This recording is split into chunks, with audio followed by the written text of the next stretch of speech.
crafted with the intent to convey a theme. You've essentially done death of the author, even though there was no original author. If you see what I'm getting at. Also, I guess we're live now. Yeah, the countdown has commenced. Hello, everyone. Hello. Yeah, it says we're live. I'm just checking it on the YouTube end to make sure, because yeah, we're live. We are live. I'm muting the YouTube broadcast so that I won't. Yeah, there we go. Won't be double dipping. Yeah, we'll just wait for people to filter in. See, that whole discussion we just had about like what even constitutes art, we should have saved that for the stream, because now you've laid out your definitions for me, but none of them heard that. Well, I guess we can just, it doesn't take long, because we literally did it in like 2 minutes, so I guess we can lay that out before we get into the nitty-gritty. Yes, advocates. Yes, based. Okay. Well, my advocate agrees that I'm right, so we're done now. That's the debate. Well done. Thanks everyone for coming. Pack it in. Get out. Attack of the Clones is a masterpiece. All right, we need a CW live action Attack of the Clones show. Hang on, we did have a CW show. It was literally Clone Wars. That is CW. Oh fuck! Oh no! Oh shit. Well, okay. So, hello everyone. Welcome in. The view count is rising ever so slightly. We've gathered you here today because Jolly and I we're at a bit of an impasse, you might say. This is the Jolly Chap, by the way. You guys might not know who this is. Hello, Jolly Chap. Hello. Hi, I am indeed Jolly. The Jolly Green Giant. He does not, or we did not agree on where the Force Awakens sat, essentially. In regards to in relation to the prequels, when ranking the whole Star Wars saga, because I even on Twitter posted that it was above even the Phantom Menace, which Jolly has managed to get me to concede on. It's not better than the Phantom Menace, but it did get us thinking: is it better than Attack of the Clones?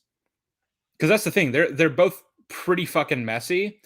And we essentially thought it'd be an interesting experiment to compare and contrast the two films, right? Because you have the weakest of the prequel trilogy and the strongest of the sequel trilogy.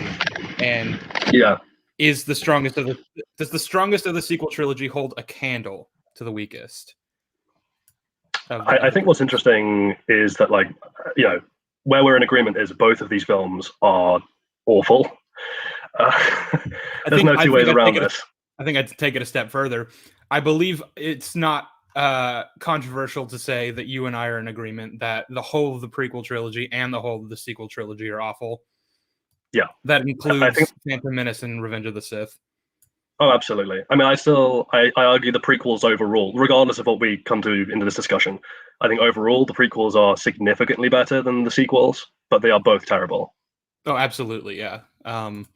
Because that's the thing. Again, we're comparing like literally the weakest of the prequels against the strongest of the sequels, and like it's close. So that should tell you something. Yeah. I mean, I guess just to lay out our positions, I am of the opinion, having seen both movies, that Attack of the Clones is a marginally better movie than The Force Awakens. That is the position I will be defending today. The position that I'll be defending today is I haven't decided yet, so I just want to lay out our references and maybe come to a decision after we've talked it out extensively. Oh, now you made me sound unreasonable. God damn you, Sheev. That's what you've made me sound objective, Jolly. Yeah, you've made me sound belligerent now in subjectivisms. It's like, yeah, no, this is my opinion and you can't sway me. Screw you, Sheev. Well, I can just vouch for you here. We both went into this like, I actually have no idea which is worse. We will see what we see. And he came out with a definitive opinion, and I'm still not sure. That's essentially what's happened here. So, as you alluded to when we went live in the middle of me talking, we should probably lay out the ground rules of like how we're defining better when we're comparing these two movies. I'm happy for you to go first if you want to give your rough definition, or if you want me to leap in with mine. Well, I mean, you already basically gave me yours, so just go ahead and repeat it for the audience. So, when when we're talking about two films, or indeed any two pieces of art at all, I think it's important to compare them, as artwork, obviously, and that means defining art. And so for me, a piece of art is an attempt to convey or communicate information via relational reasoning. That would be analogy, antinomy, antithesis, the like. Mostly analogy in the case of filmmaking. And so when I'm looking at something like The Force Awakens, or actually any movie, I'm looking to see how well the craft of the filmmaking conveyed the themes that the author was trying to convey. Whether that's the original author or a secondary author via death of the author. So that's basically where I'm starting. So things like internal consistency, they're crucial. Like, being internally consistent does not make you a good movie, but it is a foundation without which you cannot be good, because you cannot be a coherent story without internal consistency. And therefore, any attempt to convey a theme is fundamentally going to be broken if the story is lacking in internal consistency. Ditto, like, you can't really be a piece of art if you're not trying to convey a theme. You're just a random collage of events with no underlying message or meaning. So if your story doesn't have any attempt to convey a theme, like you haven't even tried, it might be a very interesting theme park experience, but that's not a story. Okay. I'm just gonna say that I'm a lot less stringent with my definition of what constitutes art than Jolly is. I basically believe that art is any attempt to express oneself through creation, even if it is one of the most hollow and vacuous theme park rides that I've ever seen. I will still consider it art, just really bad art. Hang on, that your definition is essentially just a restatement of mine. Well, you literally just said, like, you think art is an attempt to express something creatively. Yes. Which is express yourself, express an idea, but like, I don't necessarily believe that you need to have a theme or a message. You're just trying to express yourself. So maybe the breakdown in communication here is I think you have a narrower idea of the word theme than I do. By theme, I just mean information that is being conveyed. So that doesn't necessarily have to be like a very strict sentence or very strict moral, like, it doesn't have to be like information something very that's specific being conveyed. That just kind of sounds like what is that just sounds like what's happening in the movie. Information is being conveyed via scenes and dialogue and plot. Right, so that's why the second part of my definition is by relational reasoning, rather than just explicitly being shown something. Okay. For example, if you read including myself, can you break that down? Yeah, so like the difference would be like if I wrote you a letter saying, if we're flatmates and I leave you a message on the fridge saying, Sheev, I've gone out to buy some lettuce. That is explicit information. That is just conveying explicit information. There is no attempt to convey that via creativity, which is as what you alluded to in your definition. That is literally just the information is directly available to you epistemologically. Whereas if I wrote you a poem saying, Sheev, you are as beautiful as the day is long, you are having to do some, well, you're welcome. You are having to do some digging around in terms of creative thinking. You are having to analyze the analogies and the information sets in your brain. Again, this can sound like the neuroscientist that I am, so I apologize. You are having to extrapolate information that has not been directly presented to you from different data sets via comparison. So if I did the exact same thing as you, I wrote you a note saying I'm going to the store, I'll be back in 15, but I wrote it in a way that's cryptic and like something that you'd have to decipher and figure out exactly what I mean by it. If I said something like, I am departing from this domicile and journeying yonder to the place where food is kept. I shall be back at a given point, though you will not know. You have to sort of figure out what I like exactly, like what I mean. What does that mean that note I left you is now art? Yeah. So again, to make because I think I know what you're trying to get at there, which is like, what's the difference between cryptography and artistic analysis? So the difference would be like if I put something into literal code, the understanding with an encoded message is that you possess the key, the cipher to understand that. So again, it's an explicit message. It's just not readable to everyone, right? Like if you have the ability in the same way that like if I wrote in Portuguese, you wouldn't understand it, but that doesn't mean that if you translated it, that's art necessarily. It's the same rule will apply with cryptography. But the difference would be like I'm sure you've seen because this happens in films all the time, right? Where like someone's been captured and they don't want to, they can't say it directly out loud because they've got like a gun to their head or something, but they've been captured. So they write a letter or they say something on the phone in a way that's very unnatural and that the other person would know is unnatural. And the other person goes, oh, from that unnaturalness, I can pick up that something is wrong. And that's the actual communication that's being given to me. The actual words being said are irrelevant. That subtext via tone that you're discovering via a comparison to previous information you have about that person, that would be an artistic analysis. So that would be a kind of art. Like poetry would be art. Implication, subtext, metaphor, all the kind of linguistic intricacies like that would be art. Okay. But yes, now that we've given our definitions, let's avoid getting bogged down in the philosophy of art. As fascinating as that is. Because we could be here all day if we did that, and that's not really the point of this. Right. So I guess the place. In that case, where do you think we should start in terms of just where we start comparing them? Do we go chronologically, or do you want to just start asking questions of the other person? The way I took my notes, I guess we could break each movie down chronologically as fast as we can without rushing, because these are both 2-hour films that like will take time to go over. But I guess after we were done breaking each down, getting our major points across, then we talk about like the differences in regards to like which was better, which did this better, which was better characters, stuff like that, which had a more solid plot, things of that nature. Okay, in which case I think in that case if we do this in a rotation, right? So if I give a brief synopsis of Attack of the Clones, and then every time you see a problem you chime in and we talk about it, and then you do the same for Force Awakens and I chime in. Sure. I mean, I got really in depth with both of these movies though. So like, how brief we talking synopsis wise? Well, as in my synopsis is not going to be an exhaustive, and then Padme moved 3 steps to the left. Like I'm just gonna be like, here are the events, and you go, okay, let's talk about this scene because this happens in this scene, and I noticed this, and that was bullshit. Okay, so right, for me, yeah. Cool. So we start off, dear listeners, with the title crawl, as we always do. And the title crawl for the Attack of the Clones is, I think, a fairly logical step forward from where we left things in the Phantom Menace. We are 10 years on, and in the intervening period, we are told that the Republic is in crisis, that there are thousands of worlds that want to break away from the Republic, headed up by the mysterious Count Dooku.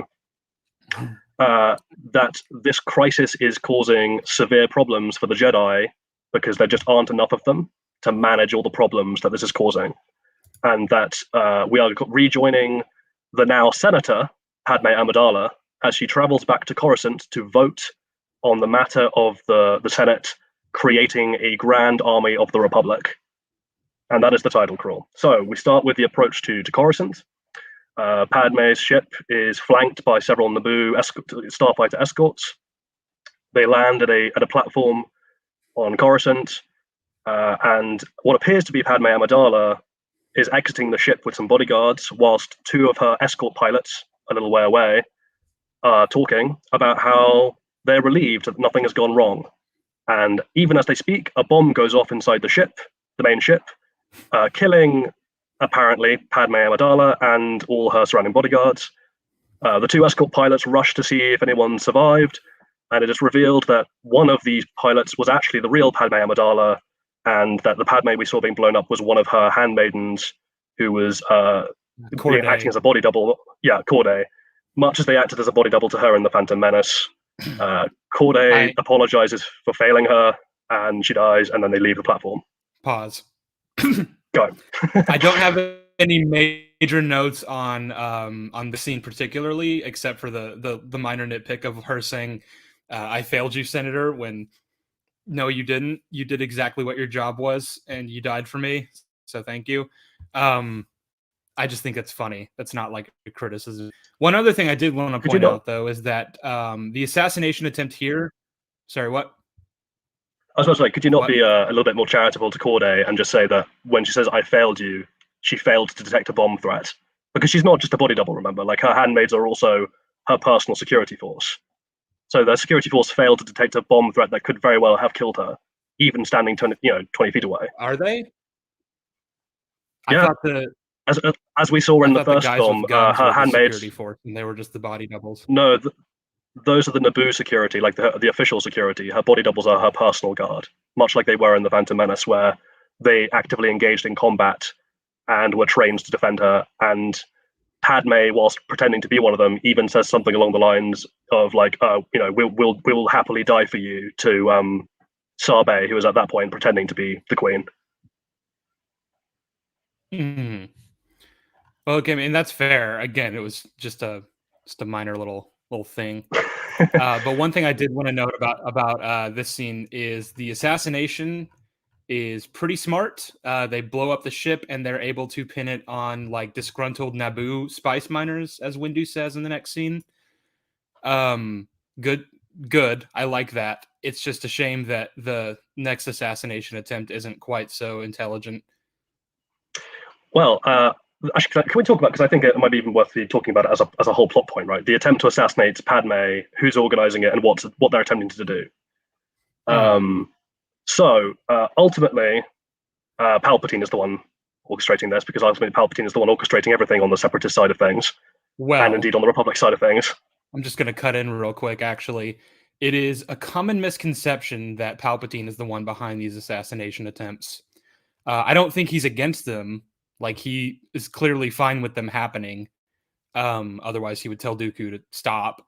But Dooku is doing it on behalf of Newt Gunray because he's mad at her about everything. Right, but Episode 1. What I simply meant was that these things ultimately are happening under the purview of Palpatine's go ahead.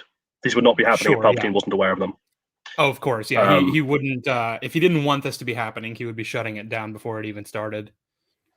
Yeah, and so what we have is off screen. We'll find this out later in the movie. Newt Gunray, the villain of the Phantom Menace from the Trade Federation, he is being approached by Dooku to join the new Separatist alliance, and his condition for doing so is revenge on Padme, who he views as responsible for his turmoil and his 4 Supreme Court trials and everything else. So Dooku has to arrange an assassination, or at least attempt to arrange an assassination to mollify Gunray. And because Palpatine is going to be knowledgeable about this, and because Palpatine is usually trying to get multiple ends at once, Palpatine wants Padme out of the way, whether dead or just removed, from the vote on the army. Yeah, because she's the leader of the opposition to the Army Creation Act, which he needs to go through. So I think, again, I think there's enough evidence in the movie to support this. I think what the sequence of events that's unfolded is Dooku has told Palpatine that these are Gunray's conditions. Palpatine has organized the assassination via Dooku and then via Jango in a way that he knows it's probably not going to kill Padme, because he knows how Padme's security works, because he was privy to that in the first film, and she's a friend of his from the same planet in this film. They have a very cordial and good relationship, according to Palpatine. Mm-hmm. So are you suggesting that he's actually somewhat sabotaging the attempts because he wants her to not die? Just this first one. I don't think the intent of this first one was to actually kill her, and get her in with Obi-Wan and Anakin. Yeah, to get multiple things right. So the first thing it does is it allows him to put Anakin into her orbit, which is something he wants to do because it's going to make Anakin easier to manipulate, because he's well aware of how Anakin feels, because Anakin confides in him. The other thing is that, as he says to Anakin, because Mace Windu later on is like, "Oh, Padme needs to leave; she's in danger, and go and talk to Palpatine because he can make her do it." Palpatine's exact line about that is, "She won't refuse an executive order." So I imagine that what this has done is this clear assassination attempt has given him the excuse he needs to physically order her away from the vote in his capacity as Chancellor, under the guise of protecting her. And thus she is now both out of the way and with Anakin, which is what he wants. Yes. Yeah, that all lines up for me as well. As for why I think that this one was a deliberate misfire, when Zam is talking to Django later on, Zam says, "I hit the ship, but they used a decoy." And Django's response is, we'll have to be a bit more clever this time."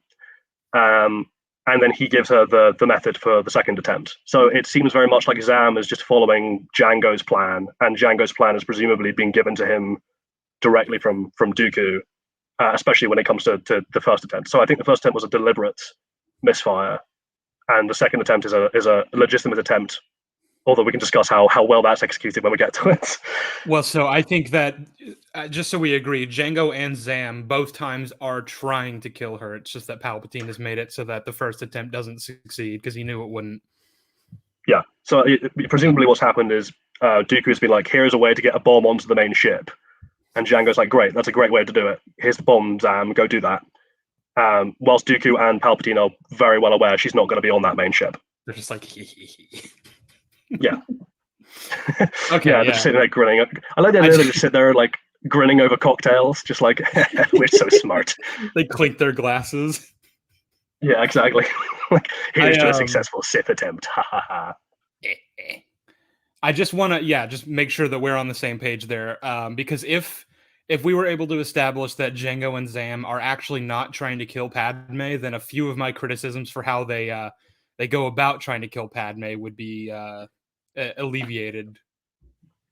So again, with the first attempt, I think there's enough there to be clear that at least Dooku and Palpatine did not want her dead on the first attempt. Mm-hmm. The second attempt, I think they're happy for her to be killed, but they're also happy for her to survive either way. So I think the second time is just Django and Zam are massively incompetent. and we can talk about that. We can talk about a few things in regards to Padme's death. One being that, again, her death was apparently Gunray's condition in joining the Separatists, but she doesn't ever actually die, and yet he joins them anyway. The thing with that, did Palpatine know that he was going to do that? So, well, I mean, like, he's got a very good read on who Gunray is as a person because they've worked together for decades at this point. So he knows very much. He's very much able to predict what Gunray's response to any situation is going to be. As for why Gunray joins the Separatists without her death, from Gunray's perspective, they tried to kill her and then they tried to execute her directly in the arena, and then the Republic attacked them. By which point, Gunray is kind of stuck, right? Like, he can't suddenly be like, "I'm not a Separatist," because the Republic are actively trying to militarily attack him. At that point, the jig is up, pal. Yeah, so at that point, it doesn't matter whether Padme has been successfully killed. He has no choice now. He has thrown his lot in with the Separatists, which I think is part, again, of the plan for why the Battle of Geonosis was the starting point in terms of like Palpatine and Dooku's plan for the Clone Wars. Like, it's a very good way to force some of the more on the fence members of the or potential members of the Separatist Alliance into being, you are now on our side because the Republic have declared war on us, and you can't really do anything about that. It also allows them to I don't want to go to war with you guys. I just want to kill one of your most prominent senators. No. Yeah, exactly. And my robots killed 200 Jedi. Shit. I'm sorry. I didn't tell them to do that. There's also the thing of the way which that pans out. It allows Dooku to claim, once he's escaped, it allows him to claim, "Oh, we didn't start the war. We were just having a meeting, and they attacked us unprovoked." I mean, I feel like if I'm Gunray and he's telling me that, I'll be like, we did just try to execute.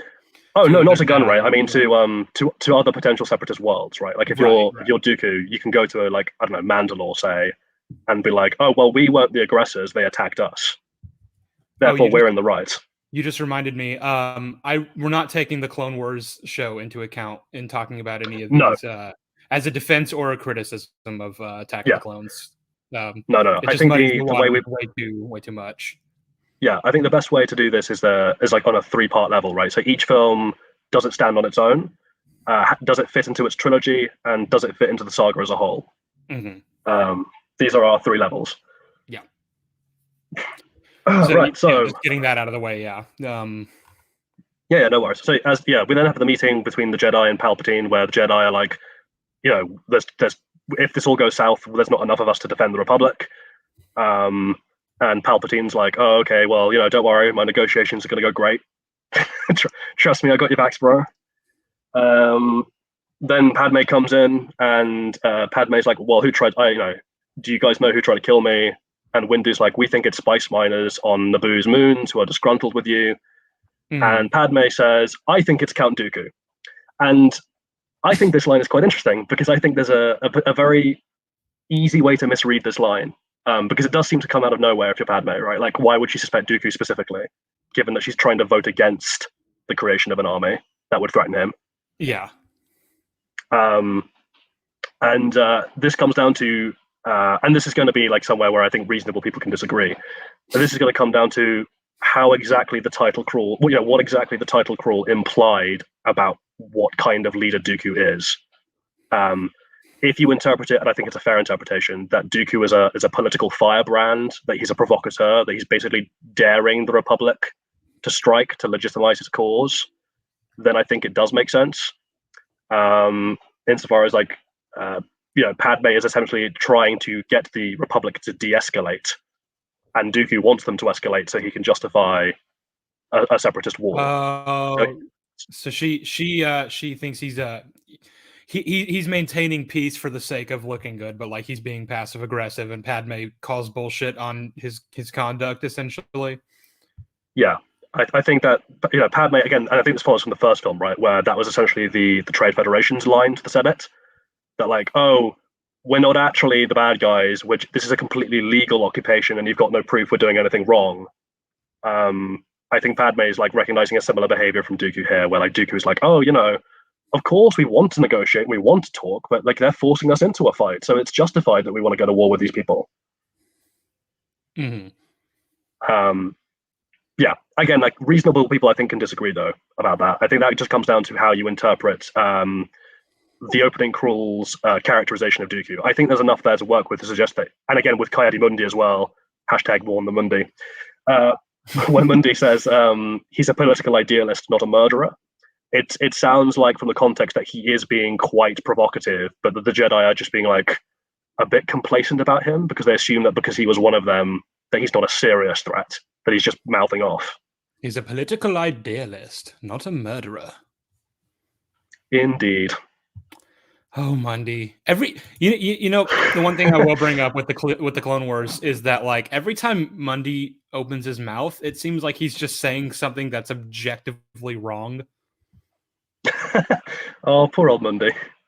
It's okay, Mundi. We love you. You're just It's all right. We've got my boy Plo Koon. We've got Plo Koon, and that's all that matters. I did want to point out the line in this scene before we skip over it completely. It's a small thing. I'm not leveling this as a big criticism, but the line where Palpatine says, "I will not let this republic that has stood for 1,000 years be split in two." Which, so is it 1,000 years or is it 1,000 generations? Because those are two very different things. And Obi-Wan said in A New Hope that the Jedi Knights were the guardians of the Republic for 1,000 generations. Well, I mean, I don't think those two lines necessarily conflict, and I think there's two ways you can reconcile them, right? The first is just because the Jedi have been guardians of the Republic for 1,000 generations doesn't mean that the Galactic Republic as a whole galaxy organization has existed for 1,000 years. So Palpatine might be saying like the Republic as a galaxy-spanning organization has existed for 1,000 years. The second way is that you could just be like, I have no idea, given that we're talking about a galaxy of different planets with different rotation cycles around their stars. I have no idea what a galactic standard year is, just from the movies. I'm not interested in the EU, right? So as far as I know, a galactic year might just refer to like some very arbitrary unit of time that's just been universalized, right? And that might correspond roughly to like a generation of, I don't know, human lives. Maybe. I don't know. It's one of those things where like it's a bit like that. Well, it's one of those things a bit like the parsec line in A New Hope, where like it's. Sorry, go on. Well, it makes me think of like when we're talking about like relativity, when trying to determine how long Luke was on Dagobah. It's like I don't want to deal with this kind of shit because that just overcomplicates everything. Can we just, for the sake of simplicity, say that a year is 365 days? Well, so the problem with that is that that might be a bad faith interpretation given the data, because obviously this is a fictional universe, and so just being like, well, it doesn't correspond to ours via Occam's razor, therefore not good, seems it can be bad faith. Not necessarily saying it's a wrong impulse, but like if we're given information that contradicts. If we have literally no information to go off of, then we're either inferring in good faith or in bad faith, but either way, it's just an inference. Yeah, I think the simpler explanation is, and I think this is the more likely one, right? I just think it's a flub. I think what's happened here is a bit like the parsec line in A New Hope. It's just it's a line that's just wrong, and excuses for it are written in after the fact. That being said, this line is so inconsequential that whilst it is a minor mistake, I don't think it has any impact on the story overall or the quality of the film overall. It's just like, oh, that's a flub. that's a bit of an oddity. That's why I preface like I'm not touting this as some big criticism, guys. Don't worry. There are a few moments like throughout Attack of the Clones where someone says something, like they'll say a line, and I'm like, I want to know what you mean by that. Like I want to know what George meant by that when he wrote it, and I want to know what these characters in universe mean when they say it. Like C-3PO when he enters the droid factory, he's like, "Shut me down. Machines making machines. Oh, how perverse." Yeah, that is a strange one. What do you mean? I'll be honest, man. My two biggest criticisms of this movie is I think the droid foundry scene is all sorts of bullshit. And I also think R2-D2 is massively out of character by basically attempting to murder C-3PO. He pushed him off the ledge and tried to kill him. And then he can fly. Well, it's that thing of like, it's almost the meme, right? Like R2-D2 just pulls out some boosters and starts flying, and it's like, they fly now? They fly now. And here's the thing, I don't necessarily mind that R2 can fly as long as there's nothing in the OT that like it would have been better. Like it would have helped a lot if he could fly. Well, that's the thing is like, I think there are points in the OT where his flying would have come in handy, particularly in terms of being able to escape situations. Can you give me some examples? I'm trying to think of ones from that's not one from Cloud City, and that's a Rebels example, so I'm not going to use that. But we need an OT example, damn you. Well, so my point is like if R2-D2 can take the weight of a person while flying, like if he can fly off and have someone grabbing onto him, which, and again, this is not a justification for these movies, but we are later shown in other canon that it can. If he can do that, then there are moments where Han and Leia are trying to escape Cloud City, for example, where I'm like, why did you bother going through the corridors? Why not just have like R2 ferry you between platforms outside? It'll be way quicker, and you'll avoid the corridors full of stormtroopers. I'm not taking it into consideration that he can lift entire people while flying, though, because that's never shown in the films. True, but it's one of those things that just raises questions. I'm like, it doesn't necessarily break anything, but it's like, I can't believe you had this ability the whole time and you just had nothing. Yeah, that's mad. I think like the EU explanation is that they were broken, like between trilogies, and it's like, I guess like you don't. And so basically, that's just the equivalent. That's just the writing equivalent of like R2 forgot that the Iron Fleet was there. Like, R2 kind of forgot. Yeah, R2 kind of forgot that he can fly, like actually fly. Droids could think. There'd be none of us here, would there? Oh god, that's another line. Like, what do you mean by that? Yeah, and like, just while I'm rattling off the things I think are the major problems with this movie, I think Padme's reaction to Anakin confessing to genocide is horrendously broken. Oh, that's an entire point. Yeah, for me, I have that taken down. To be angry is to be human. We'll get there when we get there. There is a potential explanation, but I think the potential explanation is almost worse. Here's the thing about that scene is that like I can tell what George was going for, and I just think he did it completely wrong. Right. I guess that'll be my overall thing here. Is I think Attack of the Clones is much more obviously broken than The Force Awakens, but I think that when you peel back the shiny layer of good pacing and naturalistic dialogue that gives The Force Awakens its much better flow, when you actually start looking at the pieces that are moving around underneath, The Force Awakens is much more broken than Attack of the Clones. Attack of the Clones is essentially like a good story told very incompetently, whereas I don't think The Force Awakens is a good story at all. The Force Awakens is a gilded movie. essentially. Yeah. So where were we? So yeah, Anakin goes to join with Obi-Wan. Goes to join Padme. They meet Jar Jar in the lobby. Obi-Wan's happy to see him. They have a conversation about what exactly the mandate is for the mission. Where Obi-Wan's like, "Oh, we're here to provide security," and Anakin like outright contradicts him to be like, "No, we're gonna find out what's going on." In the next line. Yeah. I actually really like this. Is actually one of my favorite scenes in the movie in terms of the relationship between Anakin and Obi-Wan. I think it does a much better job of characterizing Anakin than later rants do. There's a particular moment I really love because in the lift, they're getting along really well. They're like joking and smiling and smirking with each other, and the conversation is very brotherly. And then the second Obi-Wan feels like he's being embarrassed in front of a senator, he becomes a really stern, like authoritarian, cold dick. And Anakin immediately becomes like a surly teen. Nice young one.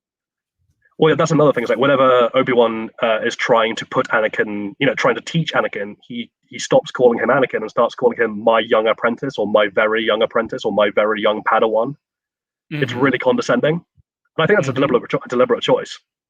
I think Obi-Wan's hypocrisy is one of the running themes of this story. But I really particularly love the bit where Obi-Wan's like, we're going to stick to the mandate. And Anakin's like, why? And Obi-Wan's like, wait, what? I've always loved Obi-Wan's reaction. What? The thing is, because it's so natural, it's not Obi-Wan being like angry. It's Obi-Wan like genuinely caught off guard that Anakin's sassing him. It's like, what's this? What did you say to me? And the thing is, like, I genuinely love it because it's I think it gives you an insight into their typical relationship. I don't think Anakin is normally anywhere near this confrontational with Obi-Wan. I think this is from Obi-Wan's perspective out of character for Anakin, because Obi-Wan looks genuinely surprised that it's happening. Oh yeah. And I think that's just because Anakin is trying to impress Padme, right? And he's trying to come off as assertive and grown up and mature, whereas Obi-Wan is trying to come across as in control, and so they're clashing. And he ends up just coming off as a fucking asshole, and it's really cringe. But she falls in love with him anyway, so it's okay. Well, the thing is, they both come across like assholes in this scene, and yeah, later on he comes across like a lunatic. But he admits to genocide. Padme. He admits to genocide, and Padme's like, it's like oh yeah, I killed the children, and Padme's like, man, that's so hot. I can definitely fix this guy. I think I remember. I think it was Cosmonaut Variety Hour.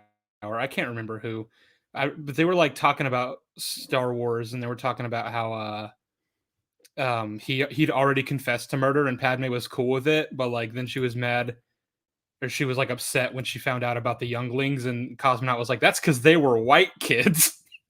Oh God! Have you seen the robot chicken thing about how when Anakin like he gets through the killing the children in the temple by pretending they're daffodils, and then like Padme comes home and he's like, I left you some daffodils on the table. I mean, just again, before we move on from the scene, there's one thing that I think the scene does really well, that the film continues to do really well, that The Force Awakens just absolutely fails on, and that is, I think, causality in this movie for the most part works very well. I think the actions characters take make sense given what we know about them and given what the resources available in the world are, and that they do the things they should be doing. Whereas in The Force Awakens, I don't think that's true at any point. I think literally from every scene, I'm like, why are you doing this? What are you thinking? So Anakin's annoyed that Padme seems to have been like quite standoffish with him, but Jar Jar mollifies him by being like, oh no, she's actually really happy. She's just like stressed, basically. And then Padme and Anakin have first of all, we have a little scene with Django talking to Zam, where Zam's like, I hit the ship and it didn't work. And Django's like, here is the most convoluted and pointless method of murdering. I don't get this. This is this assassination. So again, this assassination is absolutely broken. Let's get this out of the way. The attempt to kill her by pouring in poison centipedes into her room rather than just like having the droid kamikaze her window or shoot her through it. Shoot her. Is absolutely bananas. I mean, fuck, where do we begin, honestly? Because like, okay, Padme has decided, like, there's so much to break down here. Padme has decided we're going to use her as bait. I'm going to sleep in front of this window, basically, and Anakin is cool with it, which is like, oh, okay, but then Obi-Wan finds out about it, and he doesn't immediately put a stop to it, and it's like, okay, no, fuck that. Why? No. Stop. Well, no. So so this is where I'm going to push back. I think the character work is fine here. It's the logistics that's the problem. So the character work is Padme has already said that she wants to get to the bottom of who's attacking her. Right. That was in the scene with when Obi-Wan's like, "We're here to provide security," and she's like, "I don't need security. I need answers." That follows on very well from her character in The Phantom Menace, where she is portrayed as very much being like a person of action. She seizes the initiative. She deals with her problems herself if she can. Anakin is also in favor of catching the killer because he wants to impress Padme, and because I think he agrees with Padme that like it demonstrates like maturity on his part and like professionalism on his part that he can do that. He's like, this is, Jedi should be doing more than just being grunts. I think what's interesting here is when you're like, oh, Obi-Wan should be pushing, should be stopping this. I don't think so. Because I think what's happening here, and I think this is a part of Obi-Wan's character throughout this movie, is Obi-Wan actually agrees with Anakin that like he wants to investigate. He's just in the position of like, I have been given an order by the council, I am by the book, so we're going to do this way. But when the excuse is given to him that, oh, it's already in motion, there's nothing you can do to stop it, Obi-Wan's like, oh, okay, that's risky. But basically, it's something like he admonishes Anakin for being risky, but he goes along with it because I think deep down, Obi-Wan is also kind of arrogant and brash and risky and risk-taking. Oh, absolutely. So I think that's just he was putting on a stern face, but actually he does like kind of want to do this. And in fact, I actually really like the dialogue where they're talking just outside her room, right? And they're talking about politics. Well, there's two very nice bits. There's a bit where like Anakin's like, "Don't worry, I can sense everything going on in there." And Obi-Wan's like, "Oh, your senses aren't that attuned, my young apprentice." And like Anakin, Anakin bristles and is like, "Really?" And yours are. And Obi-Wan's like, "Possibly." It's a really nice little moment of just like, Anakin's pushing back on Obi-Wan's bullshit slightly, of Obi-Wan being like, "I am the wise teacher," and Anakin's like, "Really, mate? Really though? Are you though?" Maybe. Yeah. And then they have a little discussion where Obi-Wan's like, I don't really trust Palpatine. He's very clever about how he manipulates the Senate, which I think is a nice little bit of dialogue to have. So, okay, I guess I'll concede that it's within character for all three of them to be doing this, but like, okay, so Anakin says, "I can sense everything going on in this room." Obi-Wan's like, "No," and he's like, "I can though," and he's like, "Can you?" "No." So they're both just like, "I don't really know." I guess R2's in there. He can hopefully sense anything amiss, which he doesn't for some reason. Well, I think Anakin does think that he can, right? Obi-Wan doesn't believe he can, but I think Anakin does. I think Anakin is very confident that he can sense everything going on in that room. Sure, but it's like, okay, you're expecting trouble. She's being used as bait. They're not like standing right outside her room or anything. They even like walk toward like the balcony area and are hanging out there. Like, wouldn't you want to like stay like right outside in case something is happening? You can run right in. Well, they're fairly close by, right? Because in fact, they're standing. I'm trying to remember the logistics of her apartment, right? Because it's built in like a weird hourglass shape. They're standing in like the central bit of the hourglass nearest to her bedroom, which is like down a kind of left-hand corridor. But that corridor is only about 1 meter or 2 meters long. Because like they say like, "I sense it," and then literally 2 seconds later they burst in. So they're clearly quite close. Yeah, but I mean, like I don't know. I think you'd want to hang out like right outside the room, right? I don't know how much more. Here's the thing: if the assassins had acted like intelligently and sent a kamikaze droid or just a droid with a blaster instead of these stupid little fucking centipedes, then it would have killed her before they even got the chance to like do anything about it. Even if they sensed the droid, which I don't think they would have because Jedi can't sense non-organic things. I think the only reason they even sensed it is because of the worms. So that's just another reason why sending the worms was stupid. Right. So this is going to come down to, I think I don't know whether this was just not put into the script or whether it was forgotten about. Like, there needed to be a line here that made sense of this. Like something like her glass is bulletproof. Like her glass is like resistant to explosions and bullets. You can't just shoot through it. Well, that wouldn't work anyway because it cuts through the glass. Well, so the point here is that the fix would be the idea that like they think R2 or whatever the room's security is could sense the glass being cut if there was like imminently, like again, like there are fixes here. I don't think they're provided, and I'm not going to accept them because they're not provided. But like I think there are fixes here that make sense of it. As it's presented though, I agree that the window is a huge point of vulnerability that they apparently haven't considered, and that's really dumb of them. And that's before we even get into that the method of assassination is unbelievably thick as well. Yeah. The thing I will say though is that. Sorry, go on. No, go ahead. I was going to say, like, the thing I will say about it though, in terms of its impact on the plot, is if Padme had died here, if Padme had been successfully assassinated here, in terms of Palpatine's grand scheme, in terms of like the overarching galactic events that take place in this movie, I don't think anything changes. Anakin essentially has his Tusken Raiders moment earlier and becomes vengeful here.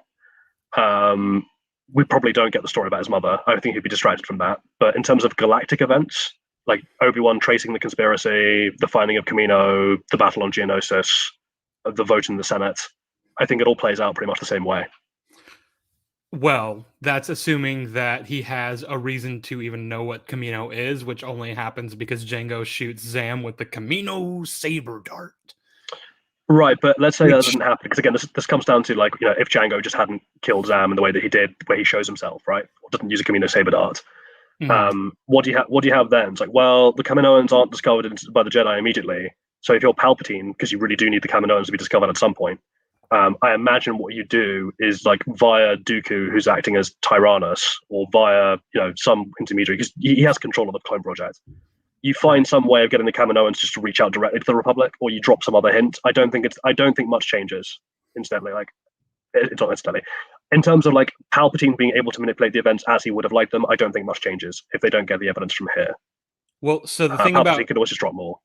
The thing about Jango shooting Zam with the Kamino saber dart was, like, I was thinking the only possible defense for doing something so stupid would be that, like, he was ordered to, like, he was in on the plan to lure Obi-Wan to Kamino, which conflicts with later scenes anyway, so I don't think that defense works. But, like, essentially, if you're saying that, like, it wasn't even intended for Obi-Wan to find Kamino in this way, then that's even more stupid of Jango to well, I don't think Jango was intended. I don't think it was intended for Jango to be found, and I think part of the explanation, the part of the evidence for that, is that Jango used Zam. I think Zam is because there's that meme of, like, Palpatine sent Dooku, Dooku sent Jango, Jango sent an assassin, and the assassin sent a droid, and then the droid sent centipedes. Yeah. I think what's actually happened is, like, Dooku has said to Jango, like, you're my main guy who can organize these kind of things. Go organize it, but you can't be seen. And Jango's like, okay, I'll hire intermediary. Like, I'll hire Zam to do the grunt work, so that if she's caught, I can just fuck off. So when she's caught and you go to kill her, don't use a fucking saber dart. That will lead the Jedi right back to where you live.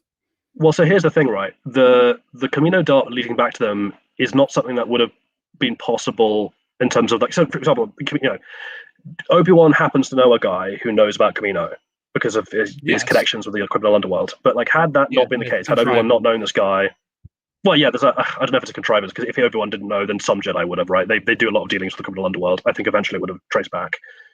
But in terms of, like, how quickly that's going to happen and whether or not there's any level of, like, excusability here, the dart is designed in a way specifically that it's not recognizable to analysis droids. That's something that Dex points out. That the droids only look for symbols, and this thing doesn't have any. And on top of that, Kamino has been wiped from the archives, and Dooku is aware of this. Does Jango know this, though? I don't think it matters if Jango knows that. Well, I'm talking about Jango's intelligence here. He doesn't want to get traced back to Kamino.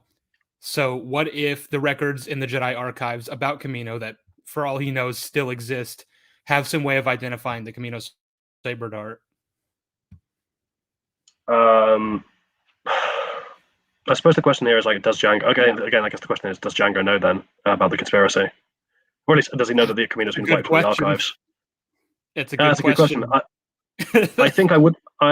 Here's the thing, I wouldn't be surprised if he did, just because it's going to be... if he's basically like, the Kaminoans are like, we want to keep you here in one fixed location whilst, for decades, and he's a wanted criminal because he's a bounty hunter who does criminal work. I think part of the reassurance to him there is, like, oh yeah, this one place where you're staying, they can't trace you back here. Otherwise, I can't see him agreeing to staying in that place, because it makes him too easy a target to find. maybe. The thing is that like I don't know why he wouldn't. As long as nobody knows he's there, and they'd have no reason to know he's there unless he shoots someone with the Camino saber.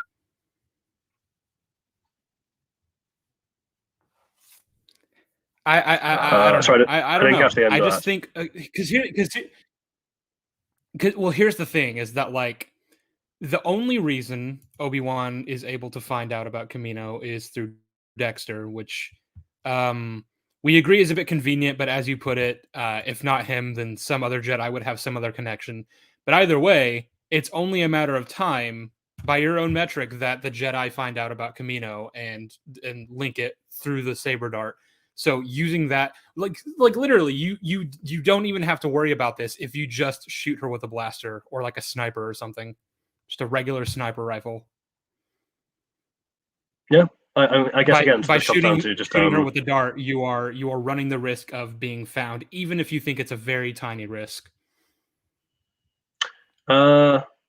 Yeah, I guess potentially. I guess the problem here is like, is there any weaponry he can use that isn't going to be traced? Like, because here's the thing: like, if he'd use a sniper rifle and they look up and see a guy in Mandalorian armor, that's a hint. Frankly, I'm more amazed that they don't start looking into Mandalorians, considering they see him in Mandalorian armor.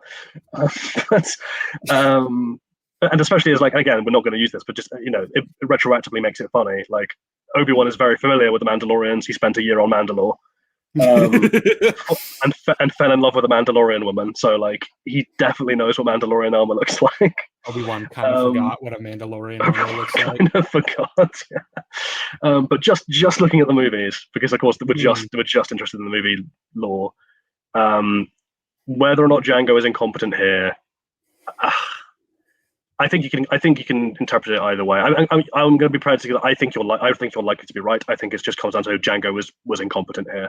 I don't think its ultimate effect on the plot is significantly different, because if he hadn't been recognized here, Palpatine would have dropped some kind of hint to make sure that the Jedi did find Camino, when it was needed, which is pretty immediately.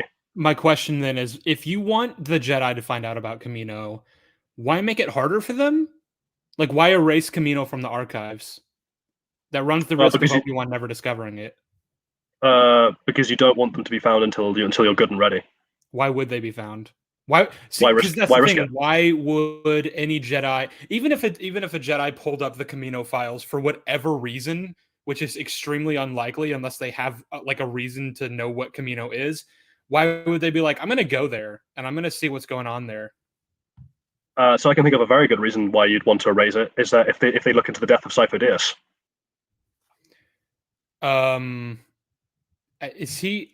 Is he on record as having gone to Camino?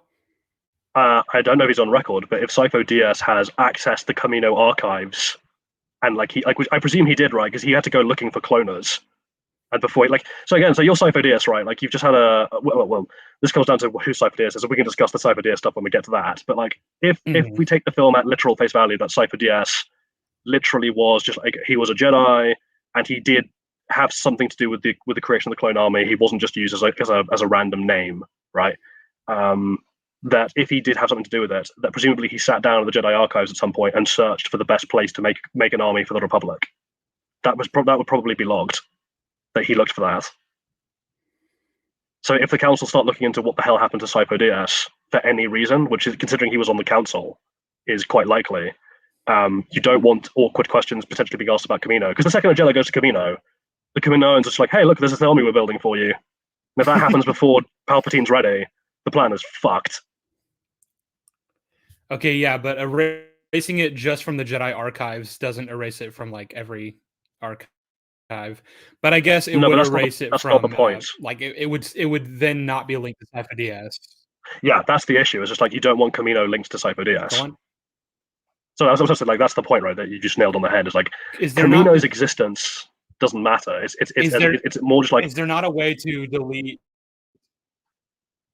Is there not like just a way to delete Sifo Dyas' search history? I mean, I guess that's what they did, right? You want the Jedi to find Camino. You want the Jedi to find Camino, right? So like, I just have this mental image, right, of archives. Sorry, I just have this mental image, right, of Dooku sneaking into the archives and deleting, this mental image of Dooku sneaking into the archives and deleting Sifo Dyas' search history. And then Jocasta Nu is like, what were you doing? And he's like, man, Sifo Dyas said that when he died, he wanted me to delete his search history because, it's the thing that bros do for each other. He doesn't want anyone seeing his porn preferences. He was looking at Borgullet hentai. Yeah, exactly. Oh, Sifo Dyas. Like Sifo Dyas is like every search thing is like Sarlacc pit, Sarlacc pit, Sarlacc pit. God. Oh. Like he's just looked up Ayla Sakura and Twi'lek porn. It's like, well, that's awkward. So I guess the point I'm making is like you want the Jedi to find Kamino. You don't want to make it any harder for them than yes, but you don't want to make it any harder. Like when it comes time for Obi-Wan to be looking into it, you don't want it to be any harder for him, because if it is, then he might. Especially if why was Kamino erased from the records? Like from Obi-Wan's perspective, like that's suspicious. Why would they do that? Obviously, he ends up concluding that it was Sifo Dyas because he wanted to hide the army. But like, I don't know. Like, if it's just easy to access, there's nothing amiss about it. He goes to the planet, he finds the clones. It is a lot easier for the Sith, and it's a lot less suspicious overall as a thing. Well, again, so the salient issue is just like when the clones are discovered is really important to whether the plan's going to work for Sidious, right? So you do not want Kamino to be investigated by the Jedi before you're ready. So having it linked to Sifo Dyas is a bad thing. So your solution was just delete Sifo Dyas' search history, and I'm like, I have no idea how the archive system works. If they're telling me that they had to delete Kamino from the system, I'm going to just say the film is probably right. Right, I'm really grasping at straws here, because it's like, if you can just delete Sifo Dyas' search history, that's a much better idea than deleting an entire planet, because that's going to raise so many questions if that's ever discovered. Well, I mean, it does raise questions, but the questions seem to have a conclusion that the Jedi are happy to at least preliminarily accept that Sifo Dyas erased it to avoid being caught making an army. I think the much bigger question that they should have asked immediately is like, how did he pay for that? Right. Well, again, I'm happy to talk about the Sifo Dyas stuff when we get there. Like that. These are the questions you have to ask. Who's Tyrannus? Who bankrolled this? I know Sifo fucking Dyas didn't, because he ain't got shit. He's a fucking Jedi. He doesn't have money. Yeah. So I'm happy to talk about that when we get to the Kamino stuff. But just in terms of now, just the archive stuff. I have no idea how the archives work. And so whilst, yes, if you can delete the search history of Sifo Dyas, that's probably a much quicker and easier thing to do. I don't know whether that's how the archive works. And given what the film is telling us, I'm going to have to presume that it isn't. So, yes. Yeah. If the Jedi archives work like an Apple Mac computer, I agree with you. But I have no reason to think that they do. And the film is telling me that Kamino was deleted. And so I'm presuming that was the only way to eliminate all records of Sifo Dyas, having looked it up. Curiously enough, it doesn't... Did the Jedi... Is there anything definitive we can conclude outside of the Clone Wars, just from Attack of the Clones, that the Jedi ever actually did look into Sifo Dyas' death? Because Obi-Wan didn't even seem to know. What, from Revenge of the Sith? Or from before Attack of the Clones? Just, well, yeah, before Attack of the Clones. Like, because you're saying delete it so that if they look into Sifo Dyas' death, they won't find Kamino. But it's like, did they even look into his death? Do we know that? I don't know. I mean, the only line we get on it is Obi-Wan is surprised. So Kamino and is like, what's it called? Lamasu is like, please tell your master Sifo Dyas that his order will be completed on schedule. And then Obi-Wan's like, I'm sorry, Master. It's like, oh, Jedi Master Sifo Dyas is still a leading member of the Jedi Council, isn't he? And then Obi-Wan's like, Sifo Dyas was killed almost 10 years ago. And then when he talks to the Council about it, because obviously Obi-Wan was not on the Council and is not on the Council in this movie, so he doesn't know. He asks them straight up, like, did the Council, like, is this legit? Did the Council authorize this? And Mace Windu's like, no, we didn't. This was made without our knowledge. So I presume what happened is just like Sifo Dyas was killed in a way that didn't arouse suspicion, like in a way that a Jedi might typically die, like in one of the border disputes, or old age, or just however they die. Right. So then, well, and I'm assuming that Dooku would have orchestrated his death in a way that doesn't rouse any suspicion. So, like, why would they think that the Jedi are going to be looking into it? This comes down to I guess we got to talk about this now, right? Like, I guess comes down to exactly what Sifo Dyas did or didn't do, right? Because there's two possibilities. Possibility one is Sifo Dyas did help orchestrate the creation of the clones, and then he was a loose end that got tied up, or he didn't, and he was a Jedi who just happened to die at about the time that they made the clones, and so was a useful scapegoat. In case anyone went looking later, because obviously you want to link the clones to the Jedi. That's really useful for Palpatine's narrative of the Jedi being warmongers. So that could just be Sifo Dyas happened to be a council member who died at about the right time, and Dooku used him retroactively as a fall guy from beyond the grave. We don't know which of those two is true. I think the film implies more the former, that Sifo Dyas probably had something to do with the conspiracy, at least in terms of creating the clones for whatever reason, and then he was tied off as a loose end. But there's nothing we have definitively to conclude either way. Mm-hmm. Yeah. Okay. And in terms of the conspiracy, in terms of like the raising of questions, I think, again, to give the film its due credit, I think it does raise questions. I think the Jedi are very concerned about all of this, and that follows through into the third movie slightly when they're like, lots of the things around the Chancellor, lots of this is not adding up. We're getting increasingly concerned. The issue is, this is a bit like the gun ray thing we talked about earlier. The issue is that by the end of this movie, there is a full-scale crisis war that has just broken out, where the Jedi are being immediately called into action as generals of the Republic. Yeah. There isn't a lot of time to start investigating Sifo Dyas's death, and particularly because the clones are now a necessity, regardless of how they were made. And if you do chase it up, because I presume they did, but if you do chase it up, what have you got? It's like, well, we know Sifo Dyas placed the order, and we know someone called Tyrannus is the one who approached Jango, but for all we know, Tyrannus was Sifo Dyas under an alias. We've no idea, and Jango is dead, so we can't ask him. Well, we know that Tyrannus, whoever this person is, bankrolled it, which surely Sifo Dyas. No. So no, we don't know that Tyrannus bankrolled it. All we know is that Tyrannus paid Jango. Okay, well, yes, but here's the thing: somebody paid Jango, and somebody paid for these clones. Would the Kaminoans not be able to provide receipts? I mean, again, I don't have no idea how the Kaminoans take that payment. The point is that payment has to be made, so but there are lots of ways of paying people. Kind of record of who paid for it? Well, again, so what we're told by Dex about the Kaminoans is that they are quite shady, in a sense of like they are only friendly depending on how good your manners are, how big your pocketbook is. Like these guys are not part of the Republic. They are a very shady, independent, almost Chiss-esque world, right? I have no idea whether they keep detailed receipts. Like if some black market guy was like, I want to pay you under the table untraceably for an army. I mean, they're in the business of making armies for people. Like that seems like a business model where a lot of the clients would want to be anonymous. Mm-hmm.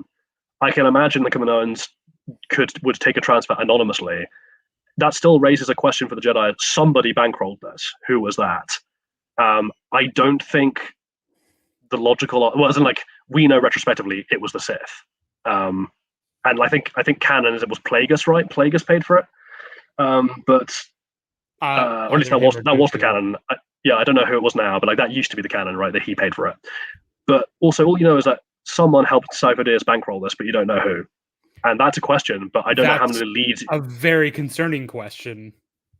Right, but the issue here is like there's no way to investigate it. Essentially, if the Kaminoans took this order anonymously, which is very possible given the nature of their business, and Jango is dead, you don't have any links to Tyrannus. So all you have is the name Tyrannus. It goes cold, regardless of how concerning it is, and it is very concerning. You don't know who Tyrannus is. You don't know whether the clone, and also like the second point, the conclusion. The second half of that point that I was going to make was that. Second half of that point I was going to make was that like, so you know that this army was bankrolled by who? Either fucking Sifo Dyas or Tyrannus. Like, who else would it possibly be other than those two? We also know that Tyrannus is the one who. Hang on. I think the conclusion that it's Go ahead. Dooku relies on meta. I think the conclusion that it's Dooku relies on meta knowledge. I don't think there's any reason the Jedi would have to. I'm not trying to link Tyrannus to Dooku just based on what we're given in the film from the perspective of the Jedi. I'm just saying that this was bankrolled by a very shady person. We don't know anything about him. We don't know who he is. We have nothing. I agree with you that the trail is cold. However, we do also know that Jango is working for Dooku, which should raise so many alarms. Well, hang on. So the question here, because this is a thing of like, because you could argue it the other way around. Like, why isn't Gunray and the Separatists? Why aren't they concerned that Dooku's bounty hunter, who they've met in person and seen with this mask off, is the template for the army they're fighting? Like, you think they'd be concerned as well? Well, so I think the simple answer. Well, I think the simple answer here is just like the nature of who Jango is. Like, Jango is not politically motivated. He is a mercenary, and not only is he a mercenary, he is the top bounty hunter in the galaxy. I think he's very in demand. So this comes down to a question of like, if you're going to argue, because this is the thing, like if there's two sides and you want to come to the conclusion that Jango's involvement on both sides is essentially a convenience, like it was an accident. How likely is that accident is the question. And the answer is like, well, if I'm making a clone army for the Republic, I want the very best stock, and Jango is the very best. So that makes sense. And meanwhile, Dooku's like, I'm a very rich man who wants to hire a personal thug. Who do I hire? The very best guy in the galaxy.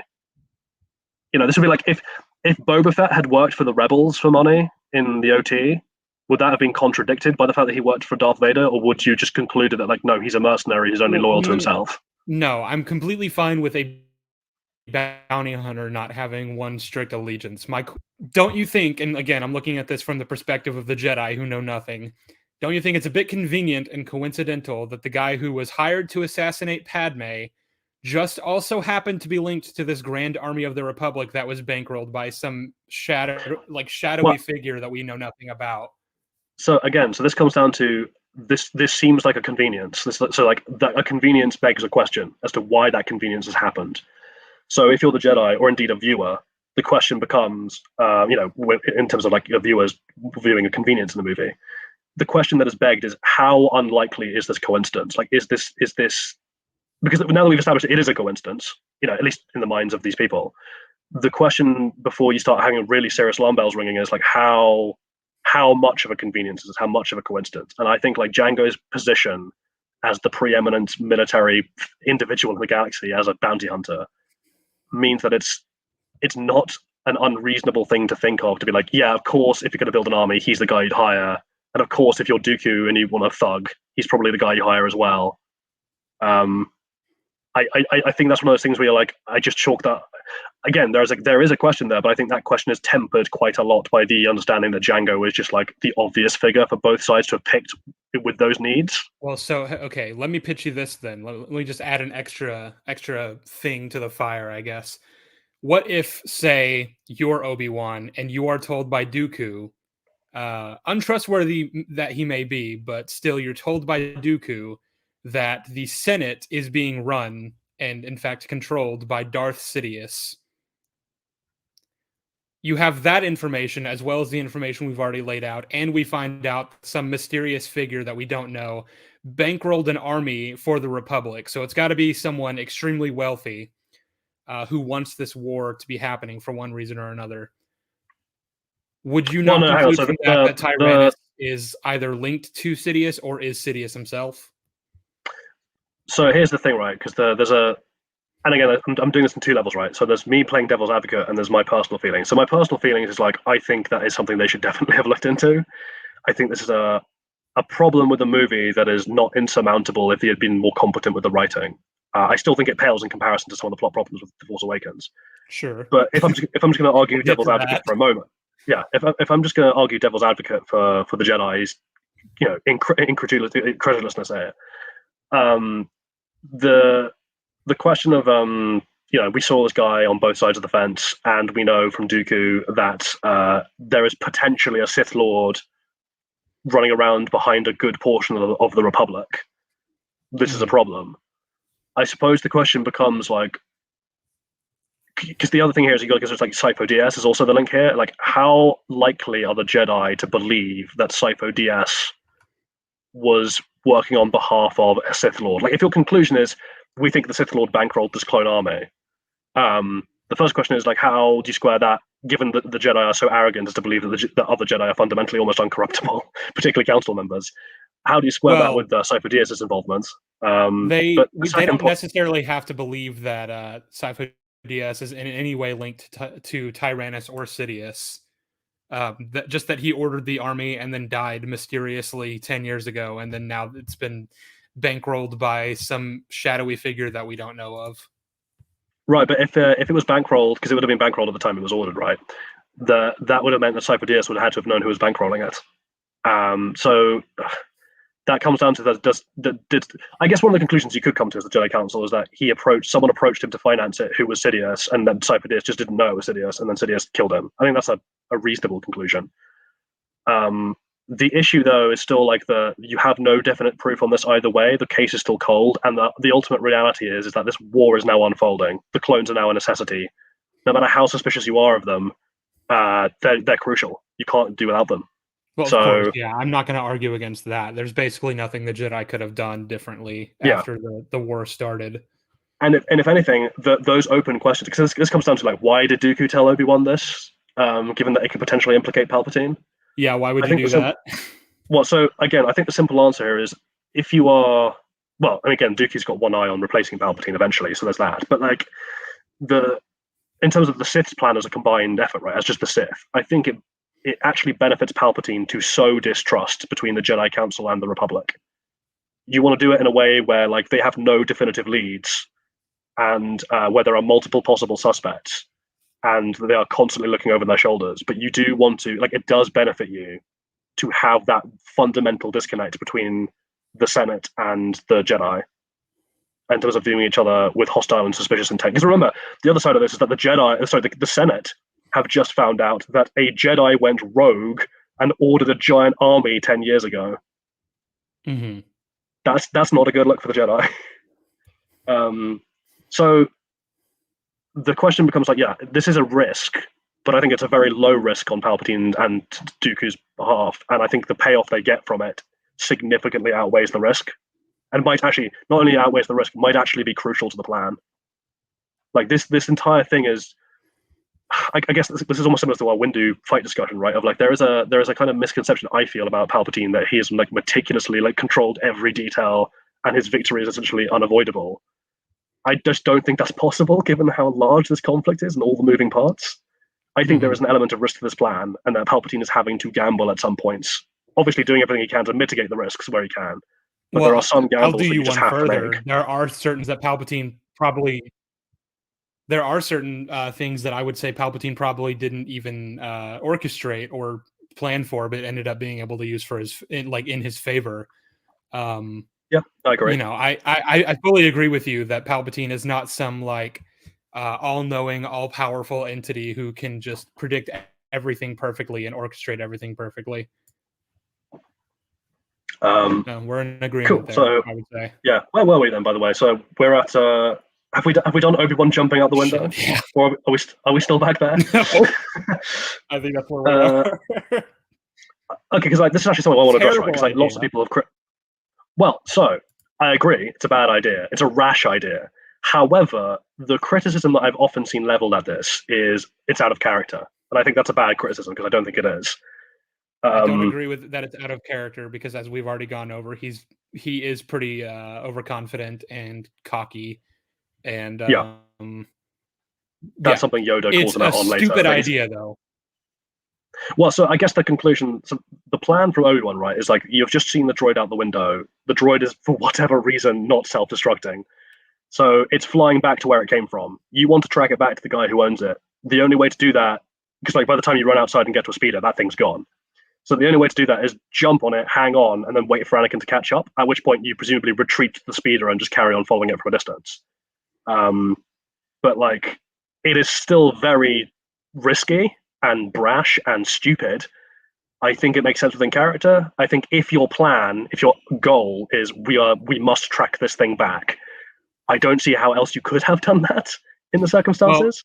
Well, a few different ideas come to mind. Both of them being contingent on catching the droid with the Force before it can run away and holding it in place, until either Anakin gets a speeder and comes to the window, and then you follow it once you let it go, or you hold it in place with the Force. You throw a little tracking device on it, and then you let it go. So, Both of which negate the need to hang on to it for dear life and potentially get killed. Well, so as far as the tracking device goes, the only opening in the window is about a centimeter wide right now. So you'd be having to throw something through plate glass, or you could just with the whole window with the lightsaber or something. Yeah, but that takes time by which that thing is flying out of distance. And this is not This is not Slave One, right? This is not a large object that you can just fling something at and hope it hits. If you miss it, that's done. That's if you miss this throw, which is a very small throw. You just pull it toward you, and you hold it in your hand, and you put it on it, and then you let it go. Okay, so then the second question is: does the movie present Obi-Wan as being powerful enough with the Force to do that? To use the Force for levitation? Well, no, it's not, because this is not just like levitation. This is grabbing something that is the size of a good chunk of his upper torso that is rapidly about to fly away. I don't see why not. It comes down to because I know that this is a big point of contention with a lot of the new stuff that comes up. As Force users can pull ships from the sky while they're in like mid-flight, and I hate that. Stand contradictory to a lot of the scenes we've seen in past Star Wars movies. However, are we operating on the same principle that as long as it's in motion, there's no way to stop it? Because I kind of think that's bullshit also. No. So this comes down to because it's not just in motion. I presume that the speed matters, right? Like obviously, like something that's moving at 100 miles per hour has significantly more force behind it than something that's moving at 5. Of course. I imagine that factors into how you can manipulate it. So it's like because this isn't just can Obi-Wan influence the movement of this thing with the Force? Like, can he knock it off course or whatever? This is, can he grab and hold it and pull it back definitively from this position? I don't know that he can. Perhaps he can. If he can, that's the smarter move. But I don't know that he can do that. And given that the movie doesn't present him, in fact, I don't think the canon of the first trilogy or even the original 6 films, I don't think we ever see Obi-Wan being able to pull off a feat like that. Now that's going to come down to, I think, the prequels underpowered the Jedi in some instances, but which is a different criticism. And just say that the Force is not always consistently applied, and that goes for the OT as well. Yeah, I think that's a general criticism you can make of Star Wars, and I think it applies here. So this comes down to, I am potentially willing to agree with you, but given that I have a scarcity of information, I am prepared to accept what the movie is telling me, that Obi-Wan thinks that this is the only way he could track the robot. Now, I still think, again, I'm just making this clear, I still think this is a brash and stupid move, but it is the only play for a certain goal, at least as presented by the movie, and I think Obi-Wan is reckless enough to attempt that, given the goal. Yeah, no, I agree. It's within character. And if there's no other option and you're trying to trace it back, then sure. It's still stupid that Zam doesn't shoot Obi-Wan though when she has. Oh yeah, yeah. So Zam should have shot Obi-Wan. The droid should have been a kamikaze bot. The droid should have had a self-destruct option. It should never. It's the thing. If you have something hanging on to you that is like in any capacity, like even if you're a very binary robot who can't register, I have a Jedi Knight hanging on to me. If you have anything hanging on to you, that's a risk. Explode now, or at least don't go back to owner. Yeah, absolutely. And like again, aside from playing devil's advocate to try and see how far we can push these arguments, my personal perspective is I think this scene is broken. I don't think this assassination makes a lick of sense. I think Zam is an idiot. I think the robot is stupid. We didn't even talk about the worms, really. Well, again, the worms. There's not much to say about them except that they are an unbelievably stupid method of assassinating someone, given what you're trying to do. So since I took the time to take this down, I wanted to at least bring it up. I have heard we must talk about the worms, Jolly. Yes. I just want to say, I've heard the defense that they're sentient, or at least semi-sentient worms. Oh, and that fuck off! And that no, I don't accept that. To kill Padme specifically, and so what I did was I timed it, and from the moment that one of the worms reaches the bed to the point where it gets killed by Anakin, there are 48 seconds that pass, which means that you. No, I'm sorry.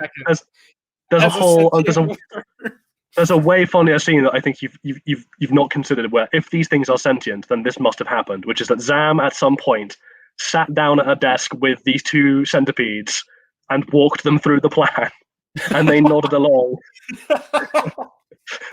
Just like, all right, man, boys, listen up. I ironically heard that. I think it was Anomaly Inc. actually who made that defense. Oh, of course it was. Oh my god. She's like, all right, Fred, Patrick, buckle up, lads. I have a plan for you. Oh, you're gonna lose your wormy mind to how great this plan is. They're like, after she lays it out for them, they're like, well, we'd clap, but we don't have arms, and also that's a stupid plan. Also, just again, I don't know how intelligent Anomaly Inc. thinks these worms are, but if I was the worms, I'd have had some real. This is like a suicide mission stuff, right? This is like where I have pushback, because she's like, the plan is to drop you in a room with the senator, and then you kill her. And I'm like, cool. What's my exfiltration plan? Team, yeah. How am I getting out of this? And they're like, oh, you don't. The Jedi are gonna walk in and kill you. Well, I guess the sentient worms would be like, I guess we're gonna crawl back into the robot when we're done with our job.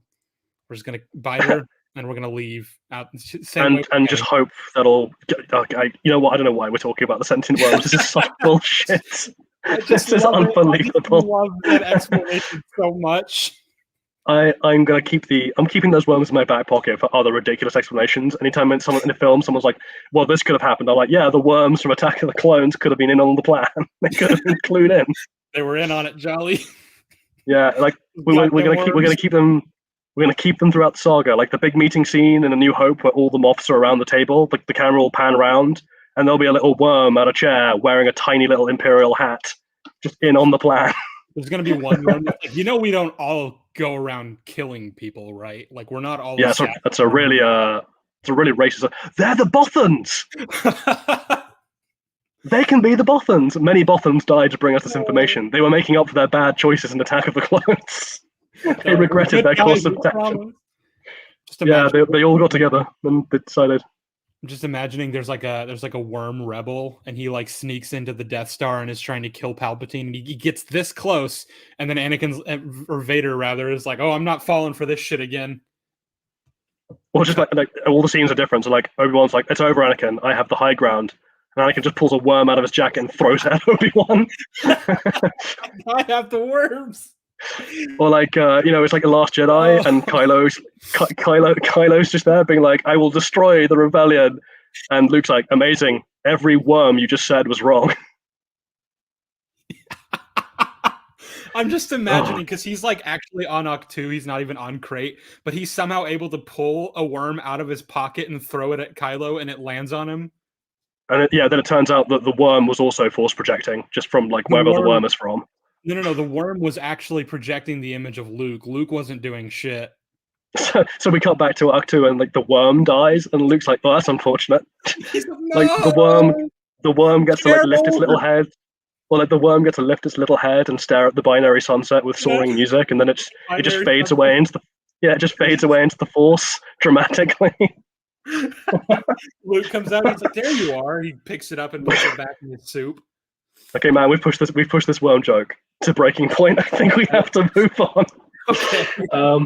Right, so yeah, the worms are stupid. This assassination attempt is stupid. I'm just gonna hold this up as like, I think in terms of our main characters, I think it all works fine from a character perspective. I think the window is an unbelievable vulnerability that the plot doesn't take account of, and therefore the characters don't take account of, which is dumb. And I think the assassination attempt is incredibly stupid. I don't think it would have affected the overall grand scheme of the saga. I think the main events, galactic events, would have played out regardless. However, we can just continue in terms arguing in broad strokes, but it's like, this is what actually happened, and it was bullshit. So I don't care about broad strokes. Well, yeah, the broad strokes still hold up. The plot of the film still holds up. This specific subplot is absolutely broken, and there's no way around that. So I had a few notes about the chase sequence that commenced after that. Let's see, where are we? If you're wondering, blah blah blah blah blah. During the speeder chase, Anakin had plenty of time to react to the power couplings being activated, with plenty of room to swerve around the electricity field. Instead, he flies right through it, which electrocutes both him and Obi-Wan, and could have potentially fried their speeder. So there's an easy pushback to this, and in fact, I'll actually go further. In fact, I think this does some work for his characterization. So the line from Obi-Wan that we get is, "How many times have I told you not to fly through power couplings?" So this has clearly happened before. So I'm going to go out and give Anakin the good faith that he knows this isn't going to fry the speeder. He knows it's not going to give them any lasting damage. It's uncomfortable for them to fly through, and Obi-Wan is not keen on it. But Anakin's characterization is that he brute forces solutions. He sees the goal and he goes for it. It's the quickest way of getting that, so he does it. You just go over it or around it. It literally would not take any time, Jolly. No, but again, so this just comes down to, like, if you're Anakin and you're just single-mindedly focusing on this thing, and you know that these power couplings aren't going to slow you down or cause any damage, why wouldn't you just fly through it? Like, again, so when you're like, oh, it would have taken a second to fly above it, I'm like, yes. And if Anakin was concerned about his personal comfort in this moment, I imagine he would have done that. Clearly, Obi-Wan would have, because Obi-Wan is annoyed that he does it. But Anakin is someone who very much puts his objective focus above the consideration of himself or others. And this is a consistent part of his characterization that will lead places, not in this movie and others. That's actually fair. Yeah. Okay. Fine. I listed. If I may, I do really like the dialogue again in terms of just Obi-Wan Anakin character work without Padme, because Padme's presence tends to ruin everything. I really like well, just in terms of Anakin suddenly starts speaking like an idiot, right? But like Anakin here, where it's like, oh, this is a shortcut, and then they hover above, and Obi-Wan's like, man, you idiots, you've completely lost him. Anakin's like, bye-bye. Anakin. Yeah, and this just jumps out, and Obi-Wan's like, oh, I really hate it when he does that. Like, I actually really like this in terms of just, again, helping to paint their relationship and the characterization they have between them, and it feels naturalistic and in a way that a lot of the movie doesn't. So I'll give it that. I really like the banter between these two characters. Yeah, I like when he catches Obi-Wan and he goes, "What took you so long?" Oh, I needed to find a speeder that I really liked. Yeah, and then Obi-Wan's like, if you practice your swordsmanship as much as your wit, you'd rival Master Yoda. And Anakin arrogantly says, I thought I already did, yeah. And then Obi-Wan takes the opportunity to again... dress him down, basically, yeah, to be like, only in your mind. Well, again, but he reuses that my very young apprentice. It's the condescension. He comes back in because Obi-Wan's annoyed. And I think that's really nice as a detail, that Obi-Wan's mentoring is not good. I really like their relationship, Jolly. I really like these characters a lot. Oh, I do as well. I think... Anakin has severe character problems. No, not even character problems. I think his character's fine, but like Anakin has severe dialogue problems that I think are mostly down to. This is almost what I was saying earlier, right, about the Force Awakens just being much better paced. The romance subplot is shit, but it's shit for several reasons. But the thing is, it's not shit in terms of concept. It's shit in terms of execution, and the execution is that, like, we want to ram because the steps of the relationship is people of approximately the same age, but one is significantly more, at least in her own mind, emotionally and developed and mature, and so she views the other person as like almost as an inferior, right? Or like not an inferior in a kind of literal sense, but just like emotionally not a mate but a child. And the relationship is, she's knocked down. He proves that he is professional. He then demonstrates extreme vulnerability to her, and she responds to that. And like the beats are all in concept very nice and organic. The problem is like this really needed to be over 2 movies and much better written. I will never understand this. This is my huge criticism of The Phantom Menace. I do not understand why Anakin was 10 or 9 in that movie. Yeah, he should have been the same age as Padme. Probably like 15, 16. Yeah, and we should have skipped out the whole she views him as a child thing, at least quite so literally, because the result of rushing all this is that like far too much of Anakin's awkwardness and the need to condense information very quickly into awkward rants means that Anakin's basically, you have to condense a lot of information into awkward rants, and that makes Anakin sound awkward and stupid and stilted. And then the explanation that's given is, well, he grew up in an environment where he wouldn't be socially aware in these instances. And I'm like, I agree with that as an idea. The problem is you are relying on that crutch far too heavily. And I'm sick of it. So I'll even go further than that and say not only should Anakin have been older in The Phantom Menace, but also the whole she views him as a child thing shouldn't be the case if Anakin is older in The Phantom Menace. If he's like 15 or 16 and he's been a slave his entire life, he should be very jaded and cynical toward just everything.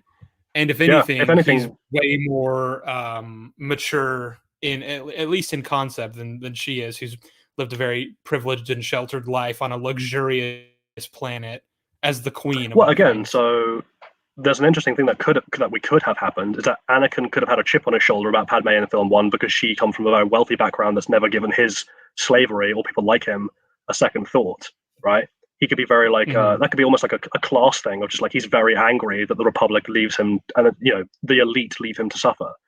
And then the course of that movie could have been like, oh, I've seen her side of things, are like it's a gilded cage, but she's in a cage, right? She's a 14-year-old who's been placed as the head of a planet. There's a lot to unpack there.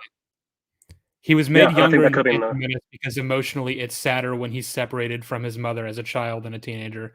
I disagree with that. I disagree with that as well. I disagree with that as an idea, and I disagree that was the intention as well. See, here's the thing. I love my mom, obviously. I hope everyone here can agree they love their mom. And if I was like 9 years old and I ended up being taken away from her and never got to see her again for the rest of my childhood, I would have been really sad because I love my mom. If I was, say, 15 or 16 and I developed a real relationship with my mom where I really understood her and just grew to appreciate all the things she's done for me, and then suddenly I'm ripped away from her to join this like cult, basically. It's the price of becoming free from slavery, but I never get to see her again. I would be infinitely more sad and more like wanting to go back and see her and make sure she's safe, I think, than if I was 9. I think either way, it's still sad and I'd still want to go back to her, but like, I don't agree that him being younger means that it's sadder. Yeah. And actually, just to give George Lucas some credit here, I will say, I think the Tatooine subplot, I think Anakin going after his mother in this movie and the scene where she's dying is legitimately like makes me cry sometimes. It's a very sad scene, and I will say it's way more emotionally impactful than fucking anything that happens in the entire sequel trilogy just by itself. I felt more for Anakin in that moment than I've ever felt for Rey, for example, or Finn, or Poe. So what I will say, because we're talking purely on the subjective, like what this made me feel. Yeah, this is just subjective stuff now. The scene where Anakin's mother dies in his arms and he goes fucking ballistic and kills the sand people genuinely gave me goosebumps, made me tear up. I was very emotionally invested while rewatching it the other day. However, I will also say I got pretty teary-eyed in some moments in Force Awakens too. I will never not love Han's death scene and what it means for the character, even though he was completely assassinated in that movie. I disagree just because and again, so this comes down to, it's like, I'm not disagreeing that you subjectively felt that, because of course you subjectively felt that, and anyone is entitled to subjectively feel about something however they are, because that's just going to come down to what you personally, what your brain is like. I will say that when I take a step back from my feelings to analyze why I'm feeling them, and I look at the scene in Attack of the Clones, I think the core of that is much more solid. When you look at things like Rey being upset that Han has died, to the extent that she is, I think it's like, you guys have spent 5 minutes together. I don't know if you know much about each other. This relationship feels forced. The only time I feel sad is that Chewie's reaction. Yeah, Chewie's reaction is the one I respond to. I suppose we can get to it when we get to it, but I would push back on the idea that Rey shouldn't be in any way upset about Han's death just because they barely know each other. No. So you're misunderstanding me. It's not that she shouldn't be upset, because you can be upset over the death of someone you don't know, very much so. Like, if you see a stranger murdered in front of you and you see their last moments, that's hugely traumatic and affecting. I unfortunately speak from experience. But the issue I have simply is that the nature of that emotion changes, right? So it becomes like, yes, this is sad in the moment because this is a sad thing that has happened to a character, and I feel bad for the character. But I lack investment in the relationship that has been taken away, because not only does it not exist, but I haven't witnessed it, even if it did. And so I can only be sad to the extent of like being sad about the facts of the matter that I have seen, and those can be very sad, very, very sad indeed. But it lacks the thematic punch, and it lacks the emotional through line that runs throughout a movie that Anakin's mother's death has. Shmi Skywalker's death is tough watching, even if you think the prequels are bad. Like, so yes, I will agree that at its core, the Attack of the Clones scene is much stronger. My biggest criticism of anything of the way Shmi is handled in these films is that it's basically dropped after this. Like other than a throwaway line in Revenge of the Sith. In episode 3, her death will inform his motivations to not want to fail again, and he'll try to save Padme. But like they really, really drop the ball with Shmi after that. Like they don't, because there's so much you could do. Well, there's still quite a lot of Anakin's relationship to the Jedi in regards to Shmi, especially one. Well, also the nature of like comparing the Jedi when they're talking about his nightmares. Go on. I don't know. After you. Okay. Well, so the scene where he's talking about his nightmares and he's basically like without outright saying it, because you get the impression that he already has asked multiple times. He's basically like, "Can I please just like take like a week and go to Tatooine and make sure she's okay?" And Obi-Wan is, without saying it, is like, "No, you can't. You can't do that." And so then imagine the next time they see each other, instead of just playfully bantering with each other while about to be executed, the next time they have the chance to like really have a conversation, it's like, I could have saved her. If you'd let me leave a week earlier, I could have saved her. And I blame you, and I blame the Jedi, and you can all go fuck yourselves. Yeah. So I agree and I disagree. So I agree with you in terms of like, I think the films would have been stronger for a scene like that. I think more needs to be made of this. Well, not had to be, but I think the films would have. Oh, sorry, did I cut out? I was just going to say that. A little bit, but I think I got what you're saying. Sorry, I was just saying I agree with you and I disagree. And where I agree with you is I think the films would have benefited. I still think there is enough there to work with, but it is undercooked. So we obviously have. So back in when they're talking at Padme's apartment, and Anakin's like, "I'm dreaming of my mother, and I don't know why, and it's keeping me up at night." Obi-Wan's response is like, "Oh, don't worry about it. Dreams pass in time." And he's not even trying to be dismissive or malicious. He's genuinely trying to be brotherly, I think. Yeah, he is trying to help. That's the thing but from Anakin's perspective, it's, I'm telling you that you can't go see your mother, and because of this, she's going to die, and you won't be able to save her.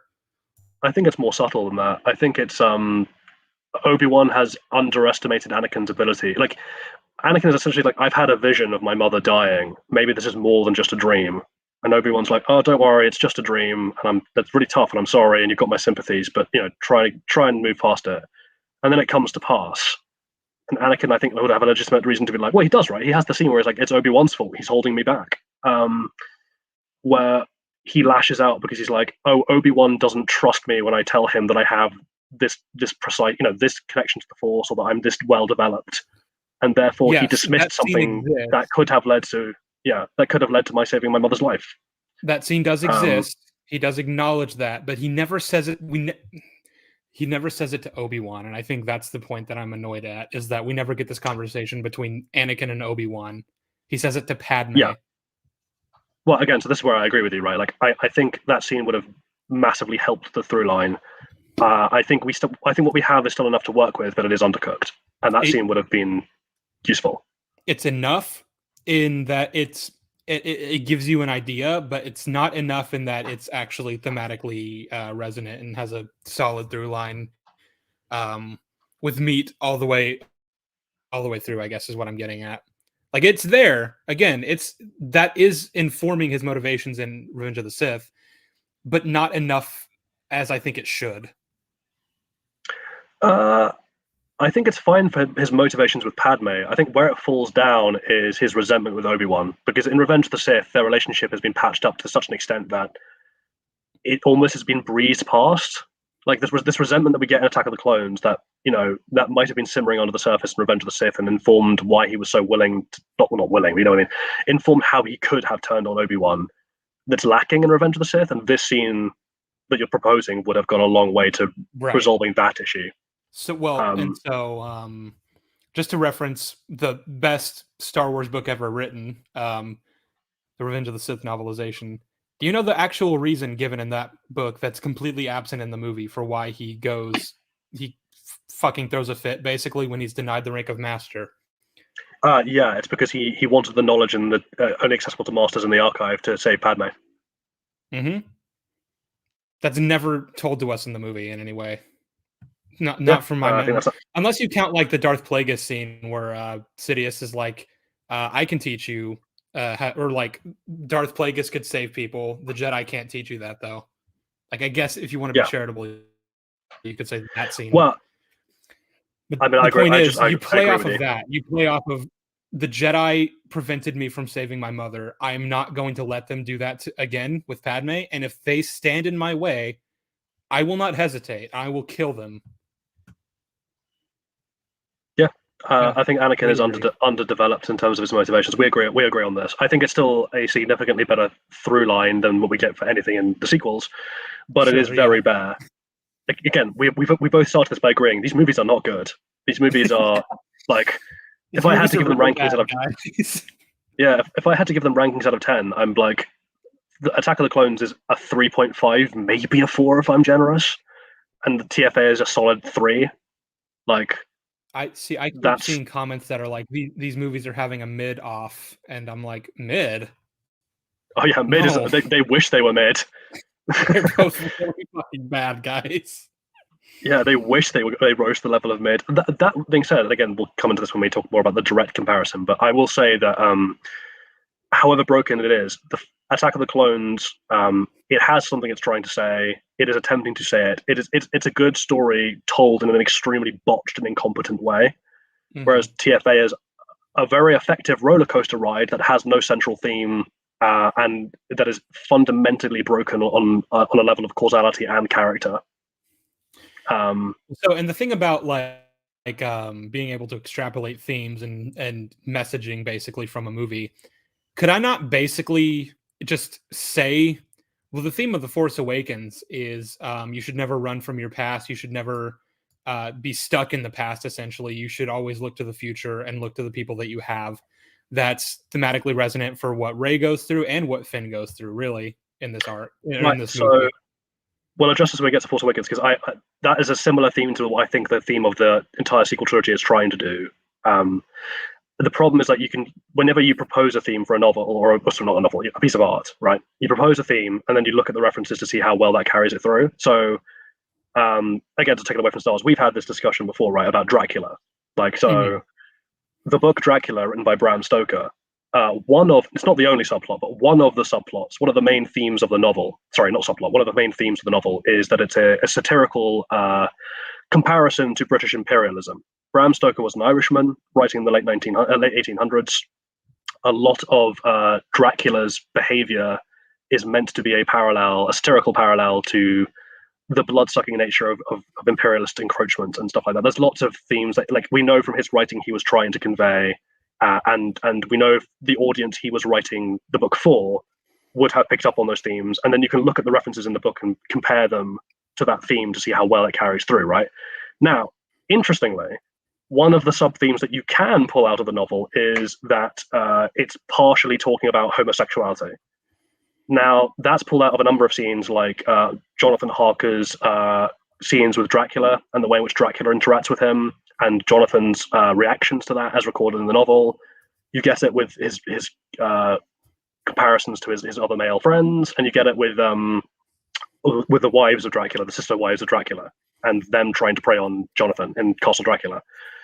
And what's interesting is that's a theme that he didn't intend, that Stoker did not intend. He was not intending to write about that. However, the reason it's in there is because he pulled very heavily from an earlier novel called Carmilla, which was also a vampire novel, which was explicitly about lesbian relationships. And so he accidentally included a bunch of references that can carry a theme of homosexuality. So if you want to pull that theme from the book, you can look into the book and look at the references and go, yeah, this carries it through. So when you propose a theme for The Force Awakens, this is a long tangent, but like if you look at The Force Awakens and you're like, oh, the theme is it doesn't matter where you come from, it matters what you choose to be, right? And then there are a bunch of sub themes around that to do with like specific legacies and the legacies of factions and the legacies of family and what does family mean. You can look then look at all the characters and how they respond and all the events and see if that carries it through. And I don't think it does. I think all the characters, if that's your theme, the characters don't convey that. They are broken in terms of conveying that. They contradict that a lot. Well, so it's a Last Jedi problem then, and that the themes are there did poorly to the point where it's been like the theme of the Last Jedi being that the greatest teacher is failure, and then having one of the main characters essentially succeed at the beginning, be reprimanded for it, quote unquote, learn from his mistakes, and then rise above it in the end is like kind of fucked because it doesn't have a proper through line. Well, so this is why I'm going to slightly go further, right? Because I think the sequel trilogy as a whole, the main theme is that, like, how do you wrestle with the legacy? It doesn't matter where you come from; it only matters where you're going, what you choose to be. Like, I think that is the main theme that trilogy is going for. Whereas the prequels, the main theme is how does good go bad? What is the nature of a good thing becoming a bad thing? How does that happen? And the issue with The Force Awakens specifically is that, like, I don't think you can find the theme of the trilogy being consistently found in The Force Awakens. Like, even if you want to argue that the characters are trying to portray that, first of all, they don't, they're broken. But secondly, like, the events, the factions, everything about the world building doesn't carry that theme at all, even in a broken way. Well, so I just don't think The Force Awakens has a central theme. What I'm trying to establish here is that, like, the theme exists, it's just not well executed, and it's in fact contradicted by events happening in the film. But, like, could we not at least say that the Attack of the Clones has themes that are not well executed as well? No, so again, to make myself clearer, so I'm saying what has happened is they crafted the TFA to be essentially a theme park ride, a nostalgia fest of A New Hope with new elements that they could sell, right? It's designed to be a thrill ride. And then retroactively, Rian Johnson in the sequel looked at what happened in the first film and was like, are there any themes I can try and expand on here? And he pulled out some of the stuff from the character. He pulled some, like, comparisons between characters and was like, this is the best theme I can pull. Let's work on this. And I think he botched it, but at least The Last Jedi was trying. I don't think The Force Awakens is aware. I don't think I agree that The Force Awakens is not aware of the theme. You can say that it's bad or that it's contradicted in a lot of ways, and I can agree. But I think that there are multiple scenes that that basically support the idea that this is the theme that they're going for. As far as, like, Finn's characterization and Rey's characterization, we even have a very blatant scene where Maz tells Rey, "Your past doesn't define you. Look to the future. Look to the people that are with you now." Right, but so this is where, again, there's a difference between a character just stating a moral, like, just like, here is a sentence that carries a moral message, and whether or not the film is carrying that message as a whole. So when you're talking about things, again, just to pick that theme, right, of, like, it doesn't matter where you come from, it matters what you choose to be. So if you're going to be like, well, Finn chooses to break away from being a stormtrooper, and I'm like, yeah, he does, to be a coward, and then the films, I guess the argument here would be like, he learns to overcome his cowardice and pick a side. I was like, no, he doesn't, because The Last Jedi happens. But also, just on the basis of The Force Awakens on its own, no, he doesn't, because he breaks away because he values human lives, but then he doesn't tell anyone about the giant massive super weapon that's about to kill them all. That's a bit of an issue. It's contradicted, but I don't know. I feel like I wouldn't be comfortable just saying that the writers don't know the theme is there. I just think let me put this another way, right? They failed, essentially, is what let me put this another way. How does the film carry that? Like, where is that theme in the film outside specifically the character of Rey and Finn and maybe Kylo? Like, remove them from the equation. What else in that movie is conveying that theme? Like, do the factions convey that theme? Do the events convey that theme? Does the like what like, because we never get anything about the Republic, so we have no idea what the Republic is wrestling with in terms of, like, their past. Well, we get nothing on the First Order either. That's the thing, is that, like, you asked me if the factions reflect that theme, and I'm like, I don't know. This movie is allergic to world building. I don't know anything about the New Republic, and I know barely anything about the First Order. So well, so this is what I mean by, like, it's a thrill ride, right? Because this is a film that it exists to be a vehicle for some characters to go on an adventure. The actual adventure itself doesn't really matter.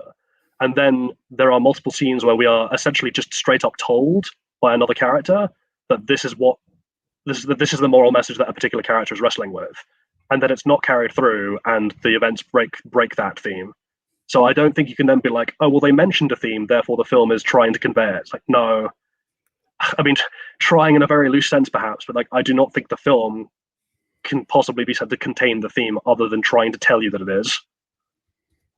Unlike, say, Attack of the Clones, where like if I take Anakin out of the equation, if I take Obi-Wan out of the equation, if I just look at like galactic events or the Jedi Order as a whole or anything, there are very clear themes that are being portrayed in terms of like, how do good things go bad? Well, the nature of that is corruption. What kind of corruption? Well, in the first film, it's greed. In The Phantom Menace, it's greed. In this movie, it's arrogance, and we focus heavily on the arrogance of characters and the arrogance of the Senate and the arrogance of the Jedi Order. That is the theme. And then the third film, it's fear of losing control. So the other way of putting this would be, the first film, it's the need for control. The second one, it's the assumption you have control when you don't. And then the third one, it's the fear of losing control. And that these all things combine to form corruption, which is the thing that makes good things go bad. To quote Palpatine, all who gain power are afraid to lose it. Yeah, even the Jedi. Again, like, even without the characters, the world building is trying to play this theme, right? Like, if Obi-Wan and Qui-Gon and Anakin didn't exist, the events of the Phantom Menace, that the Senate is mired in corruption and bureaucracy, and that corporations have seized power and have private armies that are like bullying democracy out of existence, that still holds. And the same is true for the Attack of the Clones and Revenge of the Sith. Yes, but you can convey themes in different ways. It doesn't have to be that every single aspect of the film has to be intrinsic to this theme. Well, no, so again, so my point here is like, fear is bad, but then go ahead. So again, just sorry to leap in on you, but like, it's important to make a differentiation between is a film carrying a theme and is a specific sub aspect of a film carrying a theme, right? So if you say in The Force Awakens that you think Rey and Finn as characters, like their character arcs, are attempting to convey this theme, or like Kylo's character arc is attempting to convey this theme, I might concede that. But that is one portion of a large movie, the majority of which is unconcerned with holistically putting that theme through. So in an ideal world, and again, I think the prequels try this, though badly. Arcane is an example where it works really well. In an ideal world, you have one or two main themes or more. You have your main themes, and then you have a bunch of sub-themes that all, that are their own thing, but which come together to reinforce your main theme. So like I was saying, in terms of like, if the main theme of the prequel trilogy is that corruption is what turns good things bad, and then each of the prequel movies is focusing on a different kind of corruption and the links between them. Like the first one, like I said, is greed, and then it's arrogance, and then it's fear, right? And then you have characters who embody those aspects to different degrees and have their own character arcs that, are journeys where they experience those emotions, and it changes them into people who are bad from people who are good. These are things that collaborate to reinforce a main theme. I don't think The Force Awakens has that. I think The Force Awakens has some characters who have a shared theme, or an attempt at a shared theme, but they are essentially the rest of the movie just exists to be fluff around them. So what I'm trying to establish an agreement on is there an attempt to have that theme in some specific characters? Yes. Like what you said, but... Well, again, so in some specific characters, yes. I don't think the film as a whole is. Right. I'm just trying to establish if there is an attempt at that theme, because that's what we can work with. We can talk about if it's poorly done or if it doesn't have much of a through line. But like, if it's there and if it is what they're trying to do we agree on that at least? I agree that the theme is present in some aspects of the movie. Yes, I still don't think that the movie can be said to be conveying it as a whole.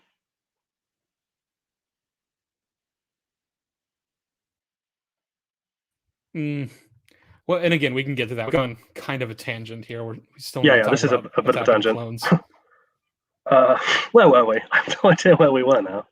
There's a comment that I wanted to point out a comment before we continued because I think it's funny. Oh yeah. Go for it. Guys, I have just kind of learned to interpret his work. Sometimes I'm like, okay, whoa, what did you just say? But don't worry, guys. If you need, just put this on slow playback speed or something. I don't know. No, I think it's a fair criticism. I do speak Jolly, very I'm fast making naturally. I will try and slow it down. please. Because I mean, I wasn't gonna say anything per se, but yeah, just keep this in mind. I feel like my Wi-Fi is not working very well right now, and that might damage the stream. But so, Attack of the Clones. Where were we? Not sure. Where were we? Because we went on a whole we bunch. briefly discussed. Yeah, we briefly discussed Obi-Wan jumping out the window. That's right. We were talking about the speeder chase. We were talking about the speeder chase. Oh yeah. I listed this as not a criticism, so I guess I said Anakin's reason for not pursuing Zam into the tunnel and instead taking the shortcut is that he thinks she'll end up deep fried. That's the like exact quote. Should the chase continue? So I get by that I assume he means like he thinks that she will end up getting herself killed if they continue the chase, and he just wants to end it. Right? Is that the interpretation? Yeah, I think that's so. fair. Why did he jump onto her speeder and force her into a crash at hundreds of feet in the air, which could have easily killed her? And in fact, I kind of think should have. I don't know. It's the short answer. Because I mean, you look at the crash too; it is very bad. Like her ship is totaled. I don't know how she got out of that. I don't know how he got out of that, but he seems to lose momentum significantly between cuts. But I guess his intention, again, this is making an excuse for a bad moment. So again, I'm going to make this clear. I personally think this doesn't work. I think this is bad. But if I'm going to try and argue for it, I think what's the attempt is, what the writers or what the filmmakers are intending, right, is Anakin has taken a brash move because, again, like the lightning bit earlier, it's the direct solution to a problem. He's brute forcing it. Well, and his idea is like, if I can get her to land, we've stopped the chase. Now. That's also a good way of doing it, but I would even push back against that, considering that he, instead of chasing her into the tunnel, which would be the direct move, he decided to take a different route and hopefully intercept her, which implies some level of critical thinking beyond just, I'm going to race through these power couplings because I'm very singularly focused on this goal. Well, hang on. So this is maybe just a general thing. This is not just directed at you. This is just a general pushback to people who use this kind of line of argument. There is a difference, an important difference between saying someone is single-minded and blind, right? So, do you know the story about the Gordian knot? The one, the guy who like cut it instead of untying it. Yeah. So Alexander the Great was brought to a temple in is it I can't remember exactly where it is. I guess Gordia, right? Gordian, but it was in Turkey, and he was brought to the temple, and there was an ox cart there tied up with a rope, and it was so complicated it was said to be impossible to untie it. And the legend was that the man who could untie it would become the ruler of all Asia, which at the time just meant like the Persian Empire, basically. And Alexander the Great looked at it for a couple of minutes and then was like, "Oh, okay." Just pulled out his sword and cut through it, because he was like, "Well, that is untying it. It's the direct solution." Now, what's important is like a direct solution just means like the quickest possible way of achieving your goal as efficiently as possible. So it's like, what's Anakin's goal? He wants to capture this person. Is doggedly, blindly, following her through a tunnel, does that count as single-minded? Like, well, yes, but in a very stupid way. It is equally single-minded, though more creative, to see a shortcut to a solution and take that. And I think that's what Anakin has done, right? He's gone like, I want the chase immediately over because I'm aware enough and smart enough to realize that just doing this is going to get her killed, probably. So I think that it's better if we force her into landing by cutting her off and just forcing the issue. Which, as a line of logic, about it is very bad. Yeah. But yeah, I guess so that's my criticism. Like, the logic is sound, the method is insane. Like certifiably bonkers. Well, and so I guess the idea is like, what do you do if you're trying to bring the chase to a quicker end? Yeah, You've jumped onto her ship, you've landed on the ship. What do you do now that won't get her killed? Do you like open the canopy, grab her, and then jump back up to your speeder, or like what the fuck? Like, what do you do? Do I you mean, commandeer the vehicle and then land it safely? surely Can the other one was can't the Jedi just call the police and have the police cut her off?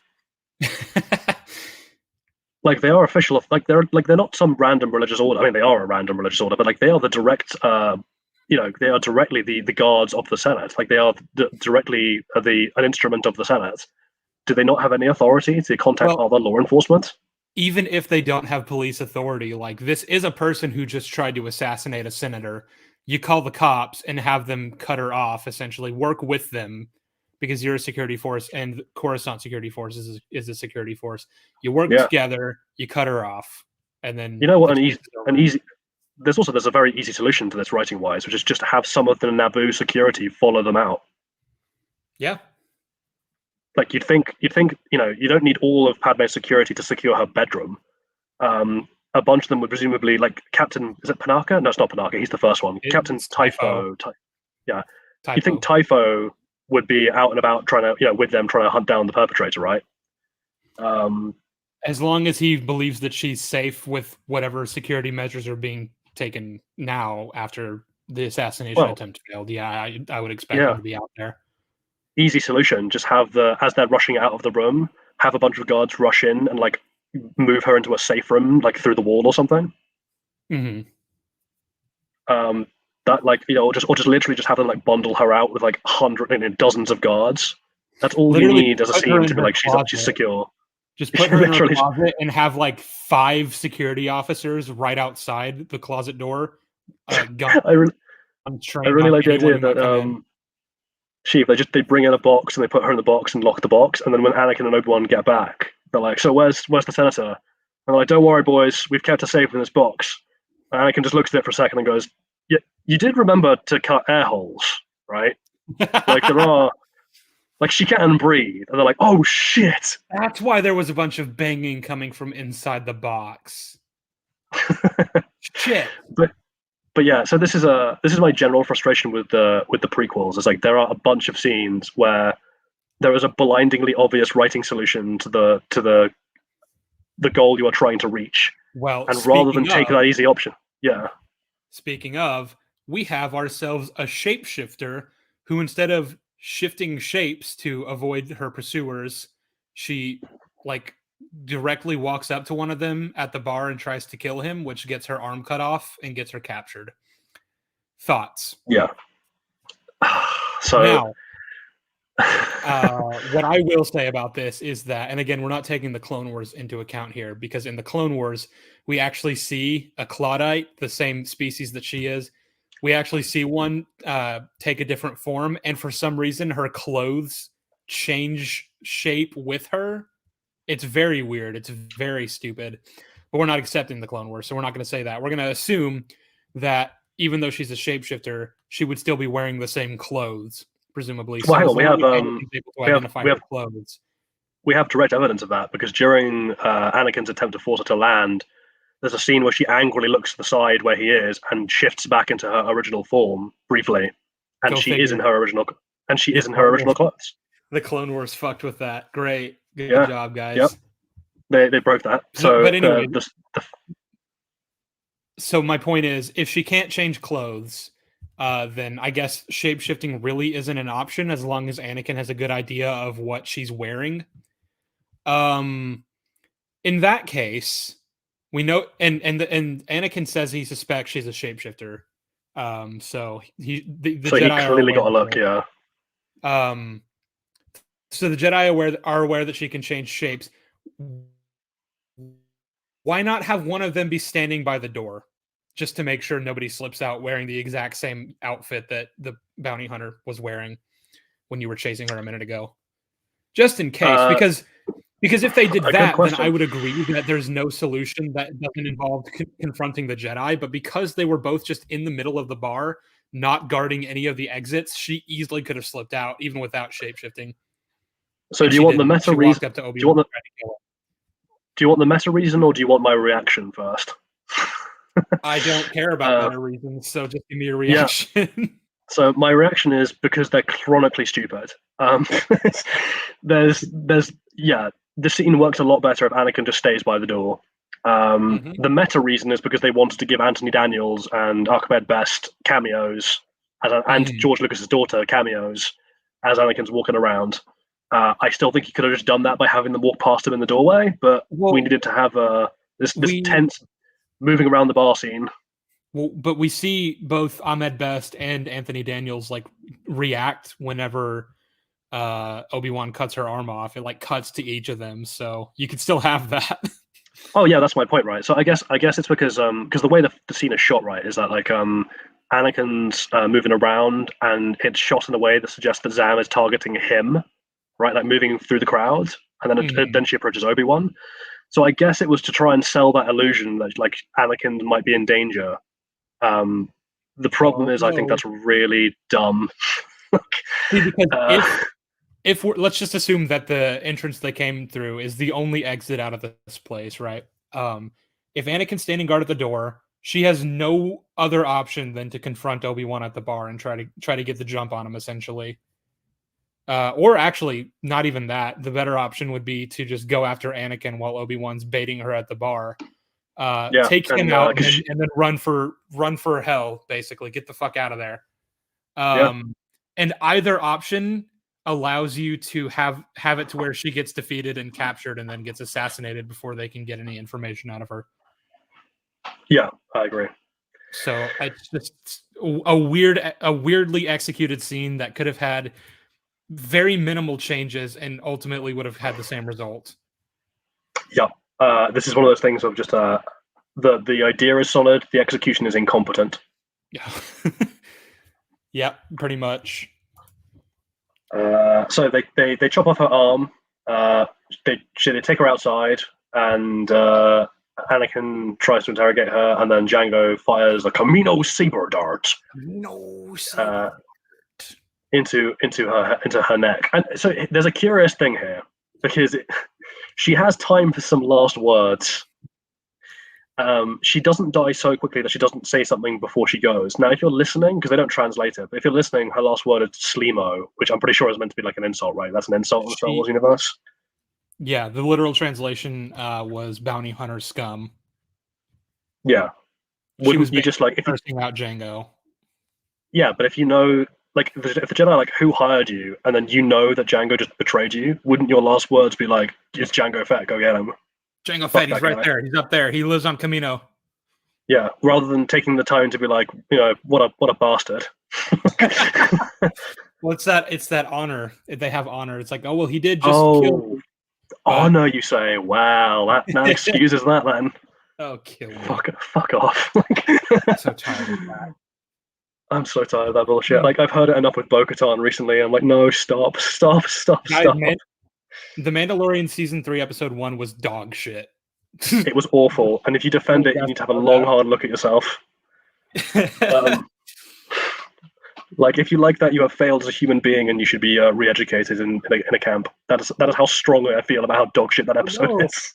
Jolly, no, Jolly, no. No, I'm joking. If you liked it, that's fine. Enjoy what you like. But, like, don't tell me that it's well written, because I will drown you in a barrel of Marmite.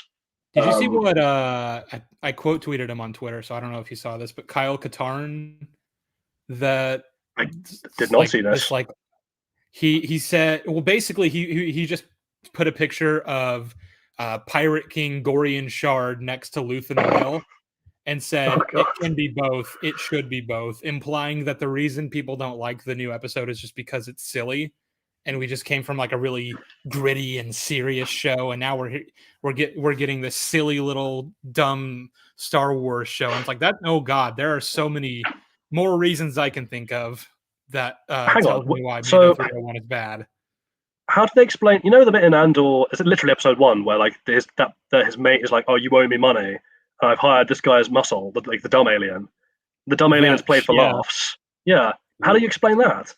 Well, I literally was like, all right, here is Cobb Vanth, a very serious and stoic character who like is just pretty normal looking, pretty and then here's a goofy looking alien from Andor, and I use the one from episode 11 that captures him in the cum net.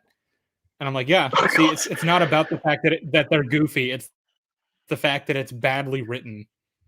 Yeah. On a side note, just because Cobb Vanth is played by Timothy Oliphant, every time I see him, all I can think of is that scene in Lord of the Rings where Sam's like, "It's an Oliphant." Just every time, like he pops up, I'm just imagining Sam being like, "Look, it's an Oliphant." It's an elephant. I just always call him Timothy OnlyFans, so I mean, I don't ever register that. I'll be honest, his name is actually Oliphant. I mean, he's a good-looking man. He'd do well on OnlyFans.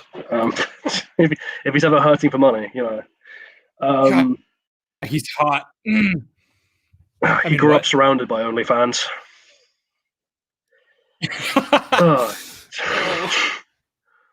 Yeah. Anyway, so let's talk about, relatively speaking, good Star Wars. Yeah, so Django shoots Zam with the saber dart. Obi-Wan does the extremely unnecessary exposition of pulling out the dart and saying loudly that it's a toxic dart. Which, like, yeah, I got that. Thanks, Obi-Wan. I guess he just thinks Anakin is really stupid. Anakin's like, what the hell is a dart?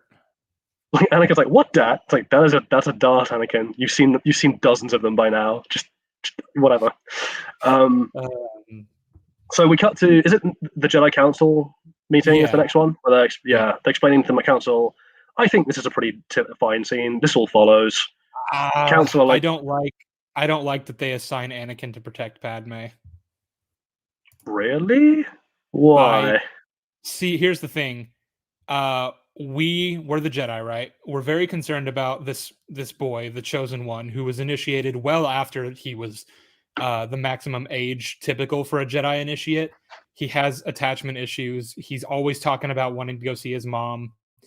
Now this person he's known from his past. Now this person is here that is in imminent danger, and she needs to be protected. Why would we send this irrational, emotional, petulant teenager, Anakin, to go to like be her Jedi guardian rather than any of the other 10,000 Jedi that we have at our disposal? Several reasons. So the first one is, and there's a bit of a meta creeping in here, right? In terms of like, not as a defense, but I think there's a bit of retroactive character thing going on here of like episode 3 Mace Windu is a dick to Anakin. Episode 2 Mace Windu seems to be far more in Anakin's corner, to the point where like Yoda and Mace Windu both defend the decision to Obi-Wan, essentially along the lines of, we think he's ready and you're being too hard on him. So there's that. The second part of that is like, Padme is unwilling to go as it is. She didn't want a Jedi defender anyway. Well, that doesn't matter because they're going to have Palpatine basically order her to, so that doesn't matter regardless. Well, again, like if Palpatine had told Padme, you're getting, I don't know, Plo Koon, my boy Plo. Actually, what am I talking about? I should have leapt to that chance because it's Plo Koon. Yeah. I would feel so much safer if I had Plo Koon protecting me than Anakin. Okay, so if it was Urael Poof. Listen, Yaddle, I'm gonna need to borrow your car. In the shopper's. And like, yeah, like I think that's the thing of like, Padme is already unwilling to go. You have no guarantee that, because remember that what actually happens is they ask Anakin to use his personal relationship with Palpatine to convince Palpatine to get her to leave. That's true. So that doesn't work if it's a different Jedi. And also the other thing is like, you want them to be inconspicuous. The whole point of the hiding now is it's not a detailed security force. It's, we're disguising you guys as refugees, sending her back to a planet that's reasonably defendable, that she knows very well, and then hiding you guys in the middle of nowhere. Like, that's the plan. Well, so to your point about them using Anakin's personal relationship to Palpatine to basically get him to sign off on this, would the pretense that Palpatine is concerned for her safety that he's giving off in the first scene that he's in, is that not enough, you think, for the Jedi to be like, listen, we need Padme off-world, and we need... Like, you're the Jedi. You don't know that Palpatine actually wants her off-world. You're just like, hey, Palps, this is a person you really care about. You want her to be safe. So we want her to leave, and we want you to order her to, essentially, so that she will. Right. So my question, I don't know that we need becomes, Anakin for that. well, like, so this is my question, right? If you're the council, why do you think Anakin shouldn't be doing it? Well, for the reasons I just listed, he's very irrational and impulsive, and this is a Right, person but at this who point, is directly attached to his well, hang on. past. So again, at this point, his attachment to Padme, in terms of like their past connection, is actually one of the things that got Padme to sign off on her having a defender at all. So you presumably want to keep her happy in this, and to avoid her doing something stupid, which is a genuine concern that Tycho points out that she might do something stupid. But the other thing there is, like, I think the council in this movie are presented as having faith in Anakin being able to do the job. The Anakin is untrustworthy stuff doesn't come in for the council till later. Remember, the only Jedi who's actually shitting on Anakin in this movie is Obi-Wan. Mm-hmm. The council, because Obi-Wan brings this up, right? I'm like, I don't think Anakin was a good choice. And Yoda and Mace Windu are basically like, no, he's fine. He's perfectly competent, and it's time he had an assignment like this. You're just being a dick. So, I guess in that case, if the Jedi are fully in Anakin's corner and they believe he's ready, if you're Anakin and you want to go see your mother, would you not kind of go around Obi-Wan essentially and be like, Master Windu, I'm like worried about my mom and I want to go make sure she's okay. Is it cool if I leave for like a week and go to Tatooine? Well, hang on. So, what's this? Is it even just in general? Is this a general thing, or is this connected to a particular plot point? Well, it's like he wants to go save his mom. He's only being held back by Obi-Wan because Obi-Wan doesn't think he's ready. But if the Jedi think that he is, or the Jedi think that he is capable of doing his own thing and going on off on his own assignments, then would they not? I don't know. I don't know that they'd sign off on a mission to go make sure his mom is okay. But then again, yeah, that's kind of a larger issue that I have with the Jedi in the first place, which is that. So I guess what I'm saying is I don't know why the Jedi are so trusting of Anakin in this movie when they weren't. Well, they didn't even really want him to be initiated in the first place. They were very skeptical about him from the get-go. And he has shown signs of being radically different from the rest of the Jedi initiates because of his attachments and his just different upbringing. I don't know why they trust him so much. That seems like an odd. Again, like, if I may, that seems like a fairly meta criticism to be making in terms of, like, from their perspective. It's like, yeah, you weren't keen on how he came into the Order, but now that he's here, he seems to be doing a good job. He's a bit like, Obi-Wan's a bit hard on him, and he seems to grate under Obi-Wan a little bit. But Anakin rather, is, aside from his interactions with Padme, which, remember, that's never happened before. This is the first time they've met in 10 years. Anakin is generally actually quite level-headed and adult and reasonable in most of his scenes. It's only the stuff that concerns Padme, which they have no prior knowledge of, of him being potentially behaving like this around Padme. Like, to the point where Anakin is the one who tells Padme that she has to accept it because it's her duty, and she's like, "Oh, you've grown up." Anakin is fully capable of being a team player with the Jedi. Where he grates is where he feels like he's being sabotaged, basically, by Obi-Wan, and later on by Windu, when Windu becomes more and more untrusting of him. But from what we see in this movie, he's been doing a pretty bang up job in terms of just, like, being an effective, if slightly unorthodox, Jedi Padawan. And the council are willing to give him a fair amount of slack because, as Mace Windu points out, Anakin is the chosen one as far as they're concerned, and they don't have any reason to doubt that yet. I guess. Like, essentially, because again, this criticism boils down to, like, should the council trust Anakin with this assignment? And I'm like, I don't see any reason why they wouldn't at this point. Well, the idea that they wouldn't relies on later knowledge. No. I'm referencing the Phantom Menace here when it comes to Anakin's attachment issue being known by the Jedi from the get-go, right? They knew that he was attached to his mother and that he was worried about her, and that they said that that was a bad thing, and that's why they didn't want to train him. It wasn't even just that he was too old. It was that he was already too ingratiated in basically being a normal person with normal human experiences before ever being indoctrinated into this order. So when I'm happy for them to entrust Anakin to his own solo assignment, just as a sort of rule, but like I'm sure they think that he can handle it. But, like, when it comes to a person that he specifically knows and is attached to, I don't know why they would be okay with that. I don't know And how I don't much they even know know why about you his need to do attached to Padme. that, because you can just send him with Obi-Wan and have some other. I'm sorry, what? Well, so there's two. One of them is the pushback I've already given, right? Which is Padme's own willingness to accept a different Jedi, particularly given that she knows Anakin, and given that like Anakin's relationship to Palpatine is what the Council are leveraging to get her to go along with this at all. That I think it's weird to then turn around to Anakin and be like, but also we don't trust you to do this assignment. Also, I don't think that like they having an attachment to your mum and then being like, and then for the council to be like, well, we don't trust you around anyone you've ever met for longer than 5 minutes in case you formed an attachment is a bit odd. Like, I don't know how much he confides to the council that he dreams of Padme. I don't even know if he's really told Obi-Wan that before this movie. Like, there seems to be like a fair amount of assumption in terms of like just how much the council know about what's going on inside his head. Maybe. I mean, I know that Obi-Wan knows that he is basically like basically like I like Padme a lot and I will do anything for her. How much the Jedi know is going to be dependent on, I guess, how much Obi-Wan has told them. But I don't know why he wouldn't, especially if he doesn't agree with their decision to send him on this mission. Because there's a difference between like telling someone that you think your Padawan isn't ready for an assignment and being like, I think Anakin is a bad Jedi. No, not a bad Jedi. I just think I would be like, look, I think Anakin's too close to this specific assignment. Any other assignment that you think, befits him, like, please, by all means, sure, maybe he's ready. But like this specific assignment, I don't know that he's up for it.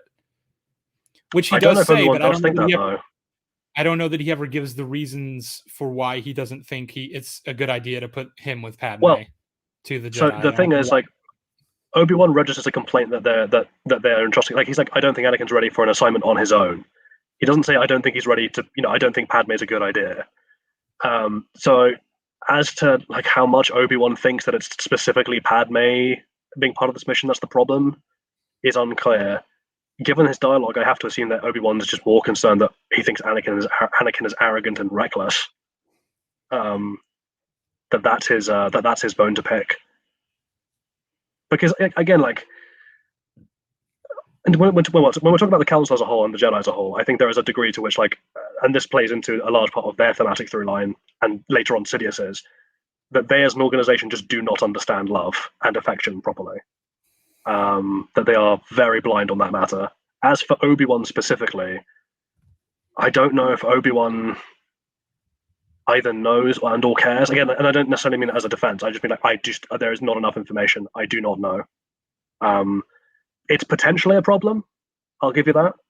I think any concerns that Obi-Wan might have raised, I think, would be battered down by the council as him basically being a worrywart, and that he is not a bad teacher, but like an overly stern teacher who exaggerates Anakin's flaws, as Yoda points out. Like if Obi-Wan came to me and, like, if I'm Yoda and the council, and Obi-Wan specifically comes to me and goes, Anakin is too attached to Padme for this assignment, Yoda and the council might just go, are you sure that's the case, or do you just not trust your Padawan? Yeah, maybe. I don't know. I guess we'll move on. Agree to not even agree to disagree, because I don't necessarily disagree with you. I just think this is one of those ones where, like, you could criticize that, you could interpret it that way. I don't know that it's definitive. I think that's up to personal interpretation. Yeah, I don't know. I do agree that that a good defense for that is just that the Jedi in this movie are very open to, like, hey, we think Anakin's ready for this. I don't know if that is consistent at all with what they believed about Anakin and the Phantom Menace. I guess it's to your point, like, 10 years of proving himself, but it's like, I don't know. Well, again, so there's 10 years of development between, and also again, the specific thing was the nature of the attachment to his mother, and until the dreams about his mother started now, there's no indication that he's ever really raised the issue with them. And to the point where, like, Obi-Wan's reaction to it is just like, that this is a relatively recent problem that he sympathizes with Anakin about, but it's not being taken terribly seriously. I don't know why in 10 years Anakin would never bring up his mother to the Jedi. Like, hey, just on the basis of, hey, she's a slave. Can we maybe do something about that? Could you guys, like, I don't know, have the Senate buy her or something? Yeah, but that's a different criticism, put her in her house. Like, well, my point is that, like, I don't know why he wouldn't be asking about his mother a lot, at least at first when he joins the Jedi, and why that wouldn't then inform whether or not they think he's emotionally detached, basically, from the people he cares about. I agree with you. Come up where he's like, I think my mom is, like, in serious trouble and I have to. Sorry, what? Right. I was about to say, like, I agree with you that I think he probably would have raised it for the first few years he was there. But again, so you're treating these events like they're consecutive. Like, there's a 10-year gap, and the 10-year gap in question is between a 9-year-old and a 19-year-old. Like, I mean, again, comparison. I was sent to boarding school when I was 7, and that was, like, away from your home for like months at a time.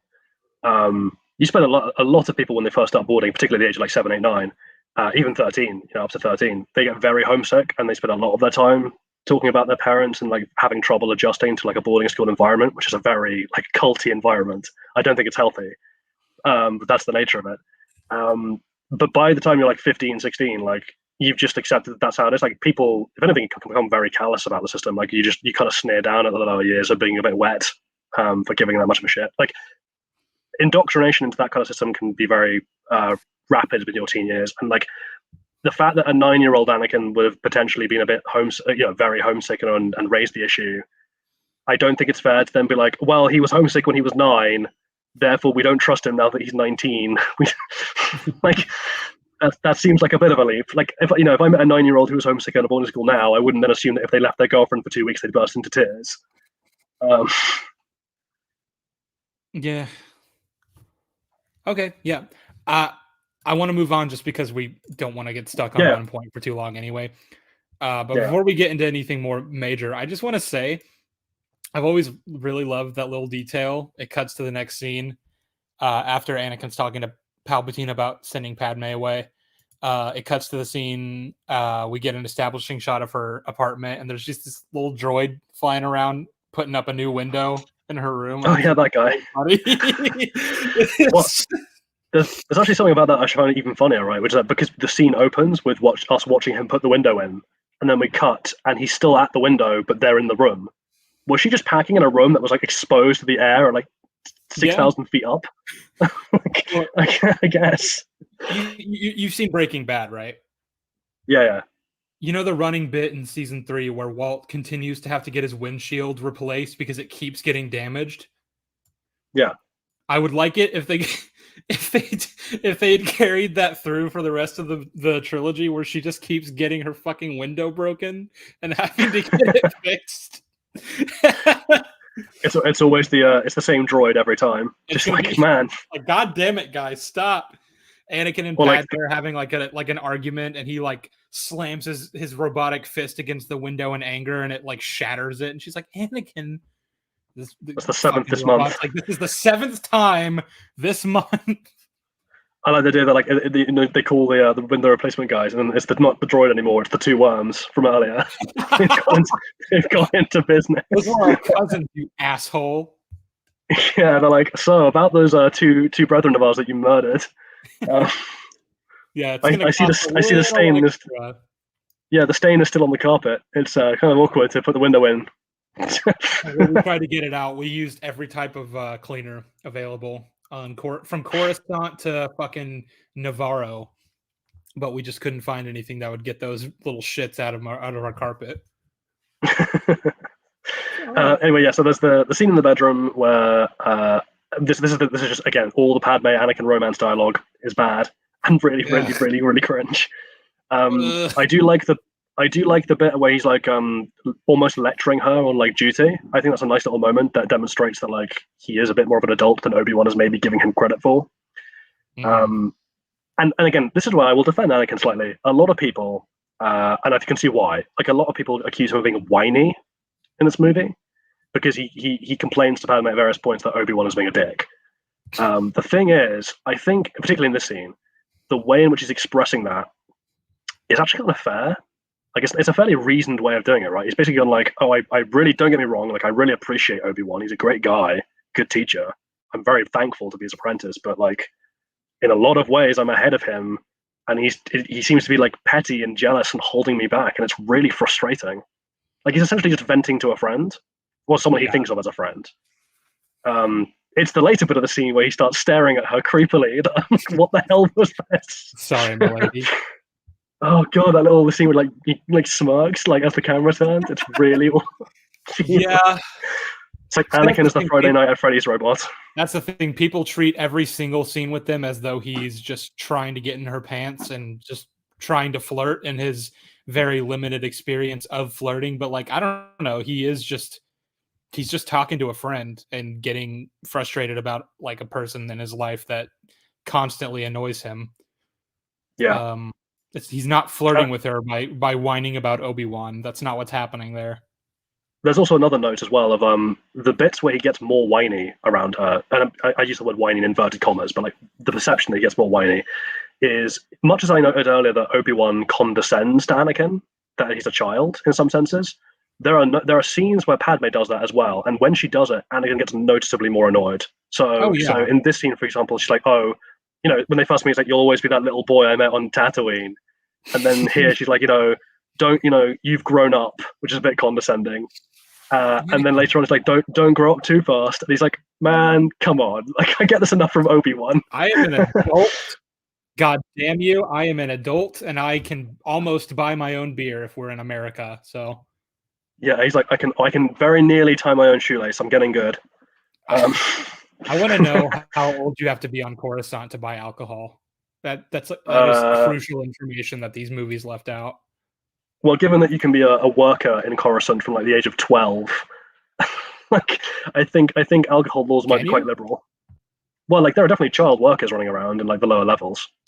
Like the Republic doesn't seem terribly concerned with safe work practices. Hell, there aren't even famously, Sheev, there aren't even railings.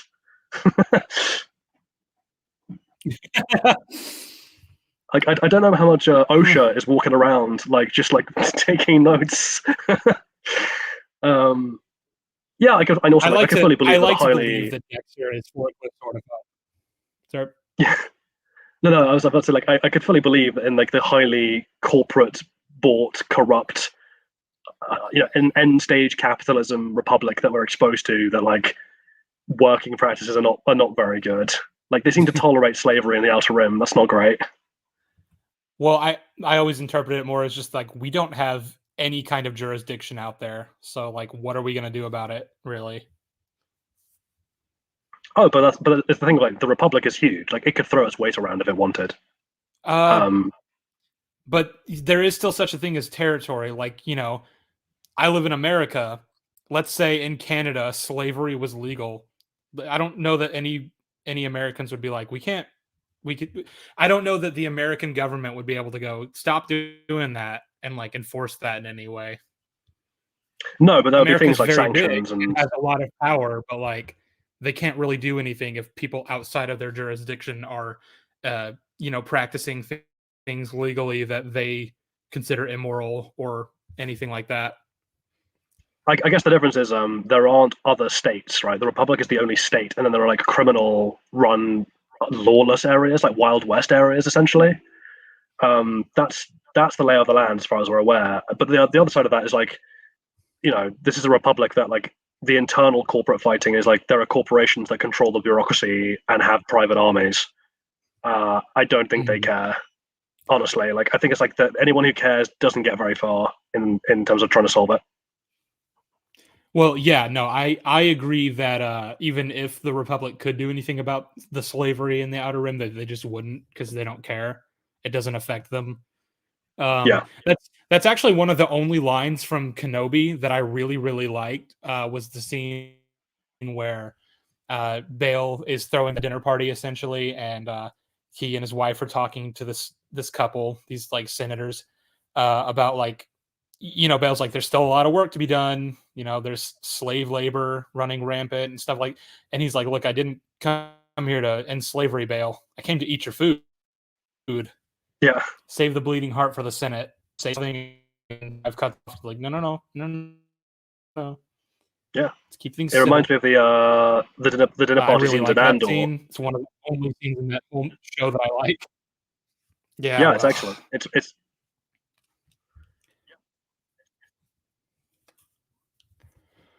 I paid anyway, something of a delay. I keep hearing myself echo. I think it's because either my Wi-Fi is bad or your Wi-Fi is bad. Probably I'm trying to keep this conversation as natural as possible, but we are cutting each other off a lot. Okay, so I'm gonna try and. This is another incentive for me to speak slowly, so you can just cut me off when you need to. Yes, based.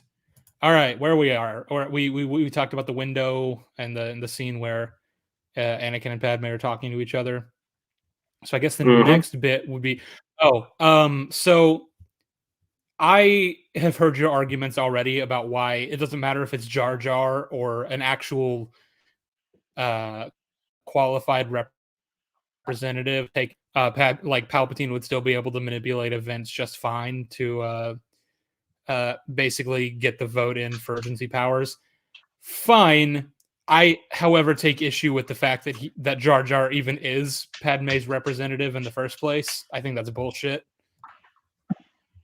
I agree, but this is going to come down to how much authority she has over this. Because remember, the Gungans are independent of the Naboo. So if they're being jointly represented in the Senate with the same Senate seats, it may be that they get to appoint their representative, not her. Well, so I know that here's the thing. I know that Jar Jar's a war hero and everything, but you have to imagine there'd be a much more qualified Gungan to basically fill that role. If it's a matter of we need a Naboo representative and a Gungan representative, why does it have to be Jar Jar? Just because he helped out during the Battle of Naboo? Well, it's several reasons, right? So, and again, this is very clearly not qualified. The reasons I would give would be he was crucial, like diplomatically, he was crucial in Phantom Menace because he's the one who gave Amidala the idea to use the army. He's also the one who introduced the Jedi to the Gungans, and he's the one who led the Naboo to the swamps so that they can negotiate with the Gungans. So he's already been fulfilling the role as a point of contact between the two peoples, and he is a personal friend of Senator Amidala. So I think he is a fairly natural, particularly when he's not expected to actually be doing anything, right? I think he's a natural person to have on staff. The issue is that, in this situation, he's being given a lot of authority, and I think Padme is maybe being pretty damn naive by trusting that he's gonna follow through. Yeah, I'd be calling Naboo like, can you guys please send someone else to replace me, because I don't want all this to be put on Jar Jar's lap. Yeah, or just to turn over the because obviously she's functioning as the leader of the opposition to the bill, right? Just ask Bail to do that, or Mothma. Yeah, well, the idea is that Naboo, whoever represents Naboo in this vote, is still going to vote. So it's either going to be Jar Jar or some other Naboo official. It can't be like Bail or Mon Mothma or anyone like that. Well, hang on, because isn't the thing that she's the de facto leader of the opposition to the bill? Yeah, but she's not. Yeah, but she's not an official. It's not like she's officially.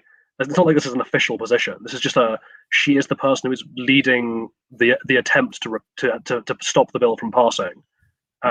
So I don't know why the rest of the senators would just naturally fall in behind Jar Jar. Well, to be fair, even if we're saying that she kind of put she put Jar Jar in charge of representing her, but she put Bail Organa in charge of basically leading the senators that are in opposition to the bill being passed. Bail Organa was also present in the meeting room where Palpatine was manipulating events so that it was clear that hey, we need an army differences aside, we're going to need some kind of force to fight back against this growing threat. And Bale was like present for that, and he was very firmly like, "Listen, all right, I know I have my principles, but we need an army." Is it? I read that scene as because what happens, right, is like a Masameda is like, well, this is a crisis. We need to do, no, sorry, not that's not what happens. The Malastair guy is like, oh, we need that army now. The debate is over, and Bale's like, no, actually, the debate is not over, friend. And then Masameda is like, well, we could always vote to give Palpatine powers, and then Palpatine's like, oh, but who could do that? Wink, wink, nudge, nudge. Well, okay, but here's the thing: if the senators like Bale or anyone else who was in agreement with Padme before, if any of them disagreed about like Jar Jar essentially changing his mind, or the mind of the official position of we don't want an army. If they disagree with that, they don't have to listen to him. They still chose to do it regardless of what he does or says. But the issue is, because obviously Bale is not going to be swayed by what Jar Jar thinks. But any number of the senators who are like flaky in their support, who are basically supporting Naboo's initiative, right? They're supporting Amidala, but more broadly, just like the initiative. If the representative for Amidala appears to change their mind, that is enough to sway a significant amount of those votes to swap, right? Because that's if their leader of the opposition or the representative of the leader of the opposition suddenly turns around and goes, actually, guys, we do need this. Those people who were like previously like a bit unsure will probably swap. Yeah. Also, give me 5 seconds because my food has just arrived, so I need to go grab that. I'll be like 2 minutes. Just cool. Entertain the chat while I'm gone. How we doing, guys? Is this a good debate so far, or are we just talking out of our asses here because we're a bunch of brain dead moron hater guys? Type 1 in the chat if Jolly and I are mindless haters, and type 2 in the chat if Jolly and I are beautiful gods sent from heaven above to bestow our knowledge unto you lowly peasants. I will wait.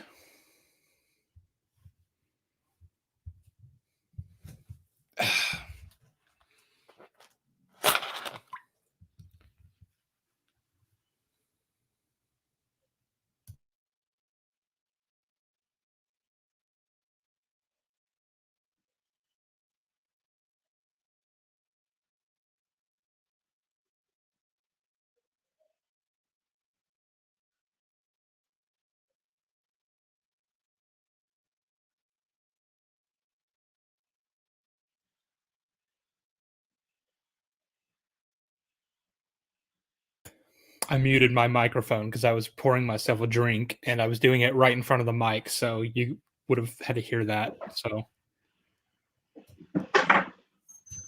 Jolly, I don't know if you can hear me yet. It's fine.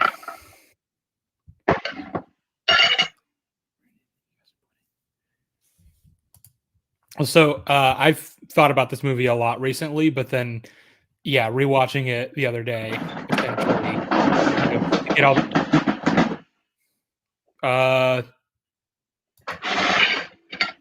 Jolly, are you good? Yeah, I am back. That was my plate.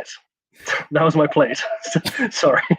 Okay. I'm having some delicious homemade beef stir fry, so I will be eating that as we talk. Beautiful. While you were gone, I told chat to type 1 in the chat if you and I are just mindless haters, and 2 if we are, what did I say? Gods sent from heaven above to bestow our knowledge unto the lowly peasants that are the viewers.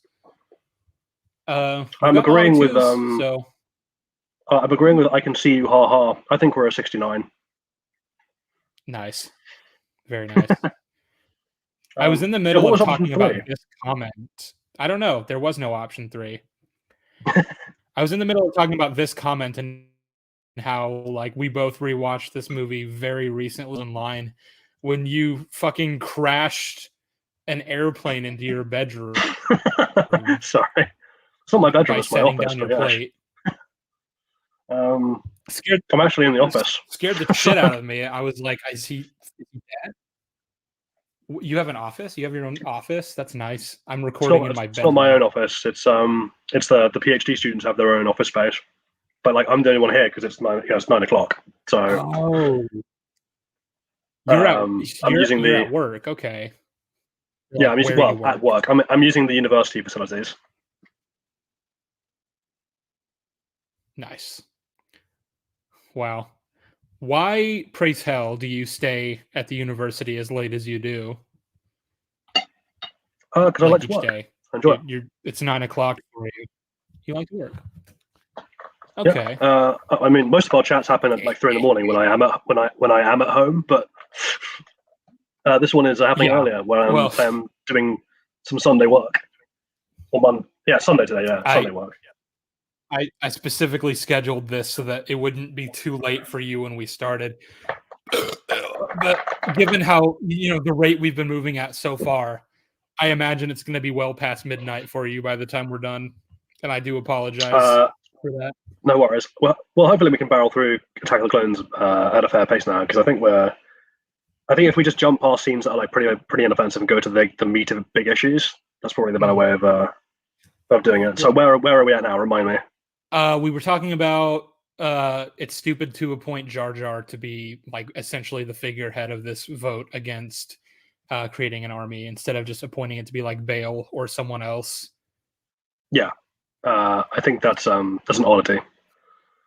So do you want to skip over all the more minor details? Because I have a few that are just kind of essentially nitpicks, but if we're trying to move kind of fast, I can just skip over them.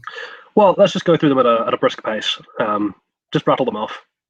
Let's see. I said Anakin and Padme using public transportation to get to Naboo is a nice touch, and they go out of the way to put Anakin in what passes for civilian clothes.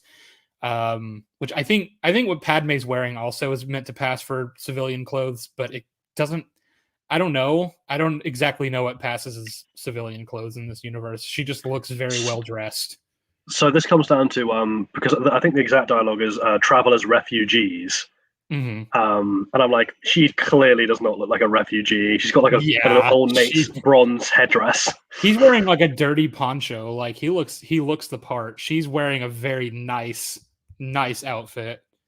Yeah, I think taking inconspicuous transport is fine. I think if they've been doing that and just traveling as regular Naboo citizens, I imagine the average Naboo citizen is quite wealthy because it's a wealthy planet. So that's fine. But the fact that it's on refugee transport, like they do stick out a little bit just because she's dressed like a Vogue supermodel. So my major point of criticism there was that Obi-Wan like accompanied them to the like on the bus to their ship off world essentially, and he was dressed in his Jedi garb. So I feel like that kind of defeated the purpose of like if the assassins are watching or whatever, or if they have their sights out for the Jedi, you just don't want to be dressed like a Jedi when you're with them. I don't know. It's a nitpick. It's a minor thing. Yeah. Let's see. I agree. I also said I was confused about how well known the Kaminoans are meant to be, because there's a line from Dexter where he says that they keep to themselves, and obviously not many people seem to have heard about them. But how do they run their business if people don't know about them? So this supports the earlier interpretation I had of the Kaminoans run a shady business for shady people. Like this is the kind of thing where like I imagine they've been heard of by some like very wealthy black market elite types, which is presumably how Psycho Diaz ran into them. But given where they operate and how they operate, like this is one of those things where like those people who cater black market services to the elite, to the very rich, are much better at hiding under the radar than those who, like the Hutts, who cater towards the poorer end of the criminal spectrum. Just because there's way more of an incentive from the rich to keep these people hidden. There's way more resources at play. Like you've heard of Pablo Escobar, but you've never heard of the accountant who runs the Cayman Isle accounts of like the Clintons, say. Like, it's that kind of thing, right? Like, I mean, hell, like even in this world, like there are black market companies who do sell private armies essentially that I've never heard of.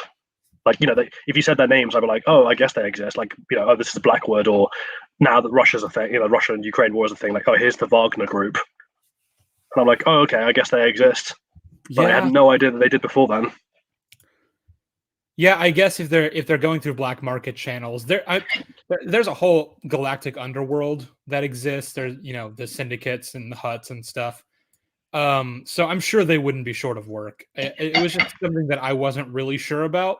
There's going to be a couple criticisms that I have in this movie that I say are criticisms, and it's really just I'm not sure what to make of it, and I'm going to ask your opinion on it. But we'll get to those. If I may, I think there's also another thing to consider with the Kaminoans, which is exactly how much of their time, their business, is being taken up by this contract, because this is a big contract.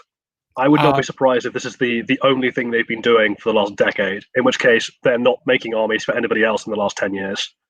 Well, so sure, but like, the question would be like, how did they get business before that? Well, I imagine it's like smaller channels, right? It's like they would have been making much, much smaller armies for various small clients at a time, and those small clients would have been like elite level businessmen or like private warlords, or people, a lot of them maybe from beyond the Outer Rim, because that's where the Kaminoans are. They might have been keeping out of the Republic's jurisdiction entirely for the most part. I think actually it's I don't think this is ever established in the film, but I think technically on the map, Kamino exists right outside of what the border, or like what the galactic border is considered. It technically exists outside of the galaxy. There's a line from Dex about this. He says because Obi-Wan says Kamino is it in the Republic, and Dex says no, it's beyond the outer. It's beyond the Outer Rim, just south, about 12 parsecs south of the Rishi Maze. The Rishi Maze being that like sub galaxy that's orbiting the main galaxy. Okay, yeah. So Kamino isn't even an official member of the galaxy. No, it's beyond the Outer Rim. It's remote.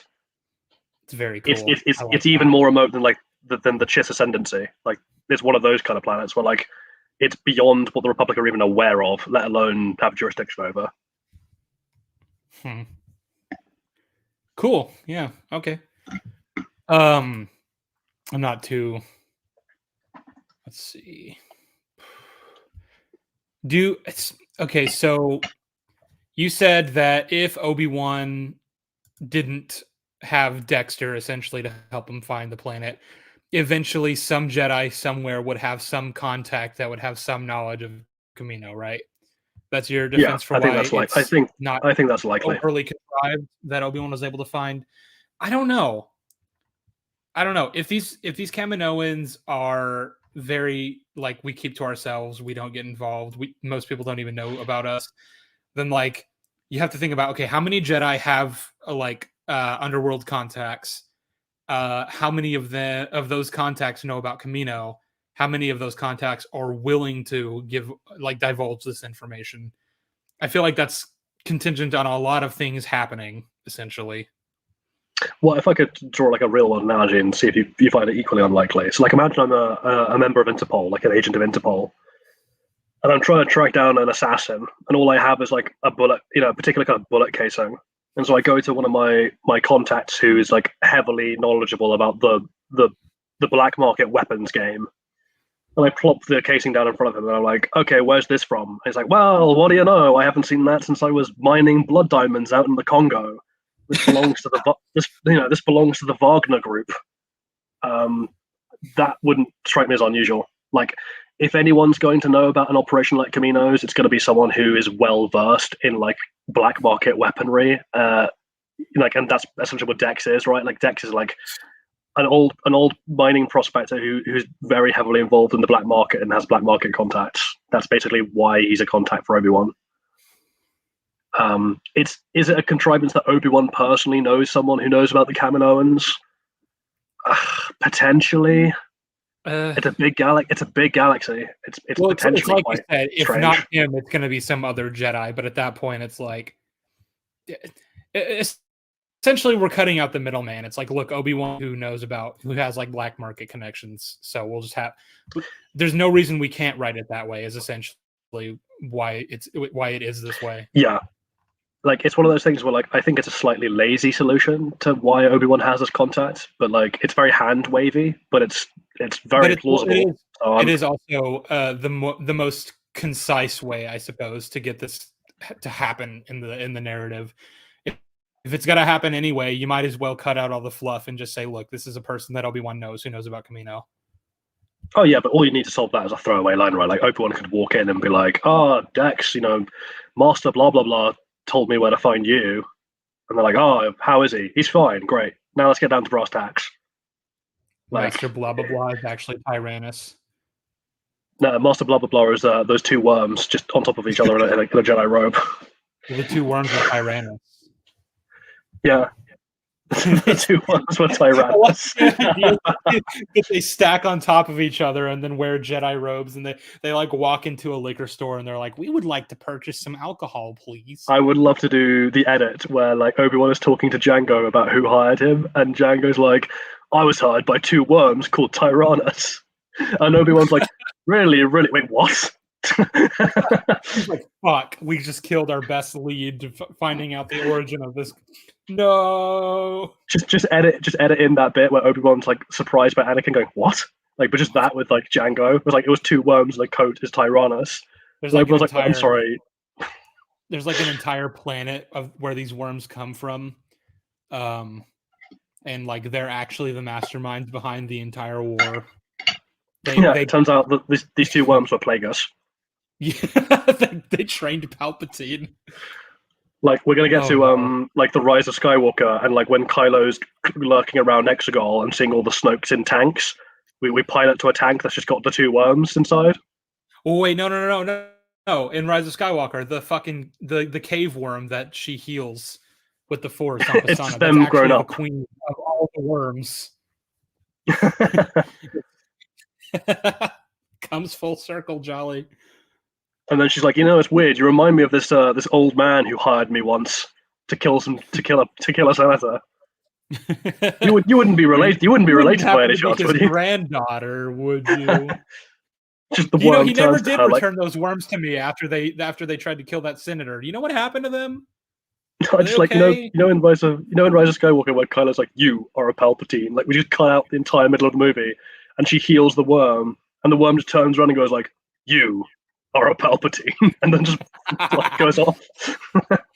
Your parents didn't sell you for drinking my. I never lied to you. Like, I've never met you. I've never met you. He's like, I've always been there. Oh no, she's like, in Last Jedi when she's in the dark side hole, and she's like, show me my parents, and it's the two fucking worms.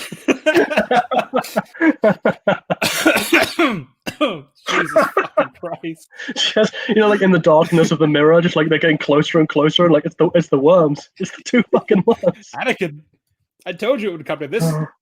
I was right. The two worms are taking over. The oppression of the worm will never return. To ensure the security and peace of the Republic will be reorganized into the first two worm empire. You might even say that Palpatine ain't worming his way out of that situation. No, so Sheev. At the end of the Phantom Menace, when Qui-Gon's burning, and Mace is like, "Always two there are, no more, no less." No, a worm and another worm. A worm and a slightly bigger worm. The worms actually sent Palpatine to send Dooku to send Jango to send Zam to send the robots to send themselves. Dude, the worm lore goes so deep. The worms are the key to all of this. Somehow the worms returned. We gotta stop. We gotta keep going, Jolly. Right, yeah, so hang on. Where were we? So Dexter Jackster, that's all done. What was your next bit? Let's see. I took a lot of notes about Dexter. I don't even want to talk about any of that, too. Let's see. Fuck.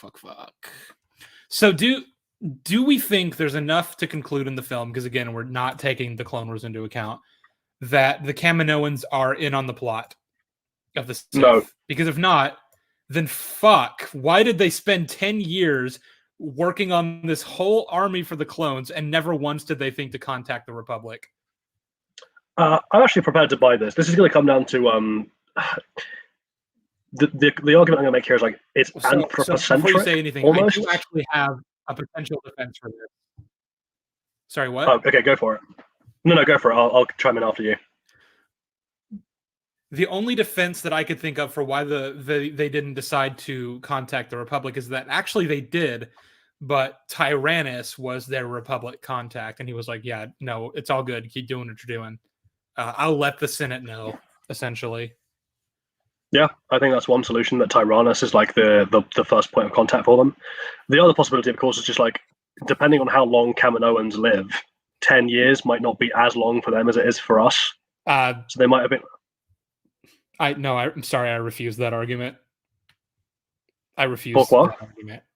Because see, we live our lives day by day, so it doesn't matter if we have like really long lifespans. 10 years is still going to be 10 years. That's not how time perception works, but even if I'm prepared to grant that, like, if your contract with someone is, I'm going to build you an army, and it's like, okay, how long does that take? It's like about a decade to grow them and train them. I'm like, okay, I might check back in with you maybe once in that process, but like, you let me know when my order's ready, and I'll be off.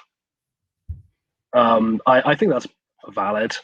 Again, I think the more logical explanation is they have Tyrannus as a contact, but I don't think it's plot breaking for them to be like, because it sounds more just like they were like, it's weird that the Jedi themselves haven't turned up to see these guys, and then they do. Diaz never came back, but then also the first Jedi to actually come to our doorstep that we show the clones to doesn't seem to have any idea what's happening or what these clones are for, and yet we don't find. I guess like, it's a little awkward at first. Like there's like a moment where the Kaminoans kind of seem to be thinking like, why doesn't he know? You should, but the thing is, like, they should be very concerned. Like, you do know what this is for, right? Like, they should be like, listen, you know about this, right? Because if you don't know about this, then we've wasted a significant amount of time and resources. True. I think there's two potential solutions to that. Well, the thing is, like, Obi-Wan is playing along enough that I think they're prepared to accept an alternative solution to just, you don't know who we are. It's more just like he comes across to, like, if you're the Kaminoans, I think Obi-Wan comes across more as slightly dense than unknowing, if that makes any sense. The other thing there is, like, they're black market dealers, essentially. Like, I wouldn't be surprised if, and also Obi-Wan is essentially a representative from a larger organization as far as they're concerned. I think the grunt emissary not knowing all the details of the contract order might be something they've encountered before, where, they're like, oh, here's the, we're all on, here's the order, it's on time, and everyone's like, that's good, and they're like, right, tell Cypher DS that his order's going to be done properly, and everyone's like, I'm sorry, who? And they're like, the guy who placed the order, and he's like, oh well, he died 10 years ago, and then the Kaminoans just go, oh, in that case, like, we assume the contract's just been, Cypher DS may have been the main contact, but like, as far as they were aware, the army was for the Republic. So like, the fact that he's dead explains why Obi-Wan doesn't necessarily know who he is, but that doesn't change the fact that the contract is still with the people that you think it was with in the first place. Yeah, sure. Because my only point of contention was just that they explain everything to him, despite him not seeming to know what's going on. But if it is just a matter of like, oh well, he doesn't have all the details, but he does represent the party that we're making this army for, so it's all good. We'll just explain whatever question, we'll answer whatever questions he has. I guess that's fine. Also, because they don't give him any. No, sorry, just go on. Well, I was just gonna like, what do you have any points about this? The criticism I have of this scene, I think, and it's a very minor one. It's a logistical one. Is the famous line of 200,000 units already, 1 million more well on the way. Mm-hmm. I'm gonna have to be good faith in the movie and assume that a unit is more than one dude, because 1.2 million people is not nearly enough to cover a galaxy. Like, that's roughly the same population as the Death Star by itself. Yeah, so because my interpretation when I heard that was like, are you telling me that after 10 years you only have 200,000 soldiers ready to go? Because holy fuck. I think we've wasted a lot of time if that's the case with this. Yeah, I think the best faith is I think the best faith is just that when they say a unit, that must refer to like a legion or something. Like, otherwise, that's an insanely small amount of troops. Yeah, no. I mean, because think about it, like there are probably at least 100,000 systems, like solar systems, in the Republic alone. Imagine if half of those have seceded to the Separatists. So there's 50,000 planets that are being like Separatist occupied, and you like essentially doing the math. You have 4 clones to send to each of them, or you're just going to have to start sacrificing planets. So we know it's roughly 1,000 systems in the Confederacy because the opening crawl tells us that. Right. But even so, 1,000 planets between 1 million people. Fuck my life. Like, how are you defending a planet with like 10,000 people? That's nuts. It'd be 1,000 people, right? Doing the math. You have 1 million clones, and you have to intersperse them between 1,000 planets. That'd be 1,000 troops each. Yeah, roughly. Yeah, probably. My brain's not working, so yes, I'm just gonna nod along to that. So you're not taking the planet. For every 1,000 clones you've sent to this planet, there's going to be like 10,000 droids. Oh, way more than that. Yeah. I'm just gonna have to be good faith and assume that like by unit they mean a larger number than just one dude. I sure fucking hope so. Because if not, that's bonkers.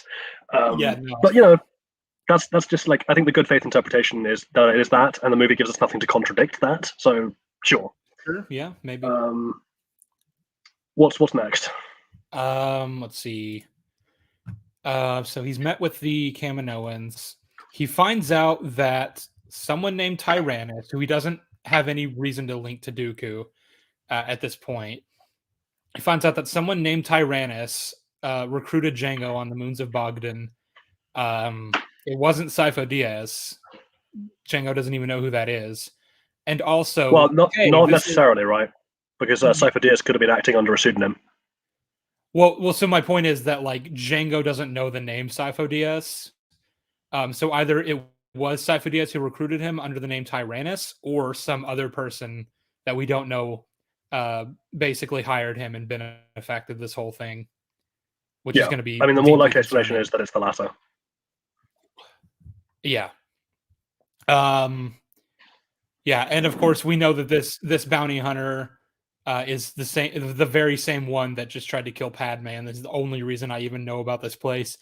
We've already kind of gone over that, but like, yeah, what does Obi-Wan, what did like the Jedi know by the end of this film? What did they choose to do with this information? They don't know a lot. They know that the clone army was commissioned about 10 years ago by Sifo Dyas, or someone using his name. They know that someone called Tyrannus is involved and presumably funded it. They know Jango was the approach to be the model, but other than that, they've got nothing because Jango's dead. Sifo Dyas is dead. The funds are presumably untraceable through the Kaminoans, which we've given him good reasons for why that might be the case. Is likely to be the case.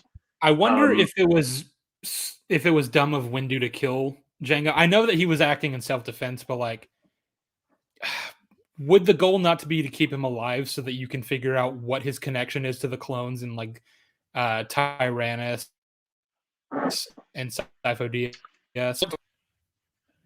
But I guess it was the heat of battle. I can't really stress that too much because I agree that if he had a chance to take Jango in alive, I think that would have been the smart thing to do.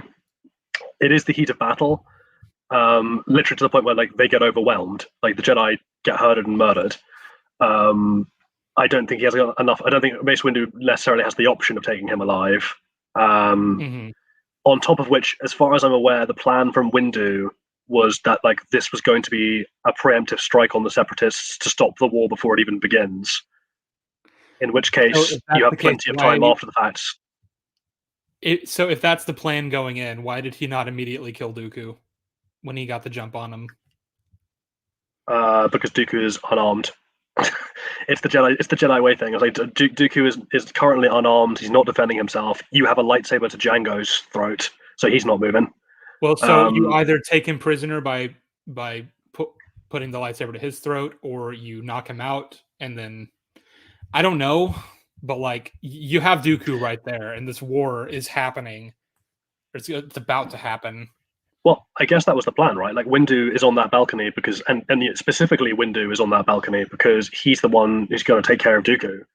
That goes sideways because a bunch of battle droids turn up, and then Jango has a flamethrower, so he has to bail out. But I guess that was the plan, right? It was like he was going to surprise Dooku from behind, being the only Jedi there who was powerful enough to beat him, whilst the other Jedi secured the arena and potentially the other Separatist leadership if they could. I would want to know why, because Dooku's a former Jedi, to their knowledge. He was very powerful. I guess I would want to know why you don't send more than just Windu up onto that balcony if the goal is to essentially arrest him and all the Separatist leaders that are up there on the balcony with them. And you know that Dooku's there and Jango Fett is there, two very skilled warriors, one of which you know is immensely powerful. I presume this is just a logistical thing. Up there. Well, again, I presume this is a logistical thing of like there's only about 200 Jedi here. I say only, that's still a lot of them. There's about 200 Jedi here. That's not enough to, like, you need to cover, because there's several things you need to do here. Like you need to cover the arena to be able to free Anakin and Padme and Obi-Wan.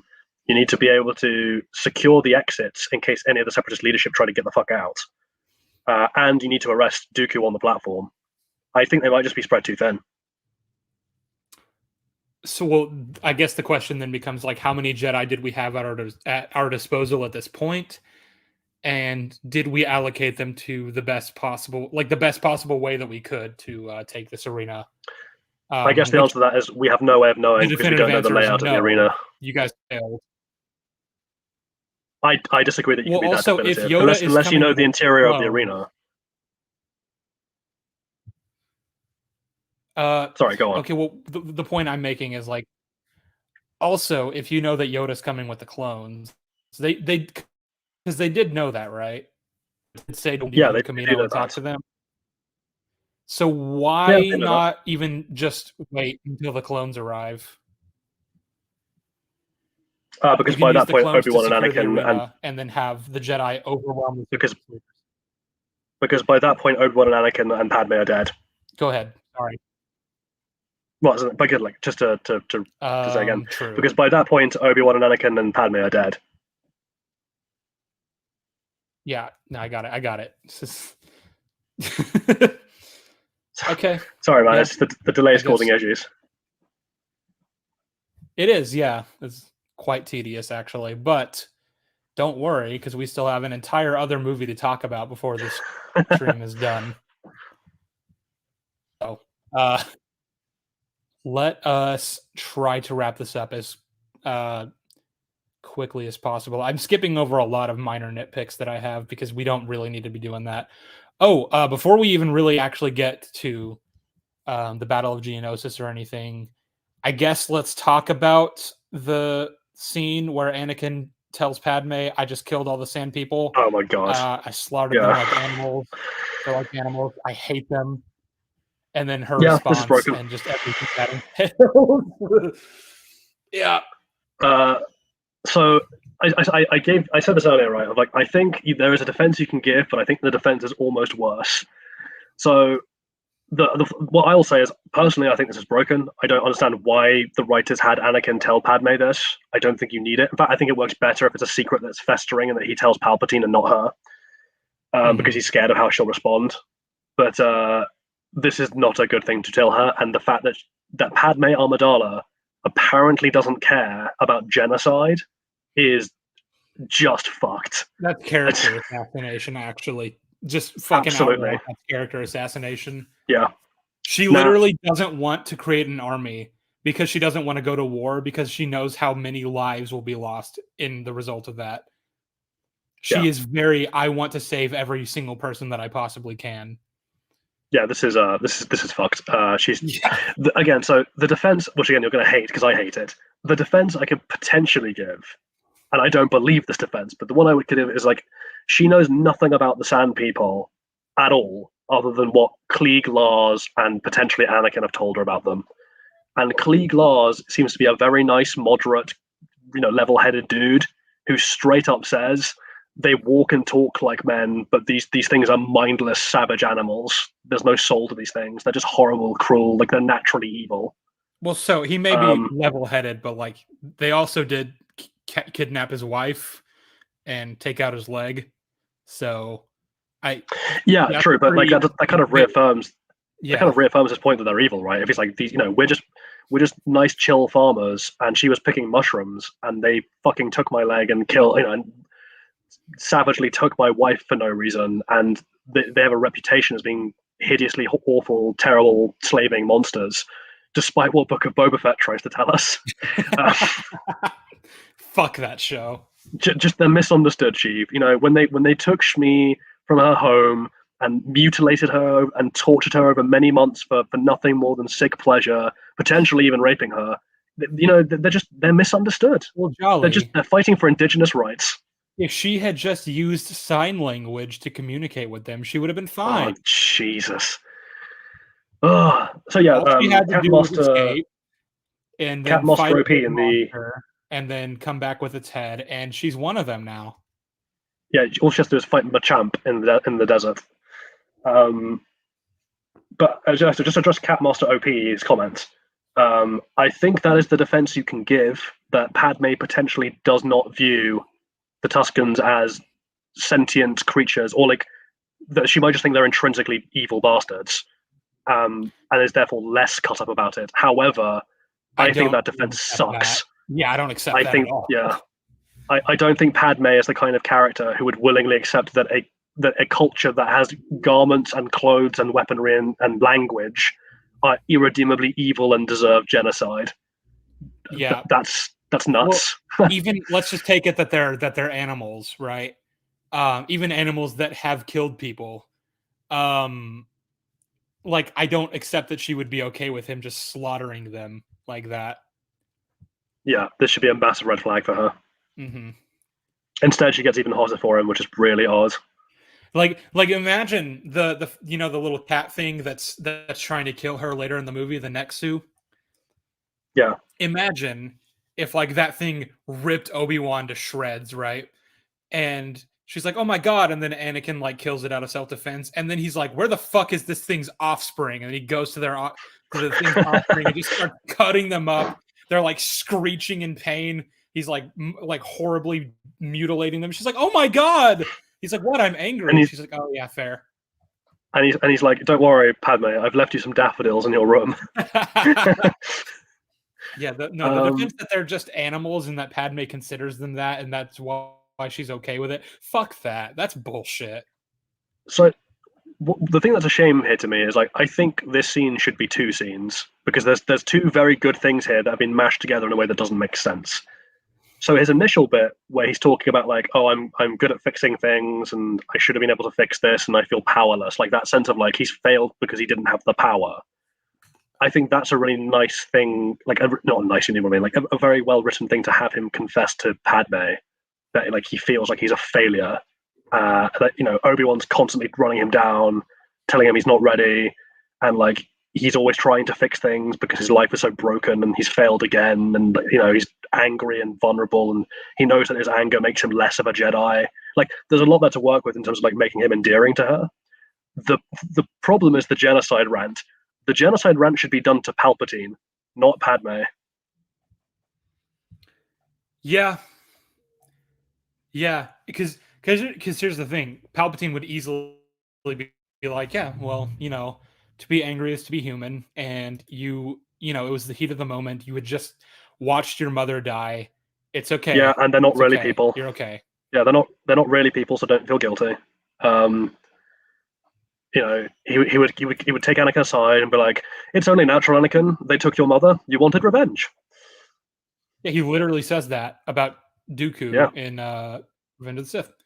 Remember what you told me? And he also and the Sand people. The movie confirmed that conversation actually did happen. We just never get to see it, and that's really annoying. Yeah. If anything, I think what should have happened is when Windu contacts them to be like, stay on Naboo, we're gonna go for Obi-Wan.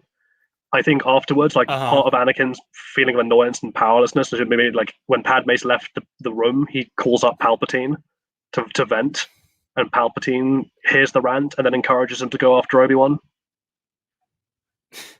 That's a my potential dear fix. boy, I'm so sorry to hear about your mother. I truly do care. I really know what love is, Anakin. I'm full of love. I want to know what love is.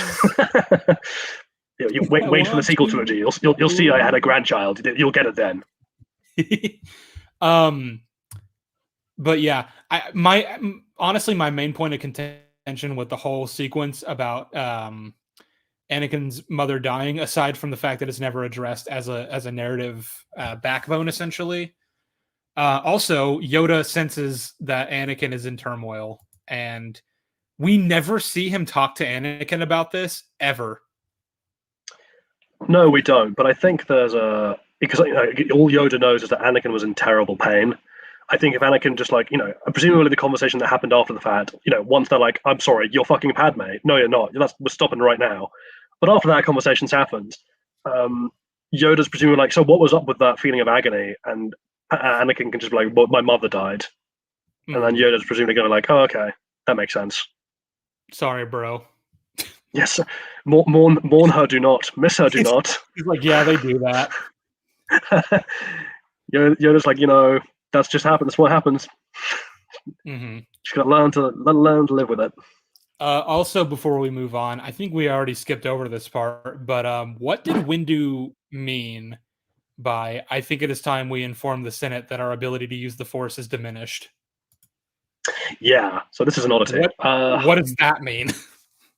I guess that I guess you have to take it literally, right? Like, I guess the Jedi are less able to tap into the Force as of recently. Sure. The dark side clouding their vision or whatever. Fine. But why would he ever suggest telling the Senate that? I guess it's because he's by the book, right? He's just like, we are servants of the Senate. We have been compromised. We should tell the Senate. And then Yoda's like, that's a bad move. Let's not do that. Not do that. Actually, stupid, dumbass. Cool idea, bro. But have you thought about maybe not doing that? Let's not and say we did. Have you thought about just maybe telling the two worms? I'm sure they'd understand. I almost spit out my drink, you asshole. Just the next time, next time there's a council opening and Anakin really wants it, and it's like, we've given it to the two worms. Remember what you told me about your mother and the two worms? Oh my god, these worms are just going to leave, like, this whole chat. These worms are going to leave this chat as like the ultimate lore of like the Jolly Sheev collaboration. If we ever do a regular podcast, we should just call it The Two Worms, where we are each of one of the worms. Okay, but can I be, what were the names you said? Fuck, I don't remember now. Oh, I just had like smaller worm and bigger worm. Or Fred and Patrick, I think. Yeah, okay, I want to be Fred. Okay. That's fine. I'm happy to be Patrick. Good. Because I wasn't gonna, I would not have gone into this with you if we weren't gonna. I'm getting that out of the way now. Okay, cool. Yeah. Anyway, worm talks. Let's see. Be angry is to be human. I did note that it's funny that Anakin just took C-3PO. Oh yeah, he just steals him. It's like, okay, I know that he. Well, I guess like. Him. But yeah, I guess like he is owned by Anakin technically. No, he was owned by Shmi, which means by extension, now that she's gone, he's owned by the Lars family, right? That's how that works. Well, I mean, Anakin's her blood son, so I guess he takes priority, right? I mean, I will still argue it's a dick move because like these guys are dirt poor, moisture poor, like literally dirt poor. Yeah. Like, they really need it. Oh, side note. There is actually a deleted scene. Sorry, there's a deleted scene that where Owen's essentially like, I feel like you should have this because you made it and also it's connected to your mother. So, but they didn't keep that in for some reason. I don't know. Yeah. I don't imagine it would have been a very long scene. I don't know why they didn't. So I have two questions. Well, one is a hypothesis. One is like a kind of like what if, and the other one is just like a general question. So like the first what if is, I actually think that the Anakin Tatooine stuff would have benefited if Owen had gone with him. We could have had some time for them to talk.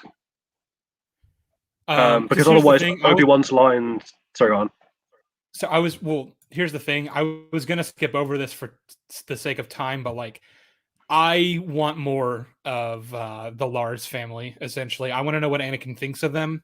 I want to know, because here's the thing: you find out that your mom, who is a slave, was sold by Watto to this person, and that this person then freed and married her. My first question is, okay, was it actually love, or was she kind of forced into this? Like, did he actually care for her? Or did he basically buy a sex slave and call her his wife? Yeah. Because I have got some problems with that. Next, the second you show up, this guy you've never met is like, I guess you're my brother. It's like, I don't fucking know you.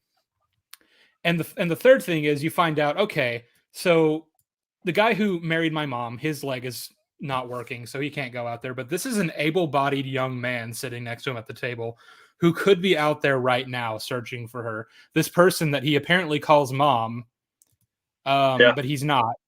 So what the fuck? There would be so many things that I have to say about that. Well, it's also just because I want some context to Obi-Wan's line to Luke about how Owen didn't hold with Anakin's ideals and thought he should have just stayed there.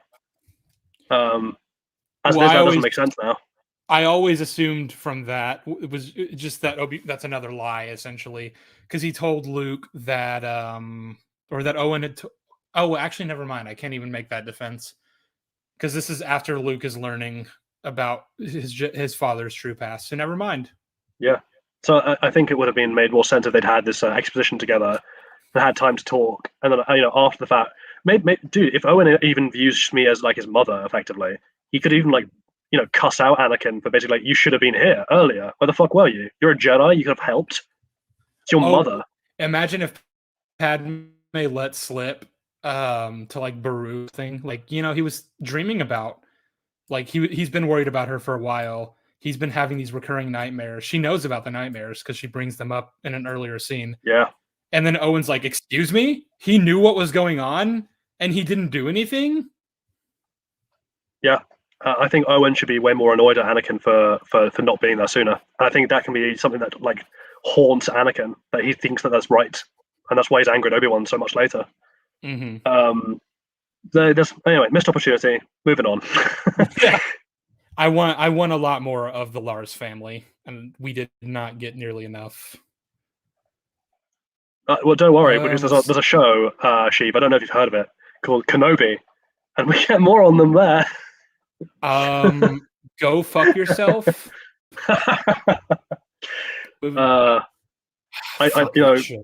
Owen loved Luke like he's his own. Actually, you know what? Just to rant, because I fucking hate that show. Just to fucking rant about that show because I can. That was one of the things, like, aside from obviously, hey, it's an Obi-Wan show. I love Obi-Wan. That was one of the things I was really interested in. I was like, we're gonna get to see more Owen and Beru. I really like them. I wish we got more of them. They have very minimal like film appearances, and I wanted more. And this was an opportunity to get that, because imagine we did technically get more. Imagine if the conflict of the show had been like lower stakes. It's about like thugs or gangsters or whatever, and like the Lars family is directly affected by what's happening, so Obi-Wan has to get involved, and then maybe Obi-Wan and Owen are working together to solve this problem, and they're having to we're exploring their relationship with each other, and what Owen thinks of the Jedi, and what he thinks of Anakin, and what he thinks of Obi-Wan's treatment of Anakin. Maybe he even finds out that Anakin would have been able to come back to Tatooine in time to save his mom had Obi-Wan let him.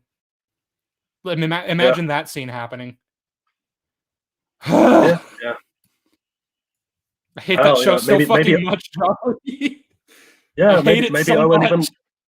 maybe Owen even likes Anakin and Padme and is genuinely annoyed that he thinks Obi-Wan got them killed. Yeah. Who knows? Fuck it.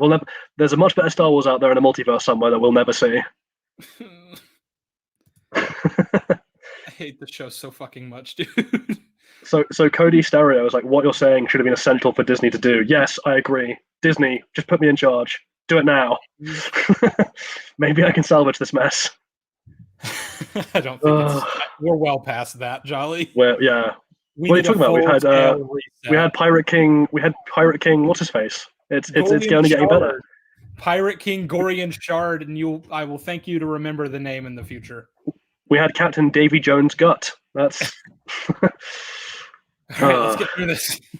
We're 3.5 hours into this goddamn stream, and we're still not even at the next movie yet. Jesus Christ! Come on, come on.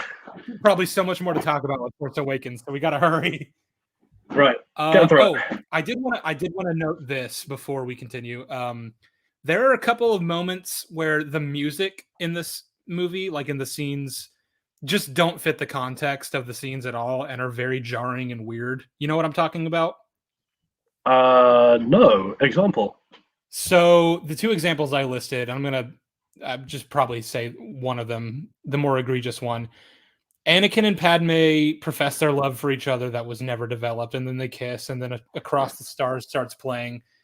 And then they get wheeled out to their execution. And like while we watch, like we pan over the arena and see all the Geonosians cheering for their deaths, it's just still playing really loud, and like it doesn't match the context at all.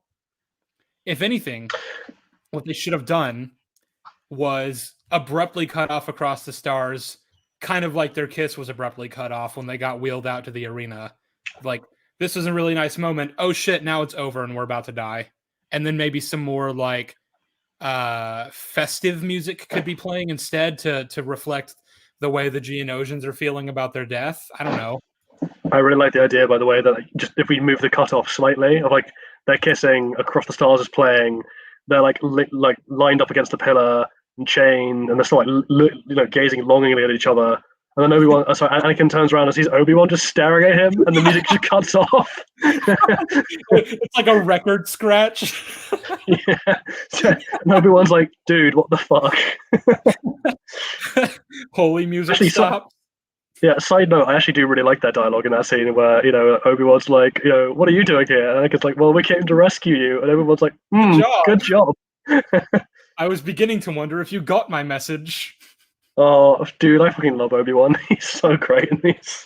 The other example that I noted was the scene where Anakin and Padme are standing outside the Lars homestead, and he's like, I'm going to go, find my mom. You stay here.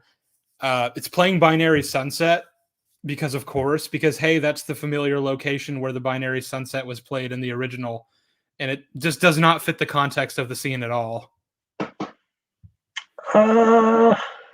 I can see why you think that. I don't know. I didn't find it that jarring. No, sure. Yeah. That one wasn't maybe that's just jarring. The other example was much more egregious. I don't know if I find that one jarring. I guess it's because I get what they were going for. I don't find it especially jarring, but I can absolutely see why you would. That might just come down to a personal taste thing. I agree with you. If I had been directing it, I probably would not have put the music there that they did. But I don't think it's necessarily like so jarring that it devalues the scenes. I think it's more just a bit like not generic, but you know what I mean. Like I think it's just there. Very well. Fair. Yeah. Fair enough. So let's move right along here. It's a bit lucky for Padme that she was never hit by a single blaster bolt during the arena battle, especially that one wide shot where it shows them all standing in a circle and they're surrounded on all sides by droids. Yeah, I guess the best you can do there is they show a brief scene of her hiding inside the upturned chariot for a little while, and then I guess when they're in the circle, if she's hiding behind Anakin, he's deflecting the bolts. But even so, she got. Now I don't remember. No. Like, so she's not when they pause, but like when they pause, I imagine the Jedi have like walked around and like this is the thing of like I think it's plausible that she did that in the actual fight. I still think it's even with that, it's amazing she wasn't shot in the back or something. Mm-hmm. Well, because the thing is that I commend them. That's the scene where they're actually like taking cover. Because, like, yes, Padme doesn't have anything to defend herself with. Anakin, like, all the Jedi have their lightsabers, but Padme just has a gun. So I really commend the scene where she's actually taking cover, but the rest of the battle, she's not. If I may, there's obviously something here that bothers me slightly, and I think these two problems could fix each other.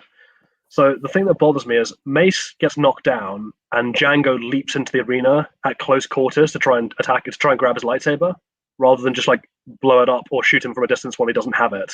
Yeah. It's weird that Django chooses that moment to jump in. I think the potential solution would have been Padme is like taking cover throughout the battle, and Newt Gunray takes the opportunity to be like, "Oh, Django, finish the job, kill Padme," and then he leaps down to kill Padme, and Windu intervenes. Mm-hmm. Yeah, I think that's a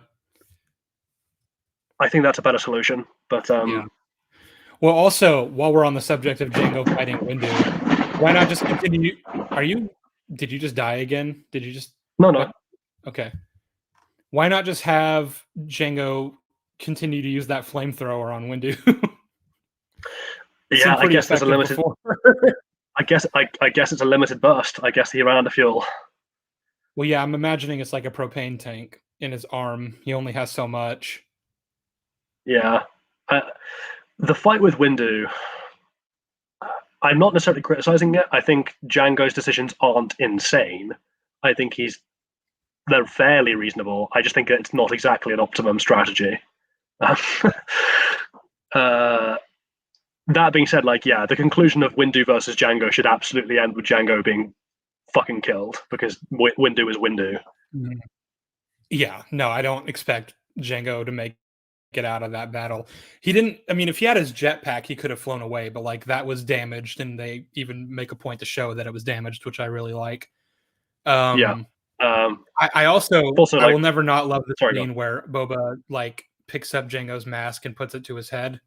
Really love. Yeah, I was about to say, I love that scene. I also like the very small detail of when Django's head flies off.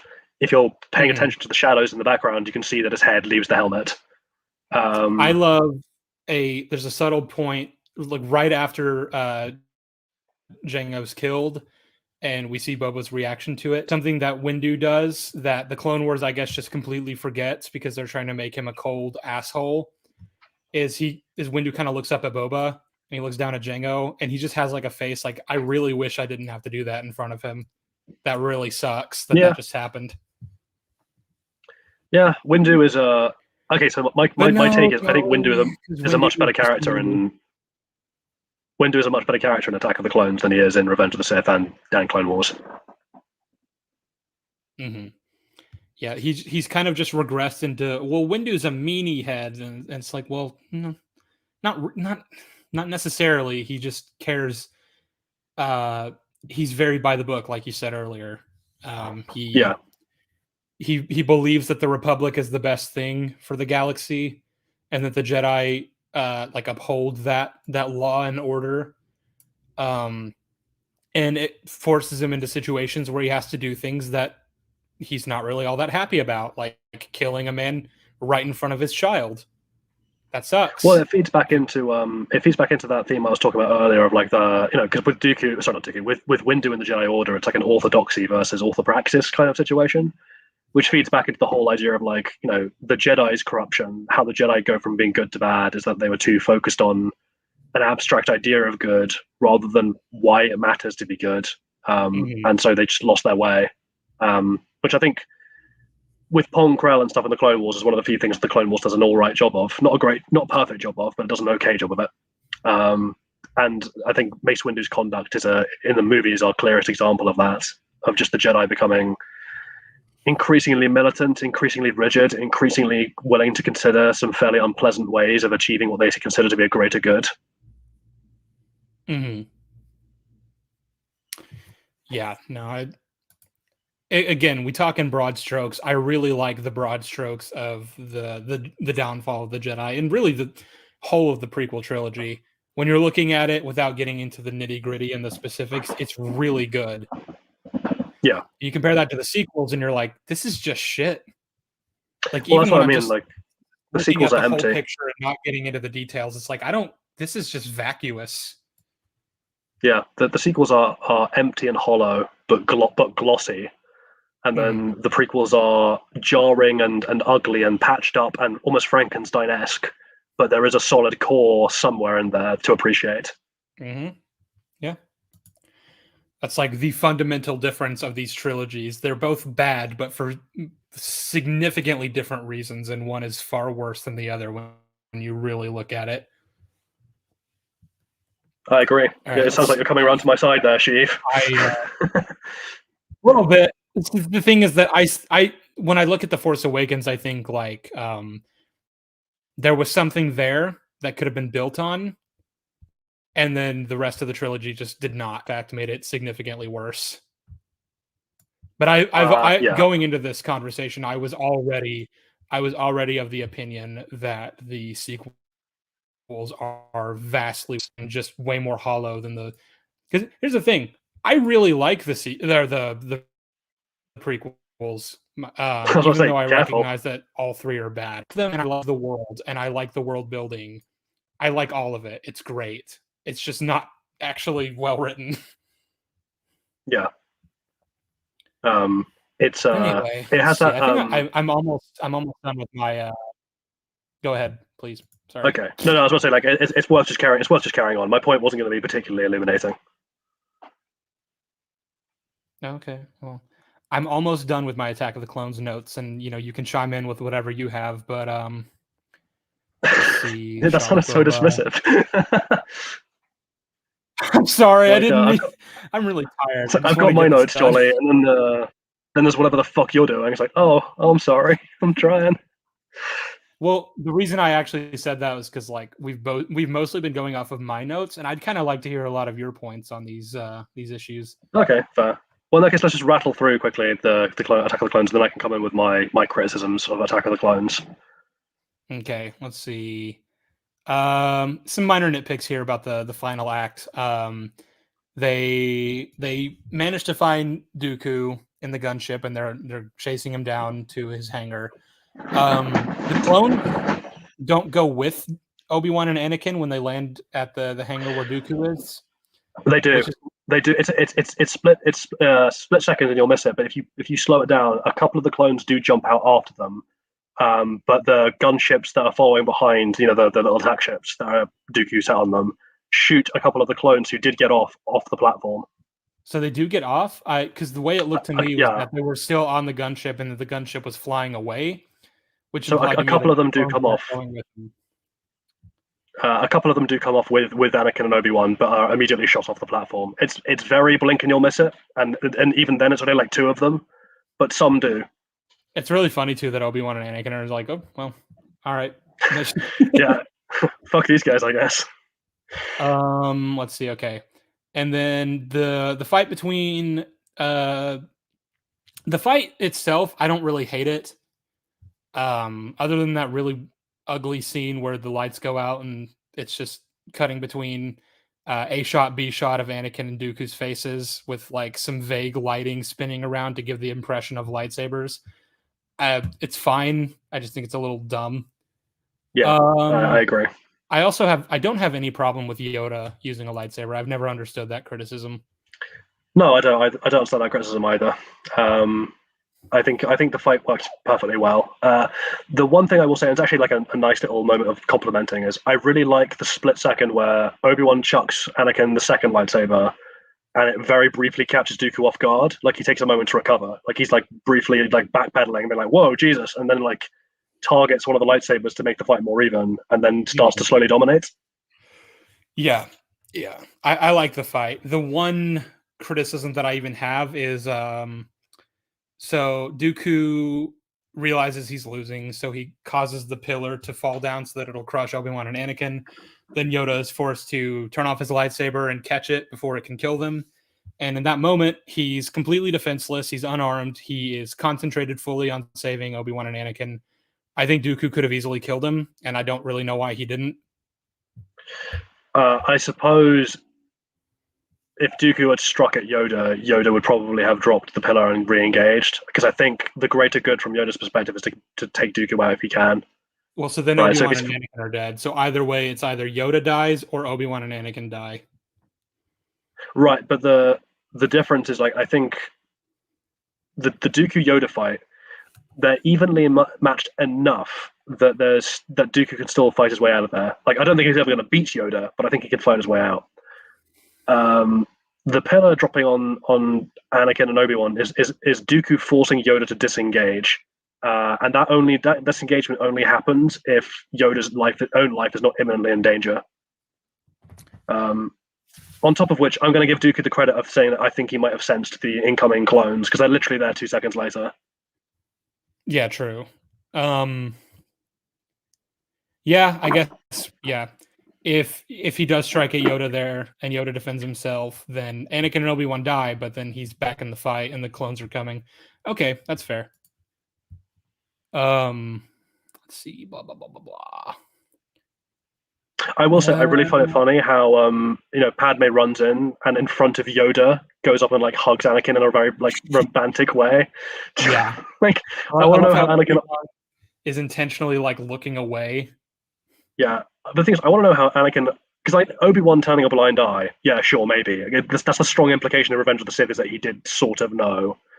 I do find it funny though that like literally canonically, because it's in this movie, within a day they send Anakin back alone with Padme to Naboo, and I'm like, Yoda, you just saw them.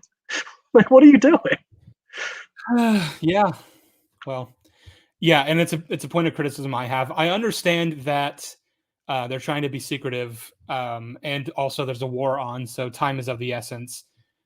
So they just rush into a marriage after being together for a day tops. I understand that as a defense. I still think it's stupid that they got married immediately, though. Like, they essentially know nothing about each other. It's also unnecessary. I think it's fine if like Revenge of the Sith starts and we're given some backstory that like in the intervening years they got secretly married.